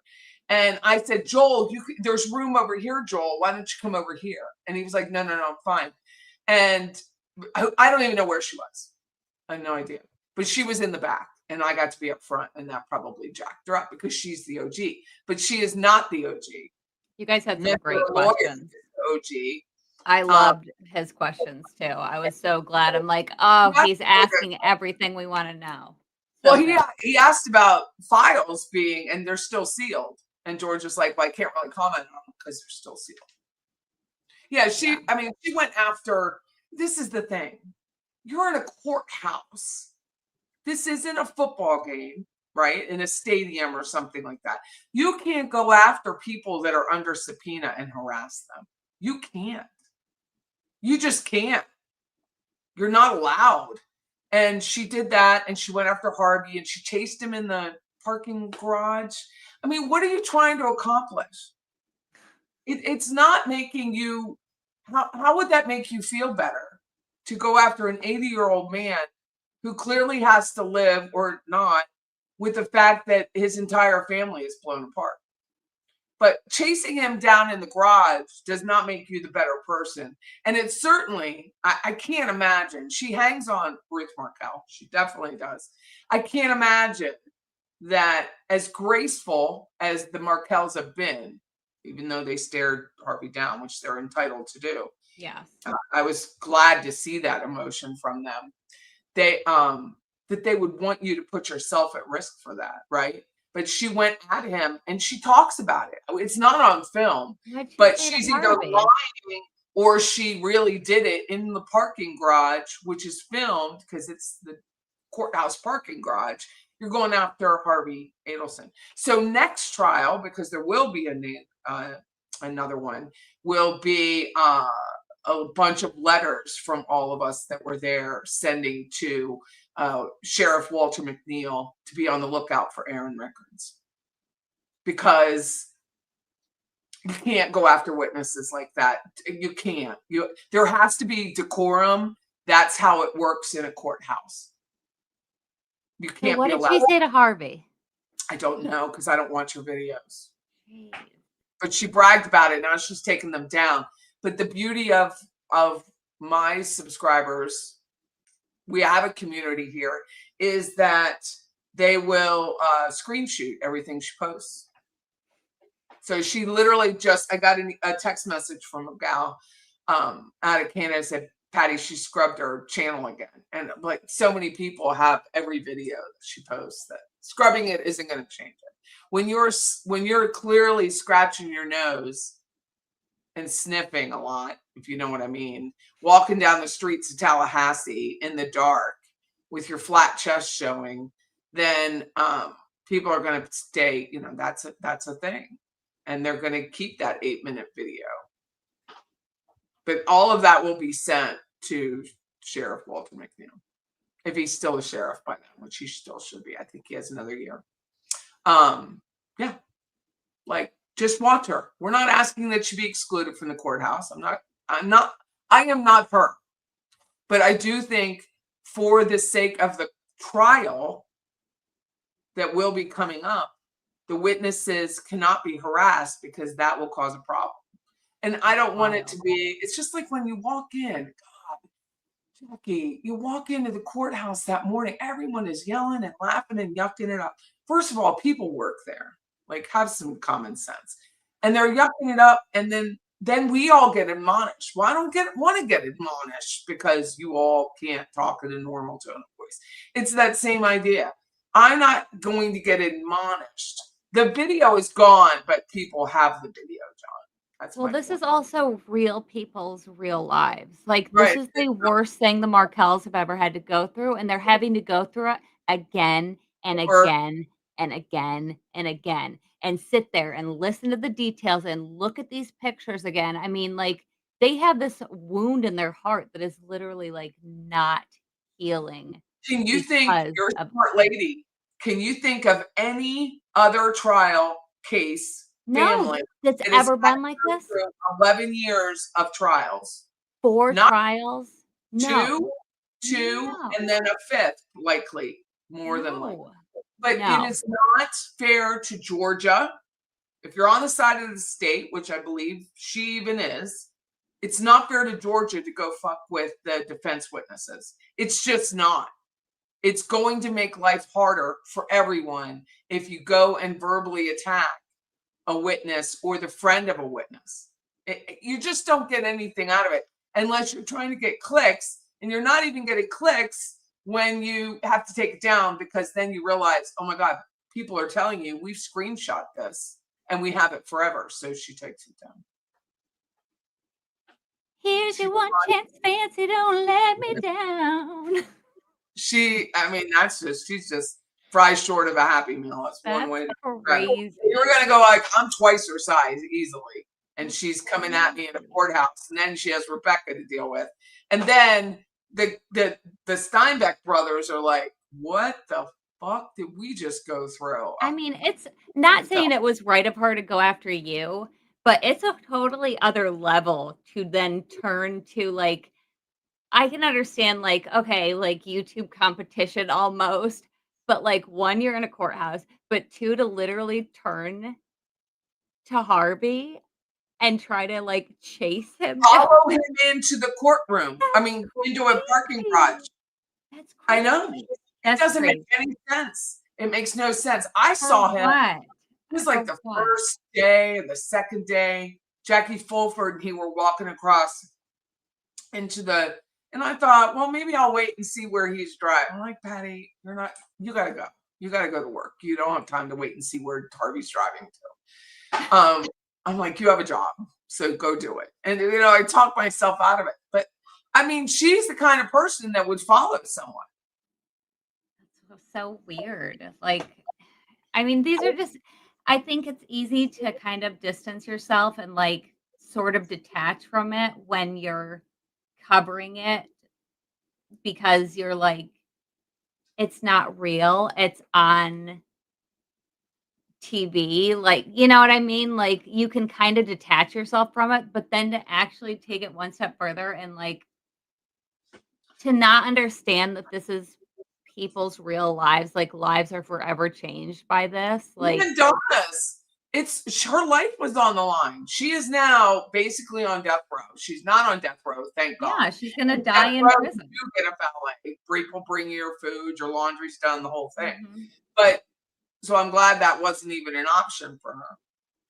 But that is still, her life is on the line, and the state is paying money, big money, to put this show on, and we've had to do it twice. And I don't think it's fair to the state for this Yahoo this cracked woman, she is cracked, to go around and harassing people.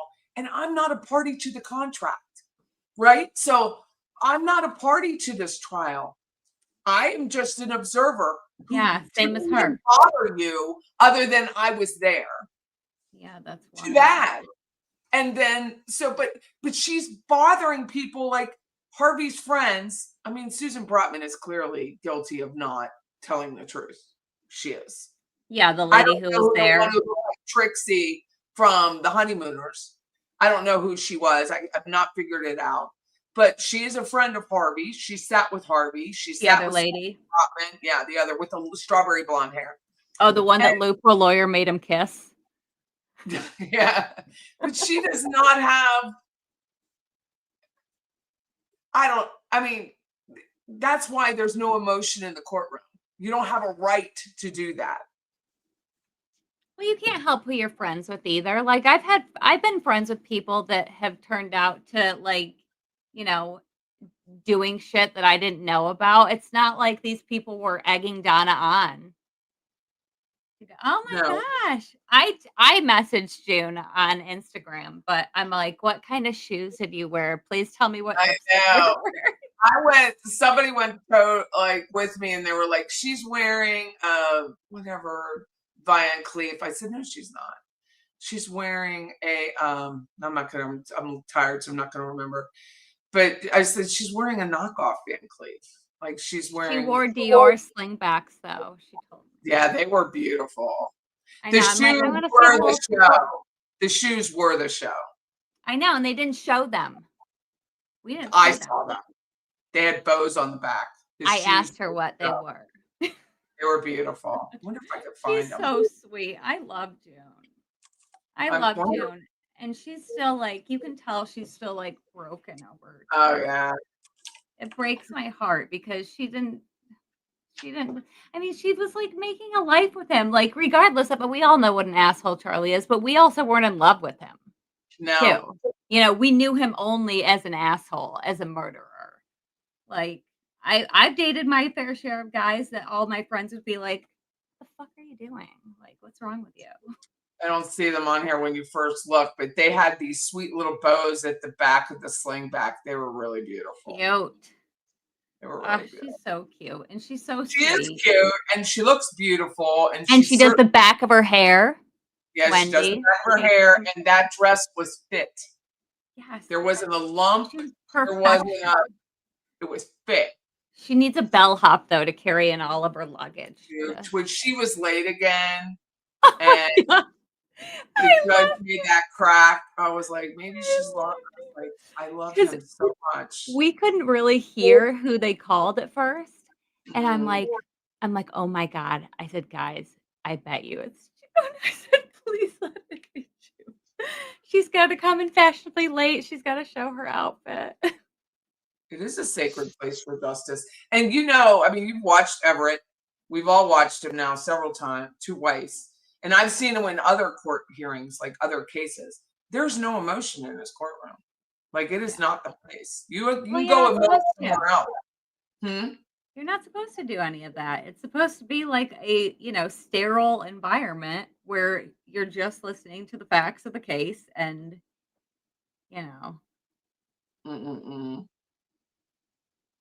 Crazy. Well, Judge Everett is so sweet, though. The way he's like, I bought you guys snacks. He did. He really wanted to make sure that, and he did that with Charlie's case to make sure that the jury was just taken care of. And that's what, I guess his name was, I don't remember his name. It was juror number 5.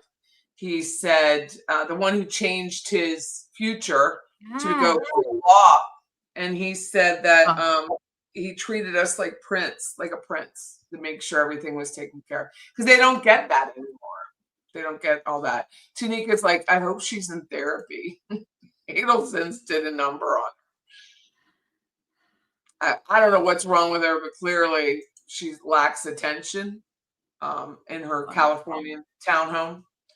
But you just can't walk up to people and say that and not think well, maybe the next time you shouldn't be in the courthouse. I mean, You know what who specifically does she want to rape your dog? Another dog or a person? She didn't say that, but it was Or a whole raccoon. thing between her and a guy who runs the society page, and then Katie Cool Lady was the other one.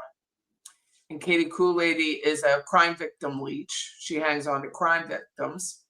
And what had happened was a very nice lady sent, which I think I have an owl right next to me, sent owl necklaces for us to have, YouTubers. She made it. It was like an owl. It was like a bejeweled owl with a pretty string.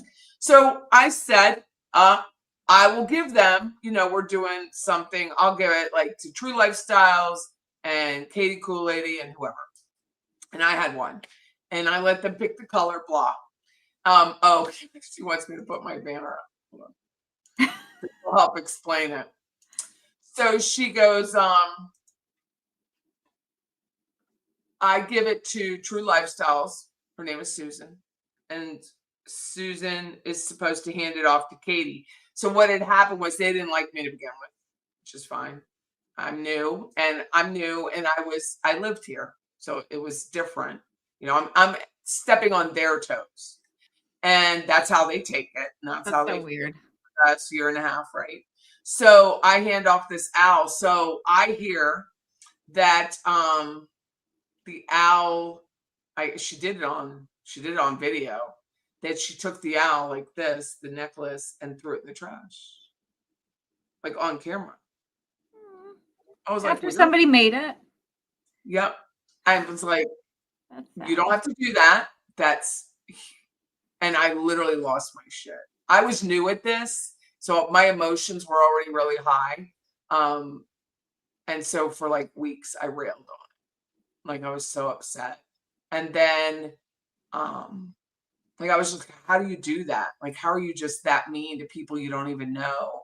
That someone sent you a gift? Like, how do you do that? Yeah. And so, and it made the lady, of course, feel bad. But I was like, I'm so sorry, but I'm not going to let this go. Like, this is a problem for me. And these are grown women who can't just accept a gift and say thank you. If you don't like wearing it, don't wear it, right? Yeah, exactly. It's not like you had to put it on. No, but she said it was bad juju or something. Sure. I mean, there's a video. I mean, there's people have it. Like, it's everywhere. Weird. So that happened. And then I call them the triad.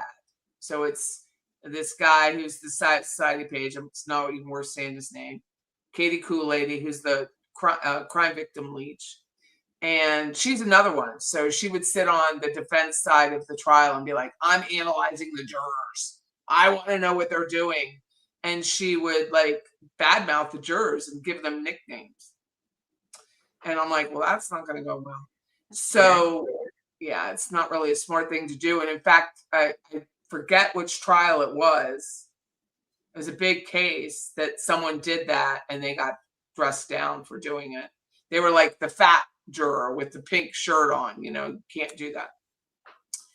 And so the judge was very clear about what could be said about the juror and what couldn't be said this time. I don't know why he said it that way, but he was very clear about what could be said. And so she's over there overanalyzing the jurors, blah, blah, blah, because she felt like she had some insight into jury. Her sister had been murdered decades ago. So that's why she would use her sister's murder to ingratiate herself with other crime victims. And we're talking like Lacey Peterson's family, Jodi Arias, Travis's family, like big names. Like she would travel around the country. So then here I come and I'm like, you shouldn't be doing that. And people don't want to be told that they shouldn't be doing something, right? Wendy, yeah, especially if you're like new, you're not. I'm new, and they didn't want to be told, but I didn't care because that's my personality. Is people are being nice to me. Why do you have to be mean to them? And that's how I saw it. You're being mean to them because they're nice to me, not because of any other, not because you don't even know. Like when I introduced myself, which is rare that I introduce myself to someone, I introduced myself to her at Tim Jansen's office at Charlie's trial, like the year before. And she turned around and walked away. Like she wasn't having it. She didn't even know who I was. I was just an observer. I didn't have a YouTube. She didn't know. And John Steinbeck at that same event told me that I should start a YouTube because I have a radio show. And so she didn't like it and she didn't want to be talked to. She was working. She said she had to concentrate on the jury. Was irrational. So this happened with the necklace and it kind of went downhill. So to the point where TSP, Society Page, made a decapitation video of me using like editing. So it was a Kill Bill, which I've never seen. I've never watched the movie because I don't like violent movies. Yeah, And that Quentin Tarantino, Uma Thurman one. I haven't seen it either. On the platter, like decapitated. So I had to like call law enforcement and I was like, this is a problem. And then I went back and I do a lot of research and I found out that he had domestic violence charge. So of course I had to announce that to the world. And because if you're going to come at me, I'm going to look you up. So they came at me and I looked them up and it kind of went downhill from there even further. And that's when I was like, fancy fiction, who are you? And so she, you know, people always tell on themselves. Wendy tells on herself. Well, Fancy had, you know, she's telling on herself. And she says on one of her episodes that her father had died and that Elizabeth Emanuel, who was the host for the Bullet Bourbon Stop the Bar Party, she had been a funeral director at some point. Oh, the prettiest one that Wendy had ever seen? Right. She was a pretty girl. And she was the funeral director for her father's funeral. So we had mutual friends. In fact, my radio show producer at the time was a friend of hers. He worked with her at the Blockbuster decades ago. She's in her mid-40s. And she, I asked him, I said, what's her name? And he's like, I'm not telling you. I said, okay, well, I'll figure it out. You don't have to tell me, I get it. But I'm going to find out her name. And she was extremely rude to him behind his back. And so that's when I was like, who are you? And why are you doing this? Because he had asked her, he has a morning show here. He has the biggest morning show here. And he had asked her to come on during Charlie's thing. And she's like, he just wants to be a part of this. That's how she said it. He just wants to be a part of this trial. He just wants the glory of interviewing me. To my ear, she said that on the phone while sitting outside the radio station. And I was like, oh, yeah, I don't like you at all. At that point, I was like, I love Greg. And I didn't tell him until recently that even happened. But I felt like I had to tell him because she blocked him on Facebook. And I thought she blocked him because she felt like he gave me the name, even though he never gave me the name. She gave me her own name because she mentioned Elizabeth Emanuel was the funeral director for her father at the same time that Dan was murdered. It was around that Katie was arrested. And that's why she was here at that time, because of the bail hearing. So I was able to go back in time and look at all the obituaries and figure out, oh. So you super sleuth. George, yeah. And your name is Aaron. And that's how I figured her out. But she thought it was because her friend told me. No, he didn't. He had more respect for you than you had for him. Because she watches this shit, so I know she's listening. But that's what had happened. And so after this situation with the courthouse, and she takes all her videos down again, Greg sends me a text and says, she blocked me. Do you know why? And I said, yeah, but I'll tell you in person.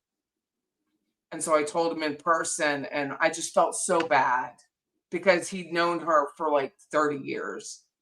And I said, you didn't tell me her name. And he said, I didn't, but she's assuming it. And he goes, well, she's a broken person is all he said. But I did feel bad. It's the only thing I felt bad about since that necklace. Right. But I felt bad for him because he's another victim of her stupidity for no reason to come at me. But that's what she did. I'll never understand the YouTube competition, as if people can't subscribe to more than one people at a time. That's why I stopped doing it when I was in the beauty thing. I'm like, this is too much for me. Like it's not fun for me anymore. I'm like, I can't keep up with this. Because like I'm the type of person that I'm only gonna do something if I'm passionate about it, if I like it, and if it's enjoyable to me. So That's how I feel about it. If it's not fun, yeah. there's not enough money in it for me. I don't have a big channel. I'm not doing it if I'm not having a good time. But what I was able to accomplish, and I have to thank you, Aaron, and Katie, and TSP, is that we've created a community here where the only skill I have, I don't have the time to be doing videos, which I wish I did. I'm very jealous, is the chat, is running the chat and interacting with the chat. And I know that that's a different aspect of YouTube. Not everyone can do that. I watch them try. Yeah. And they can't. But I do it, and it's pretty seamless to interact and talk for, I mean, we're 4.5 hours, where you're talking to the chat and you're interacting and you're just kind of like creating a community. Like they talk amongst themselves. Oh, I know. I love the live streams. It was sad when I wasn't doing it like every day with the trial. And that was like the first time I had streamed too. It's amazing to me. And then, I don't know. It's just, I really appreciate them, and I know that they know that. But that's what happened with Fancy Fiction, aka Erin Rickards. That's and wild. She is, for whatever reason, believes that she owns the case. I mean, she would sit there for hours So on her weird. video talking about how she started this. She did not. She did not. Weird. It was Mentor Lawyer, and it was a girl with the last name Klein Peter from Who the fuck cares WTV. though? But Like, I mean, who it's just cares? not. If you really are for the case, She's not getting respect. She would literally talk. So crazy. And this is when I listened to her. So this is why I know. Not what it's For about. why she didn't monetize. Oh, I know what it was. Bling is the New Black. Bling is the New Black is on here. And she just befriended me, and she made bags, like bejeweled, because she blings out bags. She's got an amazing website. And so she took my logo and made like swastika crystals out of my logo. That's Like cool. the whole Patty's Playhouse thing. And she offered that to Fancy, to do Fancy's logo. And she goes, I'm not that person. And I was like, what? Again, you're rejecting a gift. I find it's really hard to accept gifts, but I did learn from my mother, you don't do that. You just don't do it that way. So of course I'm going to take a free t-shirt, and of course I'll pronounce Bling as the New Black. And of course I'll be your like YouTube friend, you know? I mean, she was so nice about it. She's like, I'm not stalking you. I just like your logo, and I think you could look like this would look super cute. Thank you. Can you just say thank you instead of being such a bitch? Weird. But that's what had happened. And I was like, Bling, I'm so sorry. I'm not feeling bad about this. But so I take the gifts. You're not better than someone else because you don't take a gift. Yeah, she does. Okay, can I tell you? She does Ringo Starr's guitar. Okay. She does Ringo Starr's jacket. She does Kiss. She does Aerosmith. She's on Aerosmith's website. The woman, Eric Clapton. If you can sing their song, she's done their stuff, right? T-shirt, everything. She's just done their stuff. That's really cool. So to me, you're gonna give me a lowly me, 200 subscribers at the time. You're gonna give your time to me for no cost. Yeah, that's so nice. So I mean, that's how I feel about this group, and that the only reason I don't talk about them now is because I've moved past it. But it is entertaining to listen. I will give you that. But I don't like to give bullies a second, and that's all they are. From the decapitation video, Roberta Glass True Crime Report. She collaborated with TSP for a while. She came on my show. I went on hers. He literally ran a copyright scam on her to have her show taken down. She had to threaten him with attorneys for him to stop because it was complete bogarted. Of course, he had permission, right? It's just, I just felt so bad. I'm on the phone with Roberta, and she's like 7 years, and this is what he's doing, all because of me, because I am that caustic person, not intentionally caustic, but I how do I say it? Like, you're not afraid to stand up for yourself. I am going to stand up for myself and other people who I Yeah. feel like are not being treated well, but also it reflects back on them, and nobody wants that, right? Nobody wants how they treat you. They want you to cower from it, like most bullies. They don't expect you to announce it to the world, and I announced it to the world, and they were humiliated, and I have no problem with that. That's all I know, Moms for Justice. She's like, who else should I avoid? Those three are the only ones I know. Everyone else, like, I just think I share their stuff. I mean, I try to help other channels grow as best I can. Who did she make logos or art for? Let me put their website on, I'll tell you. Everybody. Okay. She did it for everybody. That's awesome. She has an amazing roster. It's like amazing.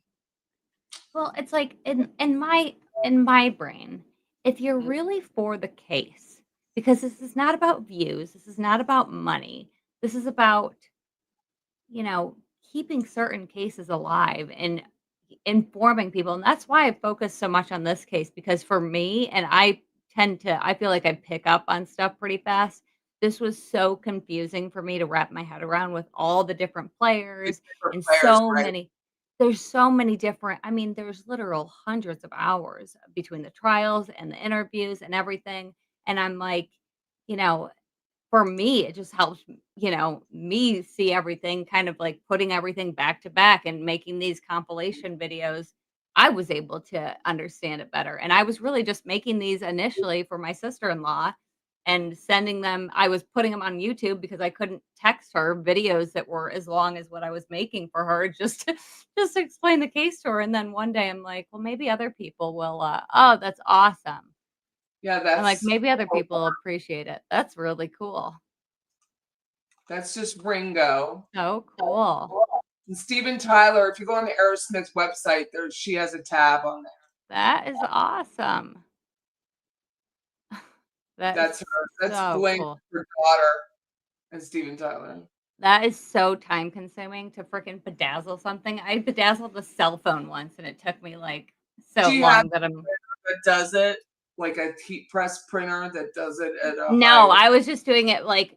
Oh, you're piece by doing individual bedazzles. Yes, I had like the little heat gun, like the little tiny little stick tool that heated up, and then I was just, and then they all fell off like the first time I touched it. I'm like, forget this life. When they opened up the new Dallas Cowboys stadium, she was there. Oh, and that's so did, cool. yeah, the cars. I want her to do my car.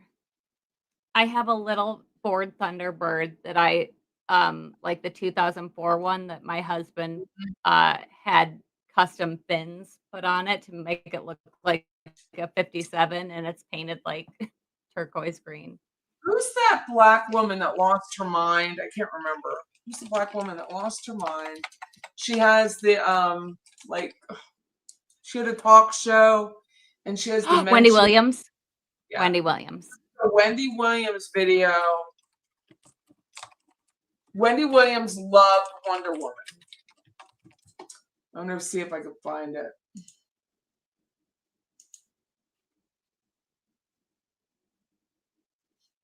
There was a video of Wendy Williams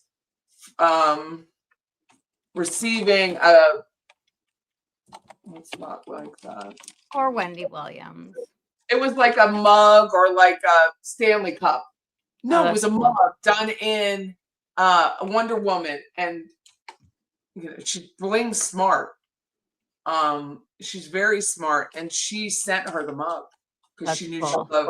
Yeah, so it was like this, but it was all bedazzled. That's awesome. Here. Yeah, I quoted Wendy when I was standing for June, saying she is the moment, she is the icon, or whatever. So I think this is her with that mug right here. That's so cool. But she Poor sent Wendy that Williams. video to me. Like, she was legit. At first, I was like, who are you? No, I'm like all Philly on that. Who are you and why are you doing this? But it was so gracious. Like, that you would take your little time and make my little lips and my cherry. I'm like, yeah, that's super cute. how nice is that? At no cost. And then, of course, I bought a bunch because they were really well done. Yeah, that's how it was. That was bling. And so even then, Fancy's from Tallahassee. Well, actually, she was born in like Iowa or somewhere. And then they moved here. So she grows up here. But down here, people don't talk to each other like that, right? They don't have all that attitude like I have. They're not so defensive. And then she talks about, like, she'd say, I'm from New York. And of course, I would be like, no, you're not. No, you're not from New York. It's that fluffing thing, right? It's like, you're not fluffing by saying you're from New York. Your mother lives near like Albany, Georgia. No. And then she was like, you outed my mother. I've never outed your mother. I have no idea what your mother looks like or anything else. But she would go on her channel. Patty outed her. No, I didn't dox your mother. I don't know where she lives, but I know drama. that she lives in Georgia. Yeah, it's just, but she has to try. And it works because people would go in your chat and lose their shit. And then they go in my chat and be like, why was Jackie? I don't know why. She's just a nice person and she's very talented. You are talented. You are. And if I can help somebody with my, Allison Galvani, I try to help that. I mean, everybody's going to have an opinion about something. Yeah, I'm not trying to please everybody out here. My father's alibi. Yeah. Katie Kool-Lady was one of the first people to interview her. And then when Allison's like, my mission is my mother's justice. My mission isn't to make you feel good, Katie. So she was going on other people's channels and that pissed her off. That pissed Katie off. That's so weird. Like, if you care about the case and if you care about, like, that just shows how, like, that's so self-centered to be like, no, now I own this case and nobody else can. Like, that's so weird. I know. Well, it's 1 o'clock in the morning. Yeah. And I do need to go home now. I know. Same. But I did want to, like, people ask and they have channels and I'm like, yeah, well, who should you avoid? I don't know. I don't know who you should avoid and maybe they'll treat you differently. I don't know. But Jimmy McNutty is a nice guy and so is Auntie Deb. And they're very talented in their own way. They're very witty. And I like people who are funny. That's what I like. And if you can be funny and talk about crime and just be lighthearted and still hate Wendy, I'm good with that. Yeah, same. That's my only rules in the chat. You have to hate Wendy and you can't hate June. Those are my only rules. I like June. I felt, June's a real estate agent and I really felt bad for her. And people would be like, blah, blah, blah. You don't understand her life. I've been that much in love with somebody.